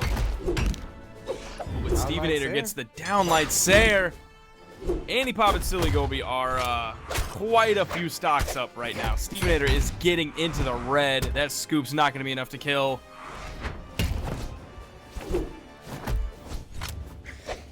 Anipop was waiting on that weapon, letting Silly Gobi pick it up and not giving Steve the option. Steve cannot make it. Did he not touch back. the wall? He didn't. That's the second time where I could have that's sworn a shipwreck. wall was touched. That is Shipwreck Cove. The smaller walls are in fact harder to recover on, and that is going to be game 2 going the way of Vex, and they're going right in it. No character swaps as far as I'm aware. But they're thinking long and hard about the map bans. We still haven't seen Grumpy Temple today. God bless. What we have, True. we True. have, It was a mistake. we've technically seen it more than we've seen King's Pass, True. and more than we've seen Blackguard. How many Nah, I have thought we seen saw Great Blackguard Hall? twice. I thought think we saw Blackguard twice. I don't know. We've seen Great Hall once, maybe twice. Regardless, we're going into it. Twilight, Steve, We're on Anipop, Shipwreck again. 2, Silly 1, brawl. Gobi. Silly Gobi picks up a hammer. Not exactly what he's looking for. He just seems a little bit more comfortable with that lance, and he gets caught by the mine as he's throwing away his weapon. Anipop with his sword is racking up a little bit of damage on Stevenator. On the other side, Twilight's doing work on the Silly Gobi. Anipop trying to help out a little bit. And Silly Gobi's getting knocked Silly around. Gobi getting caught in a sword sandwich right there. Getting dared into a nair. Nice downlight Sair, but Silly Gobi not able to follow up, and he hits his teammate. Slight misplace from Silly Gobi. Stevenator with the Sair. Silly Gobi gonna use the Sairs of his own, and Anipop helps him out with the recovery. Good safety net from Anipop. Oh, Dare. that dare is gonna connect. That hitbox is gonna extend, and it's gonna take out Silly Gobi.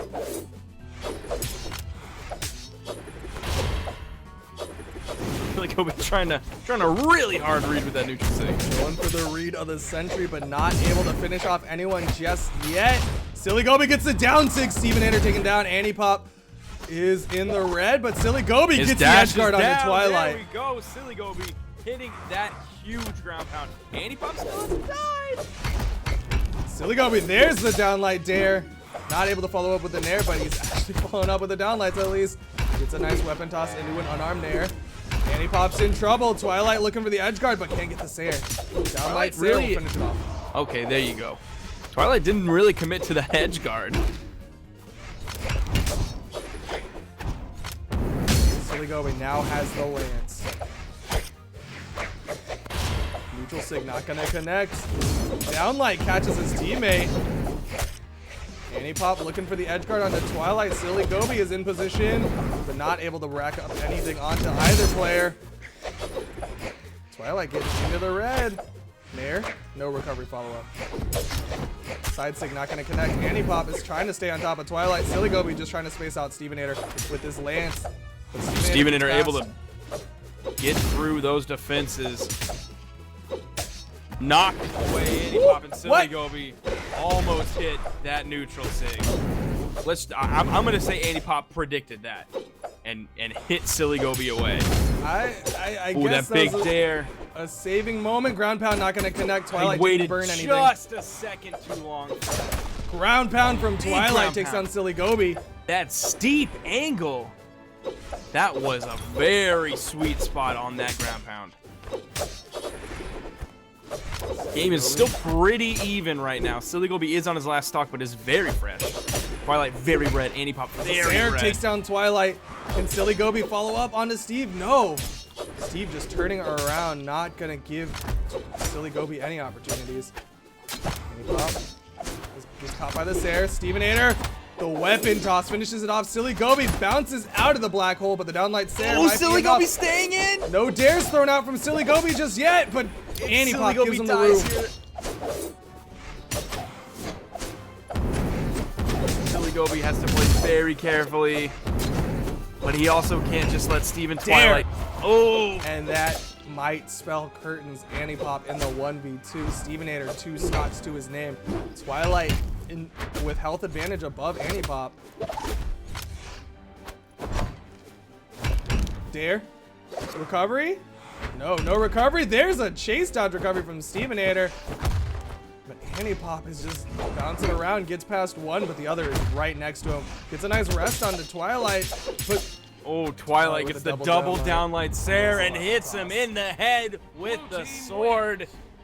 Stevenator and Twilight take this game, and if you look at Silly Gobi's damage, it's what we saw before. Last time he did like 310. Then he had the good game with Scarlet, but then this time he did only 357. yeah, it didn't quite work out for them. But analyst time. It's not letting me move. There you go. And another exciting match. Steve and Twilight, you know, they may have been the picks, but these are some really close matches, and they're almost losing some of them. Insanely. I mean, it was all right. You know, that first match, a little bit rocky, well played, lots of good 1v1s, and then rotation, as we've come to expect. And then that second match, just Annie Pop and Gobi. What happened? What changed? You know, I think it's two things. First, Annie Pop, he definitely felt like he was playing a little bit differently. He had sort of gotten down the rhythm of Steve and Twilight. You know, that the Bodvar and Notori are two classic picks, and I think he sort of looked at that and went, hey, you know, this is what I got to do with my guitars. This is how I got to play to really beat that.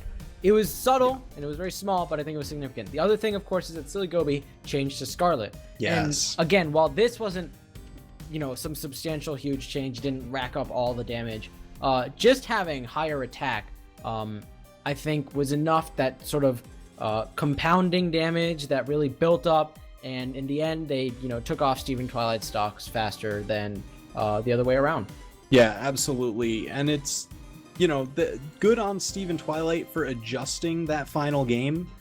I feel like they might have been, you know, knocked a little bit off balance from it, but we were kind of surprised to see them go right back, not banning Shipwreck. They're like, all right, if they want to go there, we'll go back there. We can run that back. You know, I was saying that I I thought just on face value, it might have been a mistake to go back to Shipwreck with the same characters instead of switching anything up. But the thing that we don't see, you know, just spectating, is that conversation between Steve and Twilight. And I have to imagine that the conversation went something like, hey, that match, I wasn't playing so well. And, you know, the other person might have also agreed. We just weren't playing that well. If we go back this time, we'll play well. And hey, they won the match, so clearly that worked out in their favor. Yeah, I just want to touch on the main thing that we really saw in that first and third match, and that was coverage of options. So pretty much any time that one of these players, Twilight or Steve, would get either Anipop or Gobi into a string or a combo or something, when they had that option to dodge out or jump out or something, the other one was already positioned and ready to punish one of the possible options, and the other one went for the other possible escape route. So that just kind of let them get a whole bunch of extra damage and control a lot of space. And that's what I really love seeing in 2v2 play, especially with this team of players. Yeah, and that's just something that you end up perfecting at the end of the day. Once you're playing 2v2 with the same person over and over again, you know, you say, hey, these are the options that he's going to use, these are the options the opponent's going to use, this is how we're going to set up the coverage, and that's something Steve and Twilight are really strong at, and it's the reason they keep playing well. And I hope they continue playing well through this. They got a bit of a road to travel if we want to see them make it to the top. So let's see what Designated Agent and Sparky have coming up. All right, and we are back. It looks like we are heading into... Is this happening? No. Is this happening? No. I know they were playing around with characters. No. We saw them literally go through every character. We saw a Core and a Thatch and whatever hovered Surely on. not. Is this happening? Is Surely this not. happening? Surely not. I'm gonna let you give them the okay whenever you're ready, but I'm just gonna sit here and keep questioning.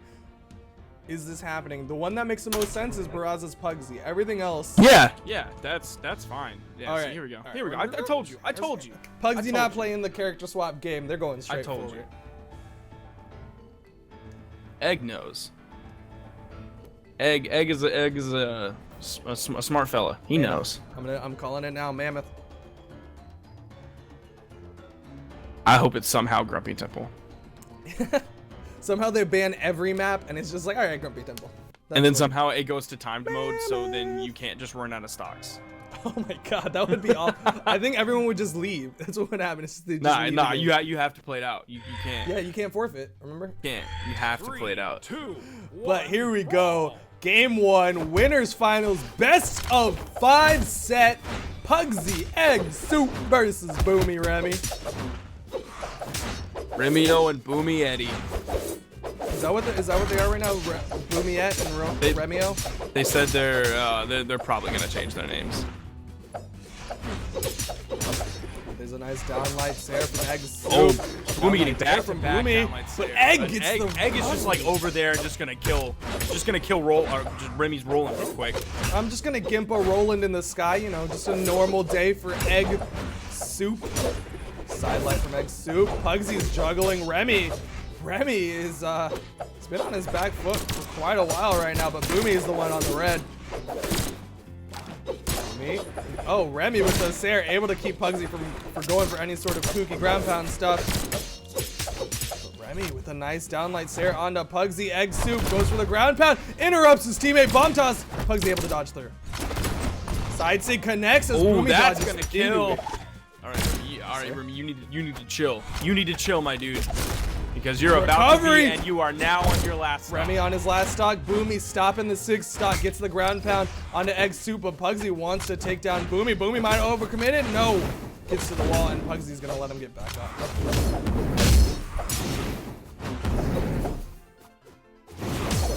Nice snares from Remy. Downlight, recovery. Can he keep the chase going? No. Remy with that weapon toss gives him the room that he needs. Ooh, Egg picked up both of them below and above him with that side light. Nice Sayer. Egg Soup just keeping pressure on all fronts. And Remy's about to be out. Remy is taken out down. right now. Boomy Remy on is his last dead. stock. Down sig connects. And Pug is not oh dead. my gosh. Pugsy's still on his first stock. Pugsy and Egg Soup are not messing around. They are in it to win it. The neutral lights. Oh, no! the ledge. Platform The ledge. BM. Shut And down. Boomy gets the ground pound. Egg Soup gets above and survives for a little while, but the ledge saving Boomy's life. Platform BM. Can Boomy do this? He's in the red. No, there's no way.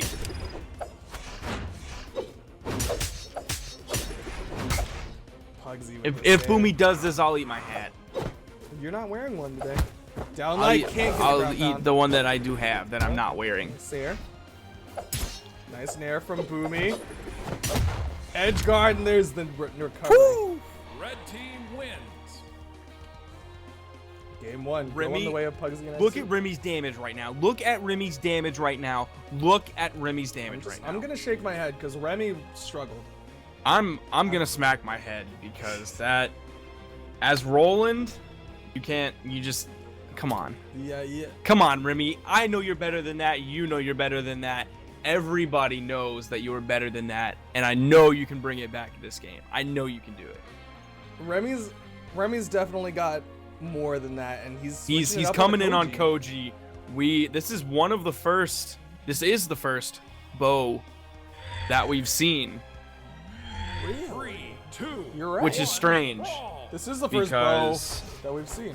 bow is really good. Maybe bow is strange in 2v2. I mean, what are the character options, right? Diana, not gonna happen. Koji just apparently appeared, but Ember, no. Like, other than that, Azoth, nobody plays Azoth except Arkosh, who unfortunately didn't sign up this week.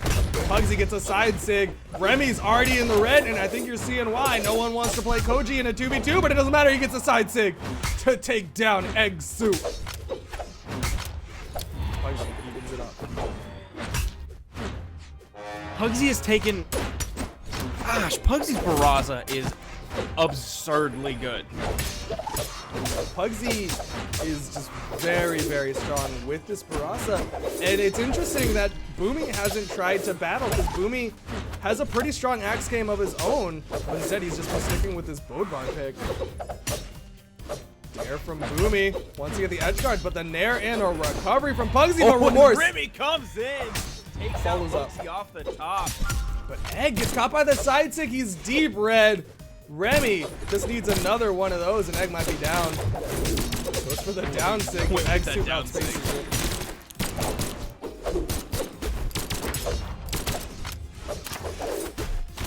Weapon toss there. I love Boomy. Egg Soup's positioning. Ground Oh, and pound. Boomy. Boomy. Oh, Pugsy gets the recovery. Egg soup was in position. But Remy. Oh, And Pugsy turns it around onto Boomy. can he kill Remy? Horton called. Has a sword. Egg soup. Gonna get past. Downlight Sayer from Remy on the on the Egg. right side, left side. Boomy gets the ground pound on Egg. Egg was playing very, very strangely for someone who was Hattori in red. I mean, that's Egg's power, right? It's do something very, very unorthodox and try to throw your opponent off. But on the He same, was there. If same Boomy, token, Boomy if does Boomy that. committed too hard, oh! And Pugsy halting that black hole with a dare. Oh, the neutral light from Egg Soup to protect his teammate, but Egg Soup Egg is in Soup. a lot of trouble. On his last stock too. Remy catches him with the down sig. Side air will send Pugsy to the side, give him a slight power play, and Pugsy actually catches Egg. Front time, Pugsy, please. I'm so sorry. The final shot of that recovery. Oh, that's so unfortunate for Pugsy right now.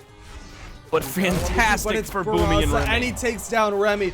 Boomy is deep in the red. Pugsy All right, can do this when he Pugsy. gets the sig. Boomy, you need to chill. You need to not be doing gravity cancel signatures in the air because Nice you are recovery. punishable. Remy's got to be careful with that mine. Ooh, very dangerous. Could have taken down his teammate. Ground pound. Pugsy's going to get to the wall. Nice down air.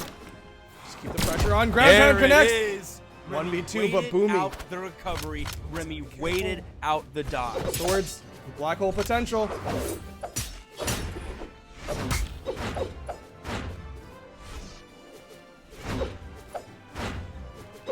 And Pugsy is not afraid to sit on the wall if he thinks it is dangerous.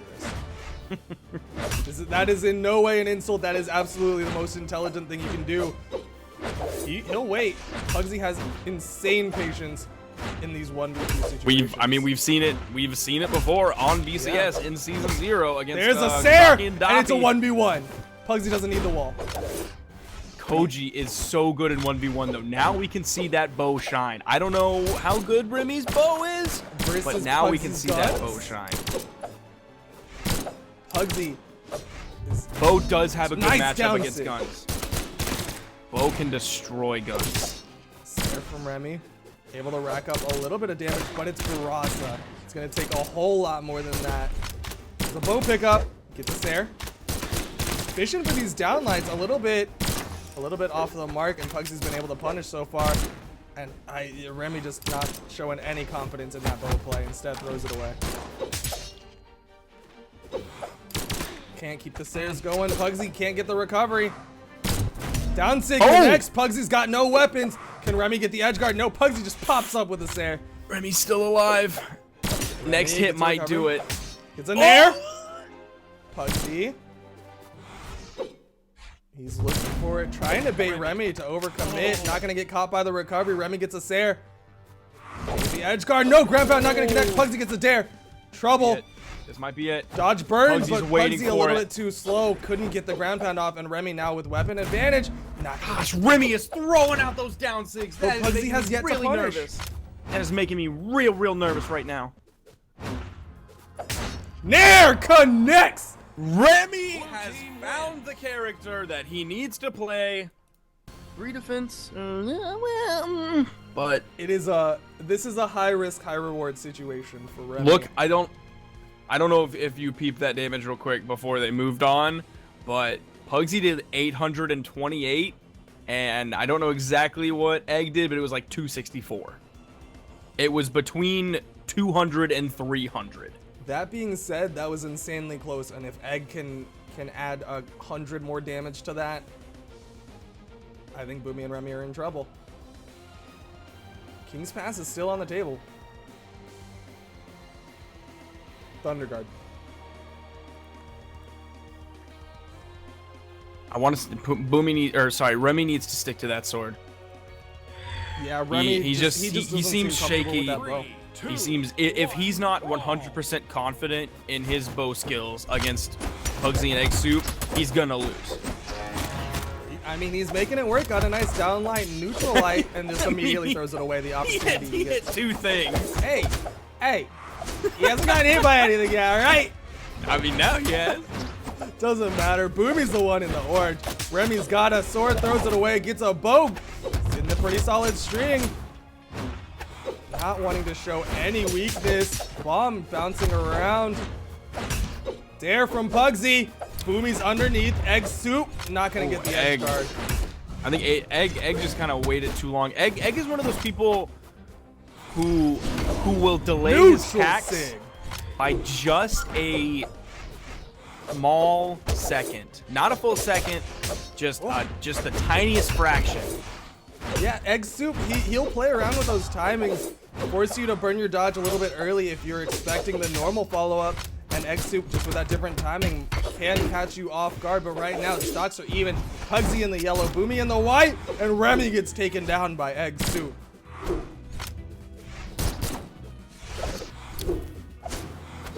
Bomb toss, not going to connect on the Pugsy. Recovery into a nair from Remy. Boomy gets a nair, but Pugsy gets underneath and catches him with a recovery for a big gimp high in the sky. Oh, and Pugsy Sairs, but Sairs Egg. Recovery from Remy, wants to finish off this stock of Pugsy. Egg Soup still on his first stock. They need to take out Pugsy and Egg Soup right now, or else they're in for an uphill battle. Remy gets the ground pound, covers one option with the horn. Then he read it.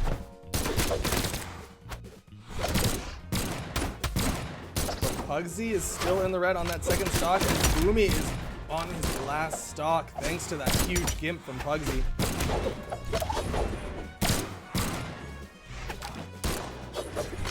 Ooh. Pugsy, let's go with that ground pound. It might have hit if you would let it go just a little bit longer. There, and Boomy able to finish it Boomy. up. Stocks are even.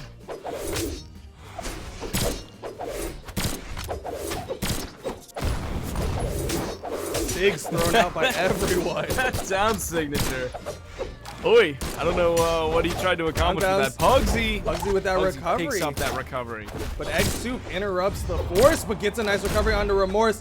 Boomy is in a lot of trouble. And there's the nair from Egg Soup to finish it off. Boomy is Remy out. in the 1v2. And they just Black picked that Hole up. going to game 4. That's it. That is that game. Wins. Oh my word. And there's Much Egg better Soup with damage, the damage. distribution between Egg and Pugsy.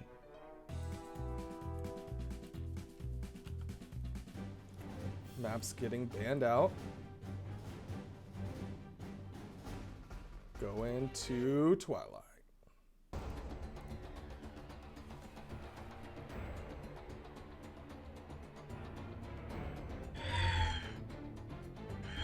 Three, two, one, brawl.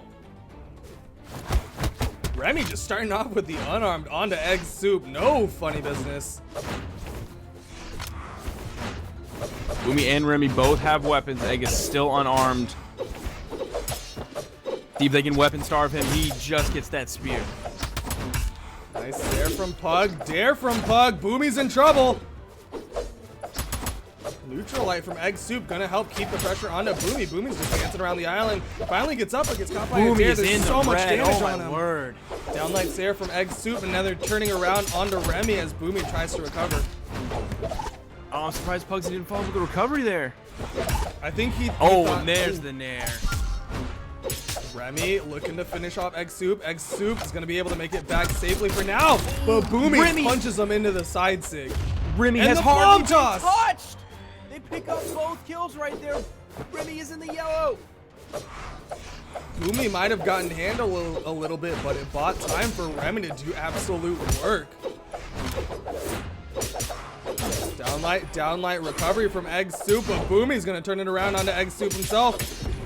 Another recovery from Boomy. Egg Soup tries to go for the neutral sig, but gets punished. Swords all over the place. No! That grabby cancel down like picked up both of them. When Remy is putting the hurt on Side sig. Egg right now. Egg gets Oh caught my by all of goodness. those side sig. Remy, this Koji is working out because Egg Soup has not been able to avoid the side sigs. Remy is showing his prowess right now. If you counted him out with that rolling pick, he is going to show you how wrong you were. But now he's got the bow. Something he hasn't been very effective with. Throws it away. Instead, he'll go unarmed and and gets a Egg's gonna recovery get on Egg. Egg's lucky Remy didn't have a weapon. Side sig connects onto Egg again. Boomy, meanwhile, gets a neutral sig onto Pugsy. Oh, going for another one. Side air, but Egg Soup is not the one to go down instead. It's Boomy. Stocks are evened up. Egg Soup in the red. Can Remy catch him with the signature? Bomb thrown high in the sky. Not going to connect. Egg gets taken down. Remy Pugsy looking for trying to those avoid Sarah Pugsy. kills. Remy over spacing that last recovery hit. Recovery from Remy catches. And now we're seeing a reverse. Will we see the black hole? Pugsy not able to pick up the weapon. They have to keep Pugsy off of a weapon, and they can't black. Okay, Pugsy just immediately gets a weapon and immediately kills Remy.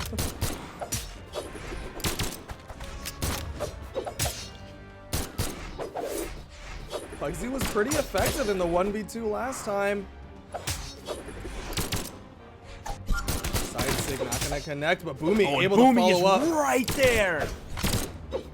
So quick to follow Dare. up. Ooh, and that dare. Pugsy's in trouble, but he recovers onto both of them, but the side sig from That Boomy. side sig bounces him off of that island, sends him straight down. Look at the damage differences, 386 and 378 to Boomy and Remy's 522 and 581. Going to game 5. We're going for the long haul. This is an endurance, but we are now nearing the home stretch. Will Pugsy switch?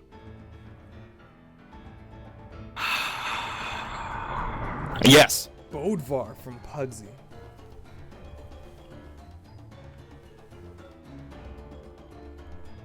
One of Pugsy's strong points was being able to survive for so long. But maybe he'll just be able to do more work with Bodvar. He won't have to survive as long because he'll be throwing out damage. I think more so than just the pure value of Bodvar, it's a comfort pick. Pugsy just wants to go to his main. This is where it's all on the line. If they lose this, they're going down to fight their Boo brethren, and I'm pretty sure they don't want to do that. So he's gonna go with his comfort pick. Remy trying to get something going on to Pugsy, but Boomy with that neutral line on the bottom is gonna help just put pressure out. Egg Soup is already getting knocked around into the red. Remy has yet to pick up a weapon. Oh, Boomy getting rotated on by Egg Soup. Egg turns. Oh, Egg is so ready. Oh my Pug god! is the one who gets taken down. Boomy taking Pugsy on a ride straight off the top of the map. And Egg. Remy about to take Egg out as well. Egg is in a lot of trouble. Down Oh, sig connects! How is Remy hitting all of these Koji down signatures? I don't know what is My man is the happening. American sniper with the down signature. Oh my goodness. Triple down light from Egg, but Boomy turned around going for some downlights of his own onto Egg. Boomy's in the red. Pugsy trying to finish off Remy on the top of the map. But Remy catches the neutral line, and Boomy's there to keep Pugsy from punishing.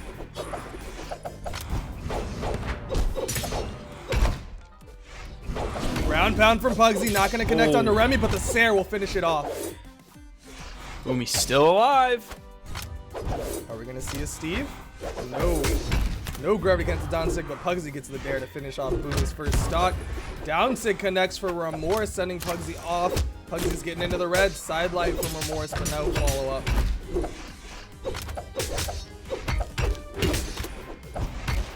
There's Egg from with a Pugsy, solid follow-up. and Eggsy Pugsy follows with the up. follow-up, and then Egg with the follow-up. There's a down light into a recovery from Remorse. Weapon. Ground pound from Boomy, catches Egg. Remorse has a sword. Boomy on his last stock. He's got to get his opponents into their last stocks. Downlight Sair from Remy will take down Egg Soup.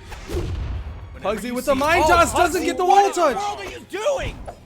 Oh, Pugsy, please. You can't afford to do that right now. This is not the time. Downlight Sair from Not Pugsy. when you're behind. Downlight gravity cancel, not gonna work out for Pugsy. Mini black hole. One of those opposite team black holes again. Yeah. Oof, Pugsy. Oh, an There's Egg a nice Soup. down sig from Egg Soup. Remy has to do this all on his own. This is game 5. This is do or die. But it is far from over. Egg Soup's already in the orange. Remy has been very effective with his Koji. Gravity cancel downlight, not gonna work out. He's getting bounced around. He's getting deep in the red. Gets a neutral light. But the weapon toss from Egg Got is that gonna keep him neutral from light keeping before from- Pugsy's side light hitboxes came Oh, out. the recovery wins out. I bet Remy was hoping for a little bit more damage to come out before he died. Definitely wanted to extend that stock as long as possible. Black hole, it's Oh, over. no, It's over. this Boomy is and Remy going down to the rocket losers bracket. For Remy. Red team Oh wins. no, in game 5.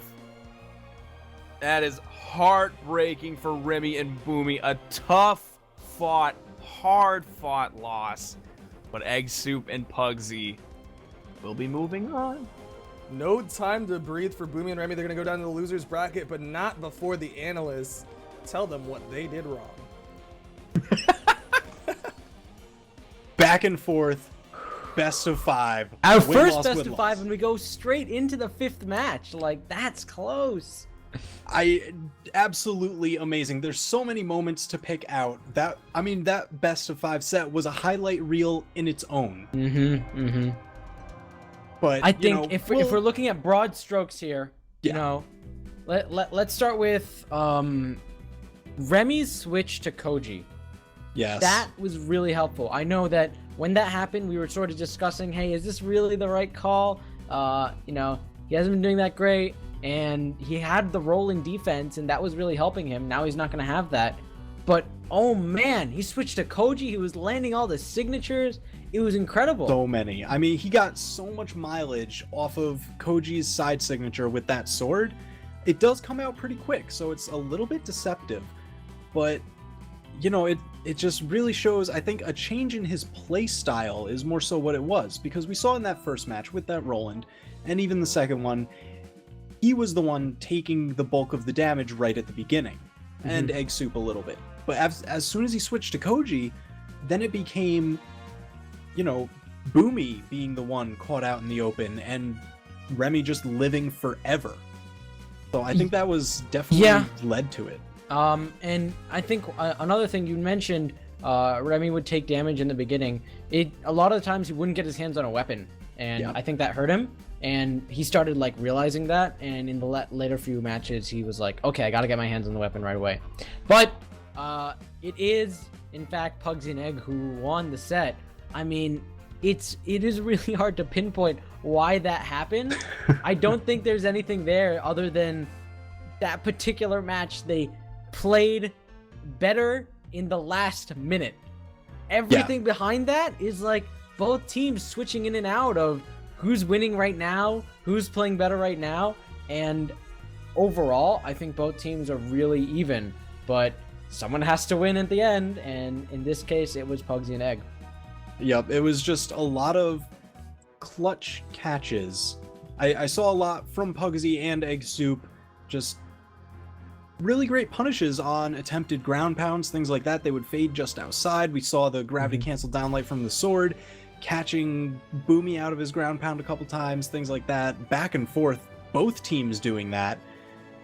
And I don't know, it was just Pugsy picks his spots so well every single time. Yeah, absolutely.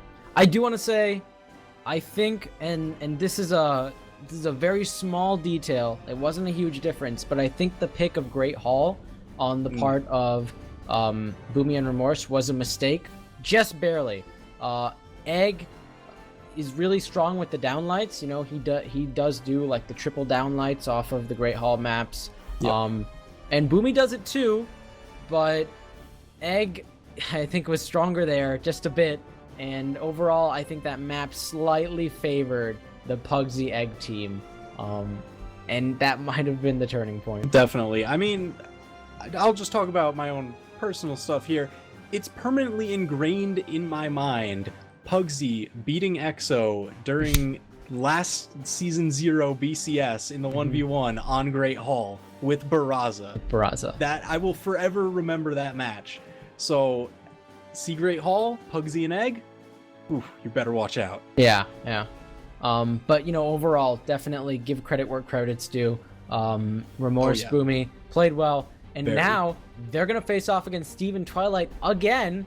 I do want to say one thing before we start. Steve and Twilight make good on being able to switch around their legends a lot to try to combat Boomy and Remy. Now they have a best of 5 to do it in. I think that's going to play a big role here. But, you know, we'll have to find out. And Sparky and Designated Agent are going to have that commentary for us right now.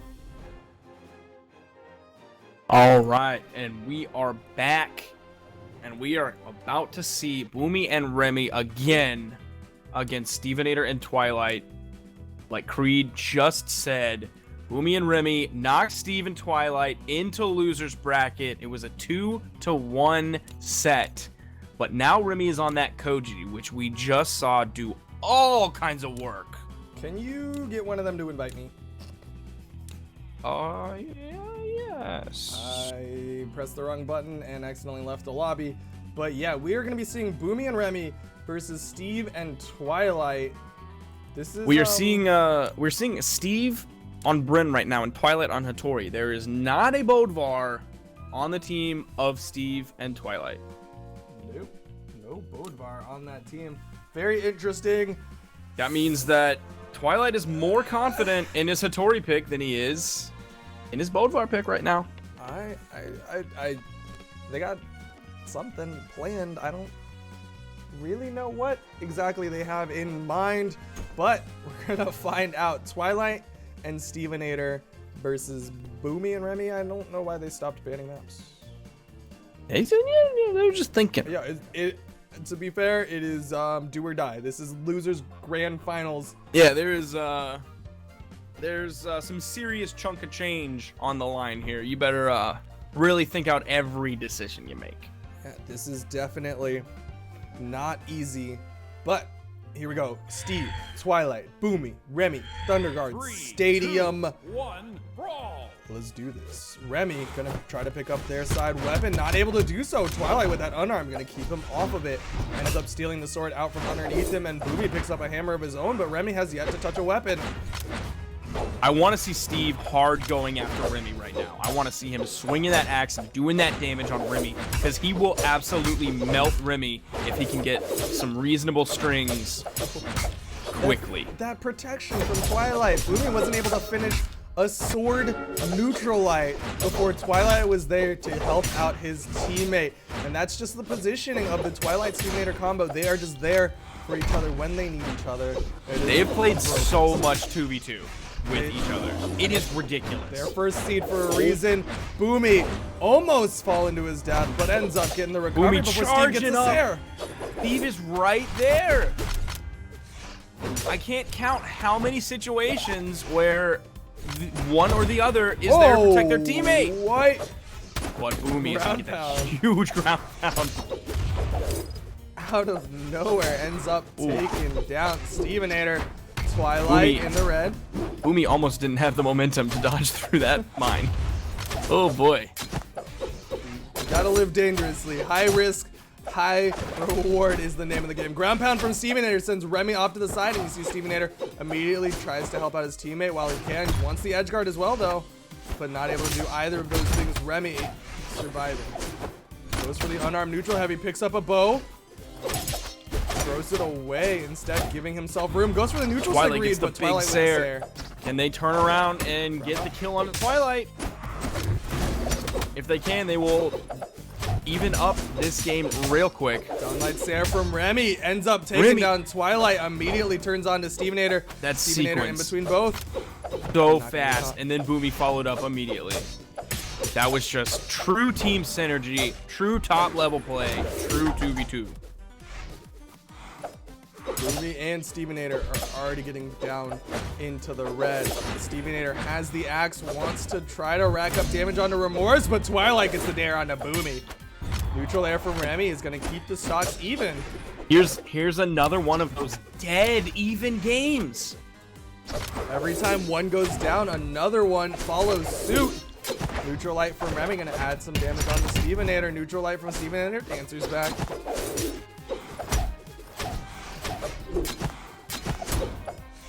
Nares from Boomy, trying to juggle Steve, but Steve gets through and gets past, turns it around onto Remy.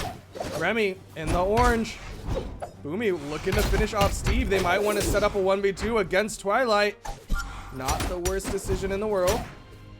But on the Boo side, looks like they want to take down Remy, and they do so very effectively. Boomy. Boomy didn't put up Not able much to of a help. fight trying to save Remy. But Steve It's is a dare. getting low. Take down Twilight, take and out now Steve Steve's in real trouble. quick. If Steve gets taken down, it will be very bad for the Boo team. Nice neutral light from Remy to add some damage on the Twilight. But they gotta finish off Steve as soon as possible. And Dunsing not gonna connect. Remy really likes Neutral that. sig! Oh my gosh! And now it's a 1v2. Twilight is just swinging at both sides, gonna give him room. Not even afraid of being in between them, but there it is! The black hole side sig immediately finishes it off, and that's game one. My spectator is dying. What happened? Say it again. It was just a quick black hole neutral light into a side sig, but it looks like they're going immediately into game two. Do you need me to stop them? Yeah. Hold on. Get him to hold on for a second while I restart.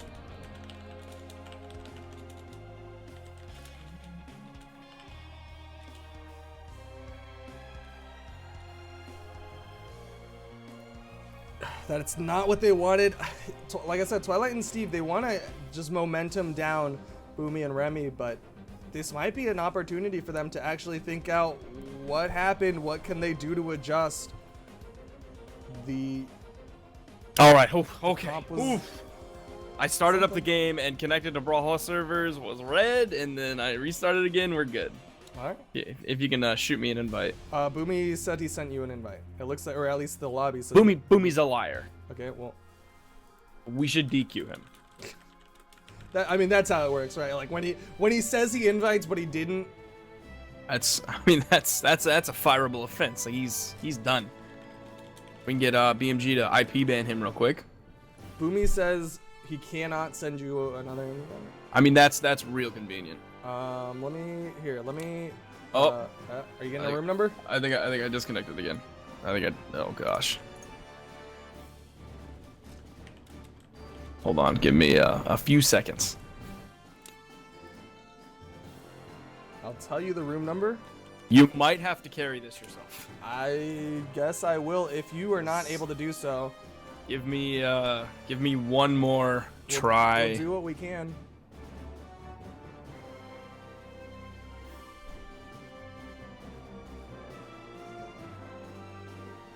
Please. We're green. We're all green. I sent you the room number. Boomy says I got the Boomy's invite. invited you. I got the invite. You're joined. Let's go. All right, just go. Alrighty then. Map spanned out.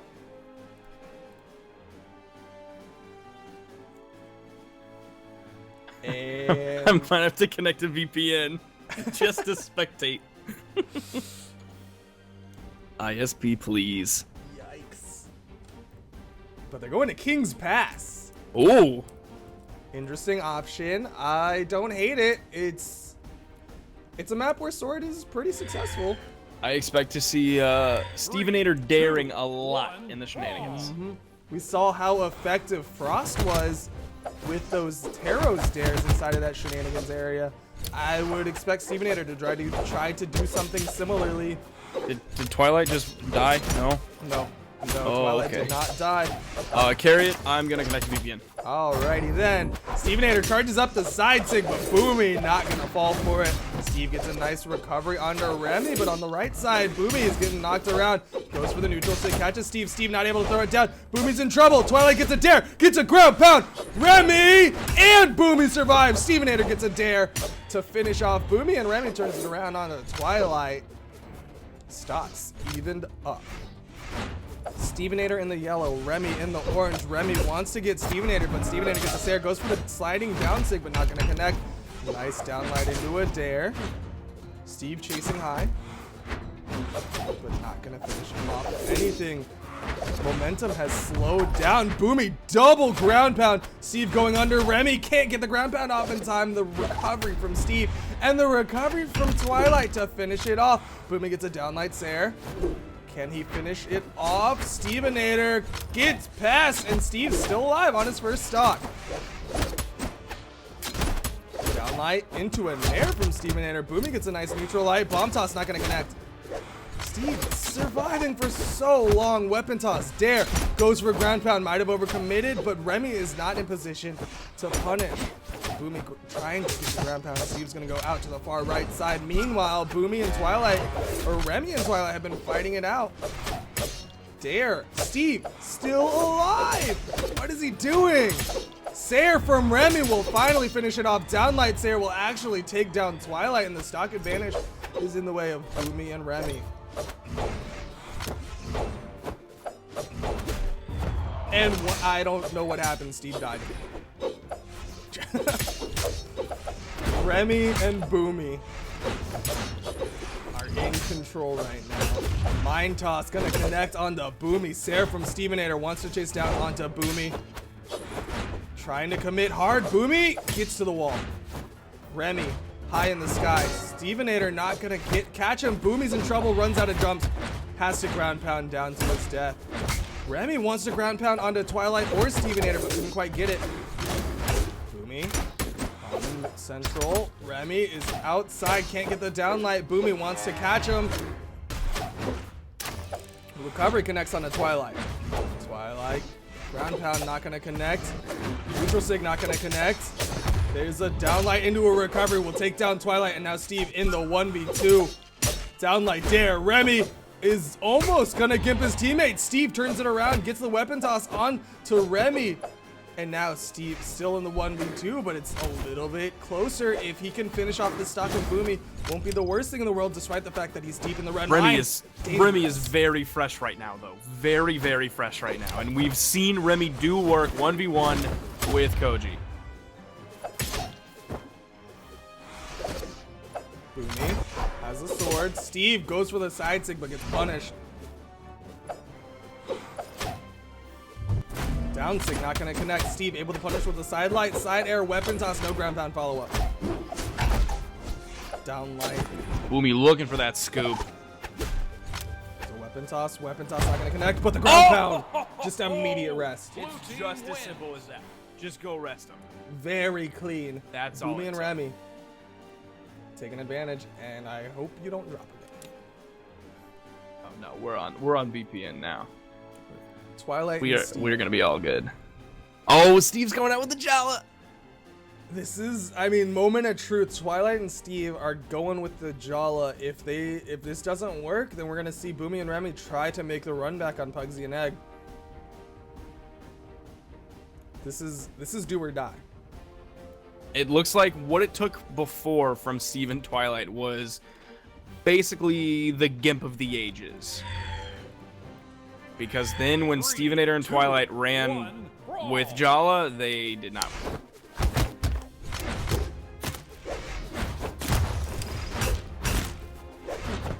There is a mine on the field. Twilight throws a bomb.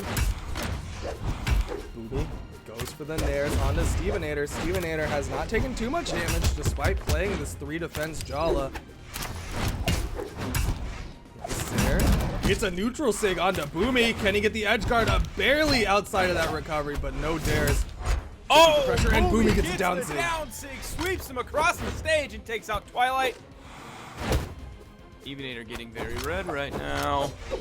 Stevenator has got to be careful. Boomy is the only one in the red on the other side. Remy's still in the orange and able to keep his teammate alive with that recovery. Sair. Stevenator gets the Sair. Remy. We'll see if what it takes to beat a 3 defense legend is another 3 defense legend. Stevenator Bailey able to dodge the neutral sig. He's still on his first stock, but so is Remy. Boomy looking to finish it off, throwing hammer moves out in every direction, but has yet to get the hit. Twilight takes down Remy. Black hole able to power play, but Steve drops it with the neutral sig. Boomy is gonna turn it around and take down Stevenator. Stevenator went for the sword Superman punch and it didn't connect. That is so terrible for them. But Twilight gets the kill. Twilight does kill Boomy. They are now more or less a stock up on the team of Stevenator and Twilight. Why didn't Steve go for the down sig? I just realized that. I don't know. All right, well, Remy is in the red and on the rope. I'm not sure why Twilight bowed. What? All right, well, Twilight is in the red. He's got to be careful. Stevenator gets a nice Sair onto Remy.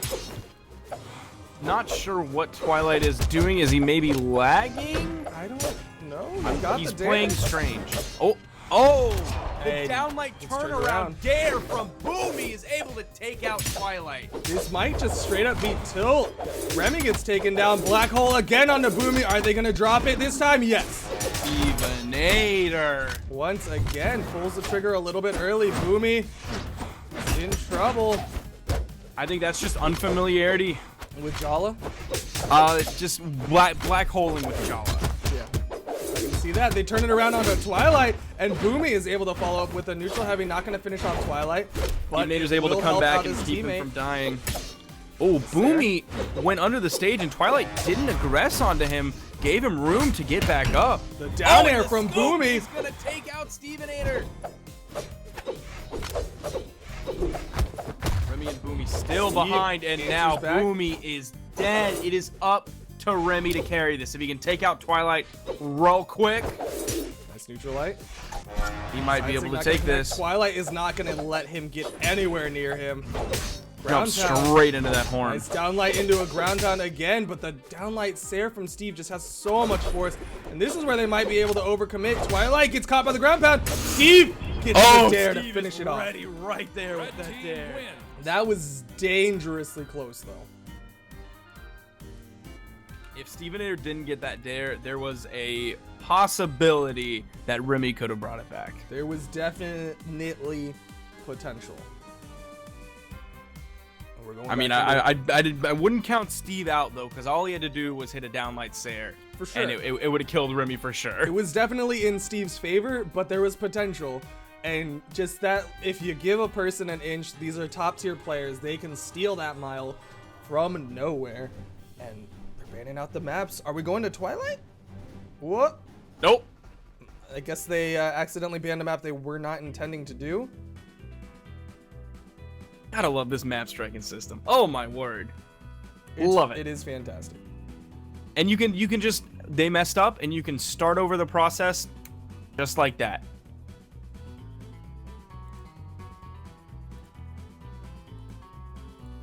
They're thinking hard. They are thinking very hard, and there we go. They're sticking with these team comps. Is this what it takes? Is the Jala the correct answer? We're about to find out. It might be. They've still got to win the next 2 in a row and then try to make the reset against Pugsy and Egg Soup. The more games Steve has with Jala, the better he gets at Jala. I mean, That's just, you have more experience. I think it's more so that just Steve and Twilight were able to capitalize twice on the power play, got 2 big black holes, and were able to rack up just insane amounts of damage. And if Boomy and Remy are able to just avoid the power play, just wait it out for their teammate to respawn, then I don't know if Steve and Twilight have it.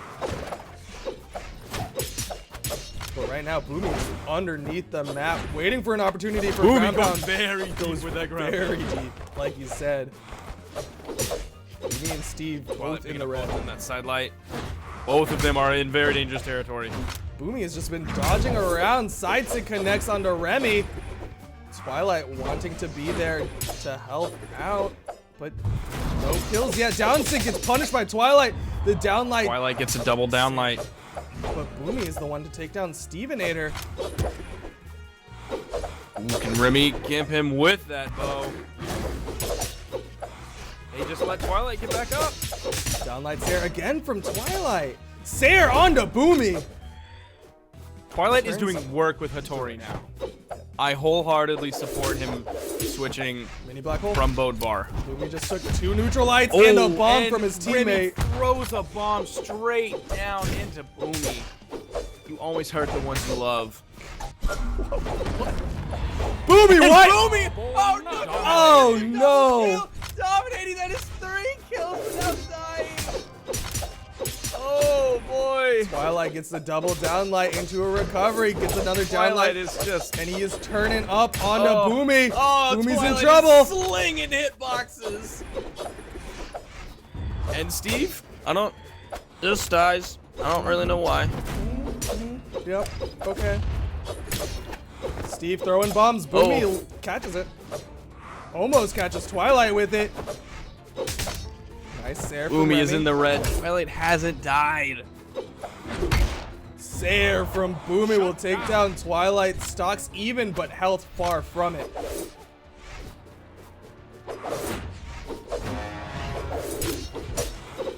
Boomy just unafraid though, wants to go hard onto Stevenator, is not going to be deterred by the health that he has. Dare from Steve, should have been the neutral light from Remy. Takes out Boomy. But Remy is just Remy is turning on the hitting boat. Back to back.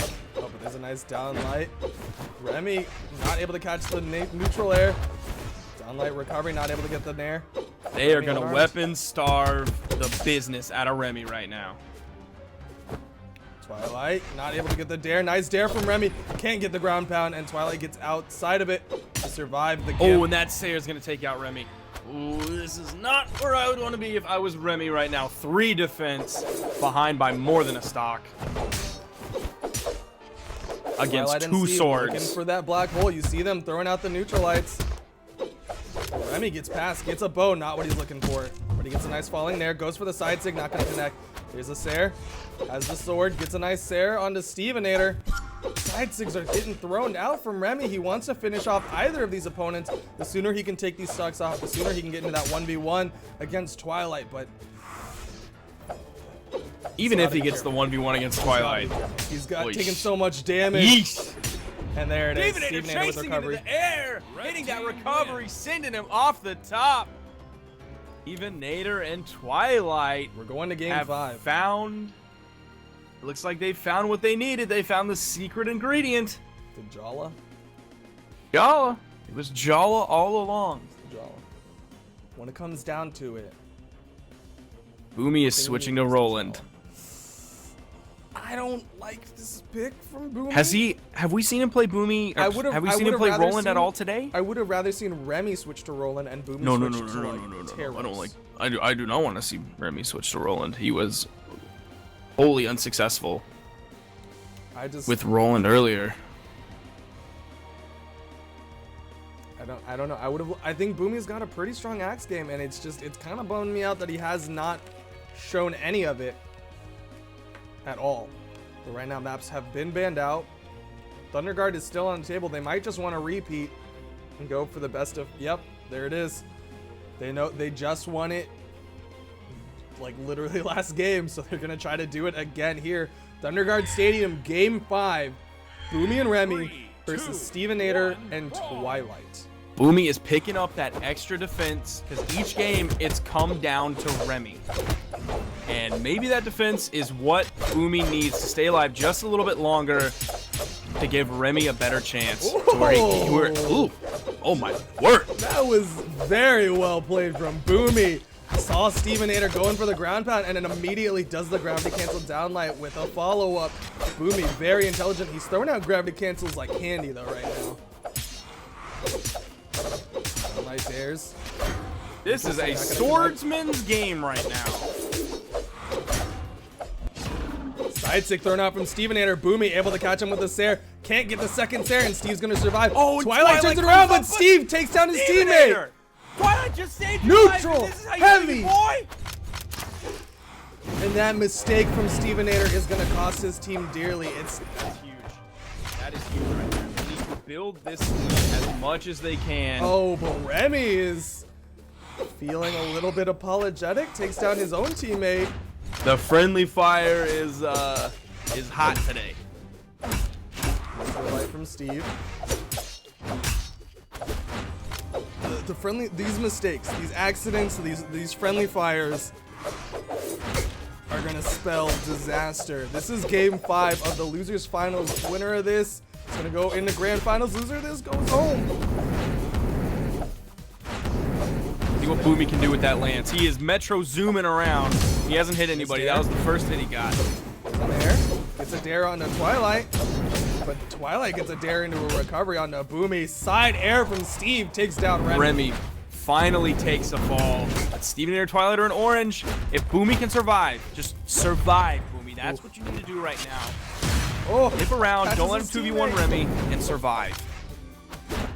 Nice weapon toss into a recovery. Give himself room. Goes for the gravity cancel side sig. Not going to connect. Neither is the regular side sig. But he is fishing for those finishers. Both of his teammates deep in the red. But Remy gets Twilight on his last blow on stock. Twilight. Boomy gets the Stevenator. Sair onto Steve. And the weapon Steven- toss. Twilight's in position to help if he needs it. But Stevenator gets to the wall. Ooh, the double ground pound towards Twilight as he creeps under the stage. Spike balls getting thrown out. Stevenator Ooh. deep in the red. Boomy looking to do a little bit of a black hole response, but a little bit too far away from Twilight. Ooh, the weapon Oh toss my into a gosh. Sair. That Sair sending him from left side of the stage all the way to the right, coast to coast. That mix-up, generally you see a weapon toss into a nair or a recovery, something of that sort, but Boomy with Nah. the Sair. He was using something with force. He was ready to kill, needed no more damage. Very intelligent. Sidelight goes for the recovery follow-up, but not able to get it. But Stevenator gets the nair as Twilight takes down the other opponent for the double kill. But there's Solid fresh 2 shots. kills right there. Solid 2 Oh! Stevenator, no! Why? I was just Knocked into the mine. Neutral Sig Remy and Boomy are going on. Just like that, Boomy, that switch to Roland, oh my gosh, completely different team. Just go to the analysts. And with that, Steve and Twilight are gonna get knocked out of the tournament in 3rd place. Not an outcome I think most people expected. I don't know if anyone had that on their fantasy brackets there. Oh my gosh. That set, so heart-wrenching. I felt like I was having a heart attack so many times. Oh my gosh. I want to say one thing off the bat is that I think Twilight should have switched away from Hattori at any point in that set. One of the things that Twilight mentioned earlier before is that the way that he and Steve felt comfortable beating Boomy and Remy was by switching legends until they found something that really worked, and that wasn't happening really early on. They did win, games 3 and 4 with the Jala Hattori, but even then I felt like the Jala pick, surprise Jala pick, is what really jarred them into winning. I agree. And Hattori staying constant, I don't think was helping that. Yeah, I would have liked to see, since Twilight is so strong on his Bodvar, and there were a lot of 1v1 situations. I will say, though, I'll pause right there and say Twilight and Steve had amazing confirms off of each other's attacks, particularly in the earlier part of the set, and then the later 2 games that they won. And we got to see Twilight kind of fill a bit of a support role, which was a little unusual for him. And you know what? It actually worked out pretty well. I really enjoyed seeing that. But, I'm with you. I would have liked to see the change to the Bodvar. I think it would have worked, especially in that last game after they already got their 2 wins with Hattori. That's 2 games that they were able to adapt as well. Yeah. So Speaking of adapting, you had Remy, who was playing Koji throughout all those games, and at the very end he went, hey, this 4 defense, not really working out. I'm going to switch to Roland. He has the higher defense. That's what's going to help me. And, game 5, they totally took that. Oh yeah, absolutely. So I think that was definitely a good call for Boomy and Remy. Great play between the 2 of them. They made very smart choices. We noticed, when Boomy was on his last stock, Red Health, he hung back. He let Remy take the point on all those initiations and just kind of leaving Boomy open to pick his spots, confirm off of damage. And that's just really smart play when you have somebody who's on the verge of being knocked out. Absolutely. I thought it was interesting by the time we got to game 5 that, there were a lot of mistakes happening. Some Zs, some team kills. Yeah. We can chalk that up to just flat out mistakes, but I also think players are starting to get exhausted. It's been a long tournament, and we're going into grand finals right now. That sort of thing might be crucial. Like, which team is not making those bad mistakes that they shouldn't be? Yeah, if you get to game 5 of a single set, it is very taxing mentally, let alone through this much of a tournament. So speaking of taxing, we're going to go right into grand finals. We'll see you afterwards. All right, and we are back after that expert analysis, and we are coming in to the grand finals. This No is- winners. This is grand finals. Grand finals. This is of week 1. This is the biggest point of the beginning so far. This is right here is going to set the tone for the rest of BCS and the road to Worlds. Absolutely. All of the people who have won here so far, at least the people who have made it this far in the tournament, are going to be going home with some money, which is going to be going into that cash money ranking system, which is going to give them an edge in future tournaments as far as ranking and seeding goes. But right now, it is going to come down to who are going to make the top bucks and who are going to make just the second big bucks. This is Pugsy and Egg Suit versus Boomy and Remy. I'm going to let you give them the go ahead. And I just want to say, like, the last time we saw the last best of 5 winners finals was Boomy and Remy versus Pugsy and Egg Soup, and it went to game 5. Do you think this will go to game 5? What do you think we'll get a reset? Do you think we'll go to game 10 of this match? Oh, I honestly have no clue. I think after what we just saw from Boomy and Remy, I think anything is possible. They have tricks up their sleeves. 3, 2, 1, Egg Soup and brawl. Pugsy are always going to play great. Egg Soup is a wild card in terms of what actual moves he does during a match. And Boomy and Remy are just coming in strong force right now. Egg with that juggle and then turns it onto Boomy. Egg Soup has been taking people out of the top of the map real early in the game, multiple times now. He has done it consistently. Are the Valkyries on break and Egg Soup filling in? Because he's been sending people into the sky. Egg Soup is an absolute monster, and Boomy is already getting into the red on his second stock. Pugsy wanting to get the juggle. They're flying, man. Egg Soup finishes off Another Boomy's kill. second stock. Boomy is on his last Recovery stock from Pugsy now. takes down Remy. Pugsy and Egg aren't even in the red yet.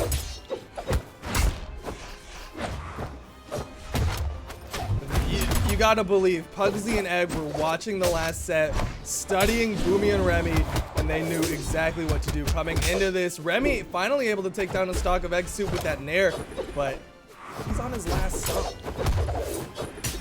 And he's in the orange. He's in the orange on his last stock. I think we're gonna see an immediate swap to Roland. I don't know why he started with Bodvar. I would have liked to see him start game 1 with Roland. And then adjust from there.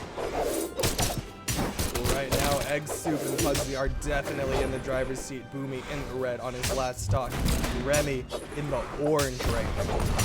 Juggled into the sky. Boomy gets a nice side sig, takes down Egg Soup. Egg Soup's actually following behind Boomy in the last stock club, but Pugsy's still on his first one. Yeah, Pugsy is still on his Ground last pound! stock as Barraza. There you go. Remy on his last stock. Pugsy, the unkillable Beef Castle Barraza. Pugsy with that dare is going to keep Boomy off the wall, but Boomy gets a nice nair to send Pugsy away, and Remy's there to help out Boomy if he needs it. Boomy deep in the red. The stock's surprisingly close to even, except for that. Oh, and Pugsy's gonna take that bomb to the face, but it doesn't even matter. Remy in the orange. This is disaster for Remy right now. Boomy and Remy with the gravity cancel pose. Take my picture. Hey guys, I'm in grand finals. Oh. I want a Polaroid to go home with. Boomy and Remy taken down, and they're going right into game 2. Boomy is not changing. Boomy is still on Bodvar. He's gonna chalk that game up. Forget about it. Past is the past. And let's worry about what we have coming up. He believes in his Bodvar. Remy believes in his Koji. Are we gonna see a 3-0? I don't think so, but Do you think Who Boomy and knows? Remy will make the adjustment necessary somewhere between this game I think they will make a potentially the adjustment. next game? 3, 2, 1, brawl. But right now, they're on Twilight Grove. Remy able to pick up his weapon. Pugsy picks up their side weapon. Boomy picks up a sword, but Pugsy catches him in the neutral line.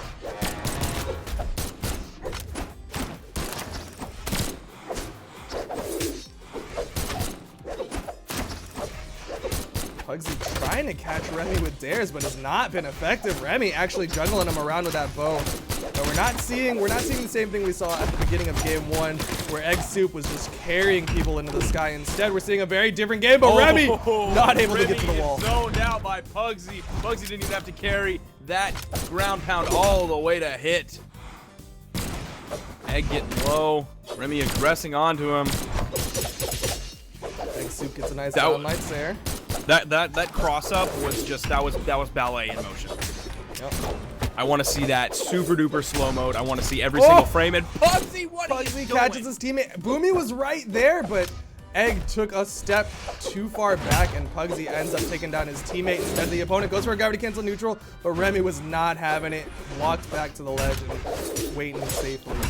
Pugsy gets a nice neutral light onto Boomy to give him his teammate some room. Egg gets a juggle. Can't get remorse, but Pugsy gets to the wall. Pugsy was looking for that deep, unarmed Sair to kill, but Remy hit the Sair of his own.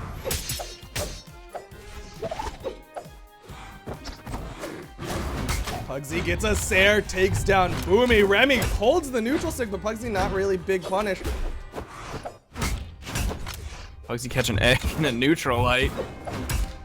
Ooh, that big Sair. Aimed that so well to where he didn't hit Egg. So well, released it at the right time, just so it was high enough to soar over Egg. Egg Soup falls to his death, not able to get back to the wall. Boomy on his second stock. Remy and Boomy not even making an attempt to 2v1 onto Pugsy. Remy just kind of waited back, was waiting for Egg to spawn. Oh, Egg ends up taking down his teammate, but I think Boomy and Remy just want to take down Egg instead. In fact, they don't want a 2v1 around that island. That's the second time Egg just went straight to the island. Well, Zoning is gonna take out Egg, but Egg takes out Boomy there. This isn't over.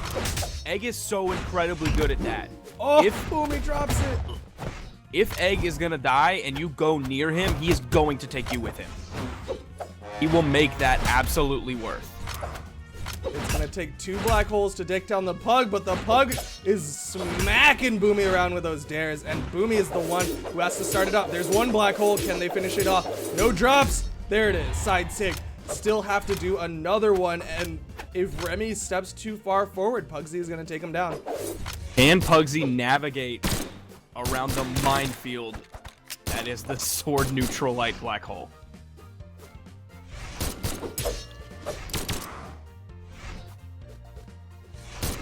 Patience. Goes for the Sair, not gonna connect. Goes for a ground pound, and he's gonna get punished, but he's far enough to the side that Remy cannot follow up after the neutral light. Ground pound thrown out.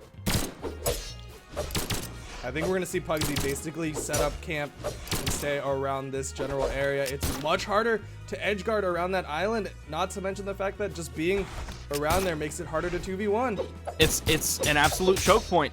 Ooh. It's harder to fit 2 people in there without them hurting each other. Pugsy gets a nice ground pound onto Boomy. Does not want to try to chase after with a recovery. Down sig connects! One. Now this 1v1. They are almost dead even. Oh, down sig not going to connect, but Boomy not able to punch. That was greedy from Pugsy. That was very greedy. Throws out the side heavy, throws out a second one, and it kills! Breaks it back and throws that fist. We might see a 3-0. Pugsy able to finish it out. It was very intelligent of Boomy and Remy to get into that 2v1, and if they had gotten the black holes, it very easily could have been their game, but Pugsy very intelligently stays close to that wall, stays around that island, and makes it very difficult for the 2v1 to happen. And they're going back. They're going back to Me Twilight. and Remy have not changed their characters. They're going At back. this point, they need to change. They're 2-0. They cannot change. This is game 3. Moment of truth. Losers bracket. Or sorry, grand finals coming out of losers side. Remy and Boomy have got to win 3 in a row if they want to reset the bracket.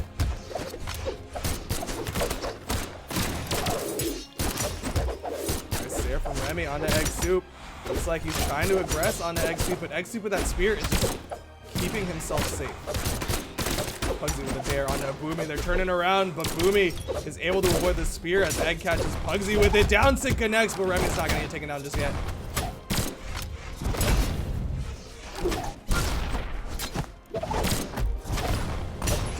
side sig thrown out for Pugsy Pugsy. getting punished for that side sig. Everybody getting a is in the little red. Oh, Boomy with the side sig just a little bit faster than Pugsy. Egg Soup. Boomy hammer. Neutral light. Pugsy not able to capitalize on Egg hitting. Oh, Boomy going deep. Is Might Egg have there to wait for it? overcommitted. Yes, he did. Egg's And there Egg to Soup with wait that for weapon it. toss.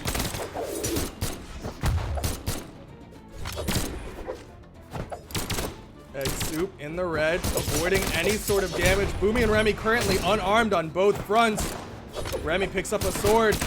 But Pugsy gets a down sig onto both his teammate and the opponent. Not the worst trade in the world, despite the fact that Remy survived. Singer. Meanwhile, Pugsy's just racking up damage, and Egg with that neutral sig. The Such follow-up. fantastic positioning by Side Egg sig. Soup. So good.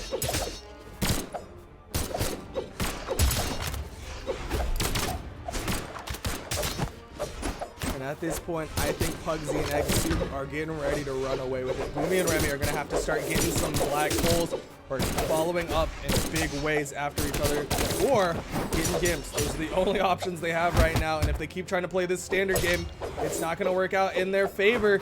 Pugsy and Egg can trade out so safely and not matter. Remy gets a ground pound, starts it off, and Pugsy gets a nice down sig onto Remy. Bomb toss, Egg catches it. Oh, Egg catches it. Throws him through that choke point. Boomy going for a side sig.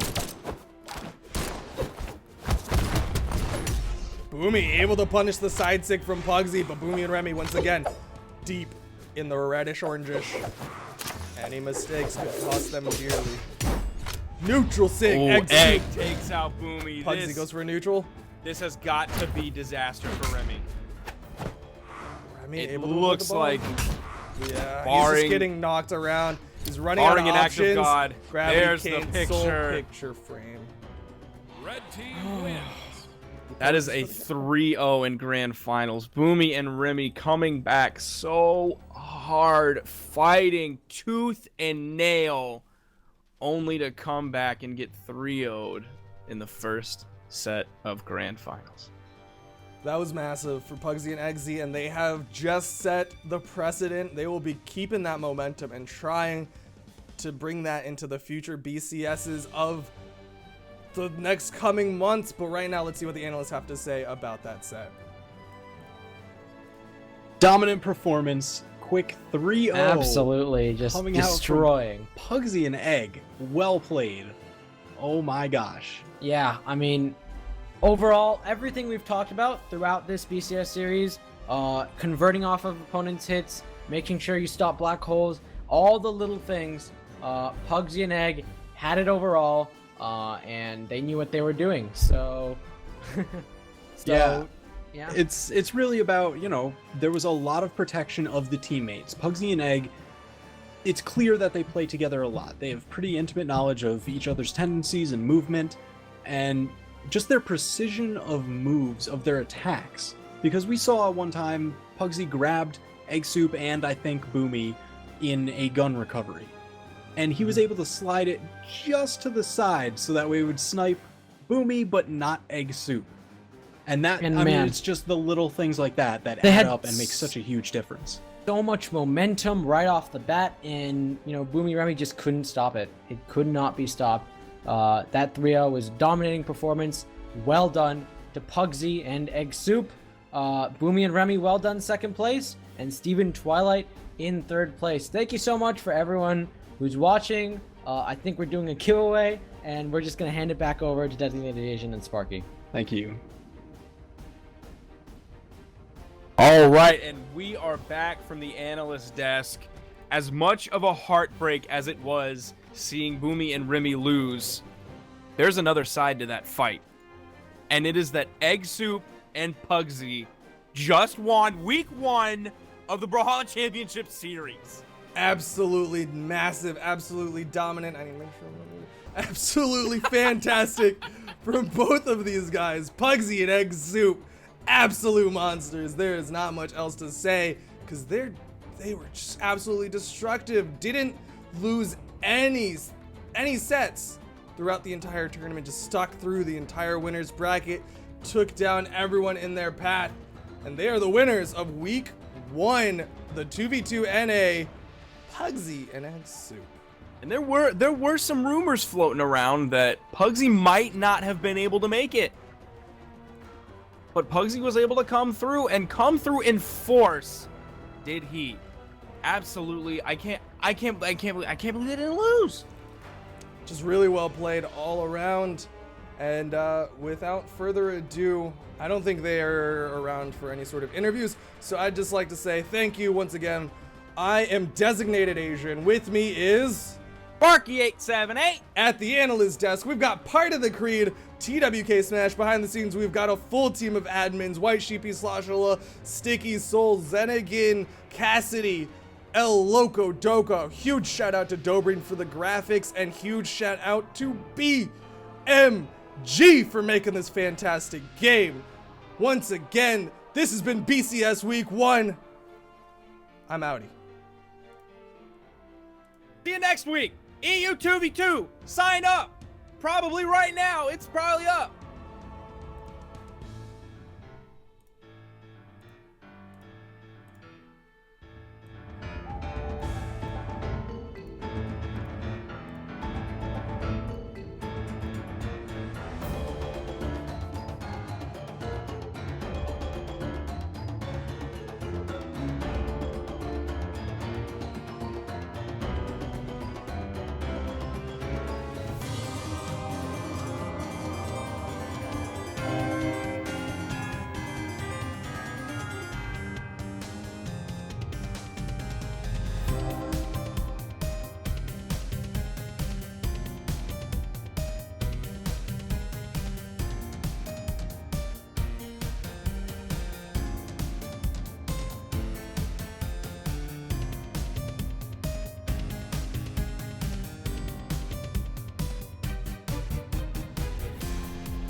Three stopped.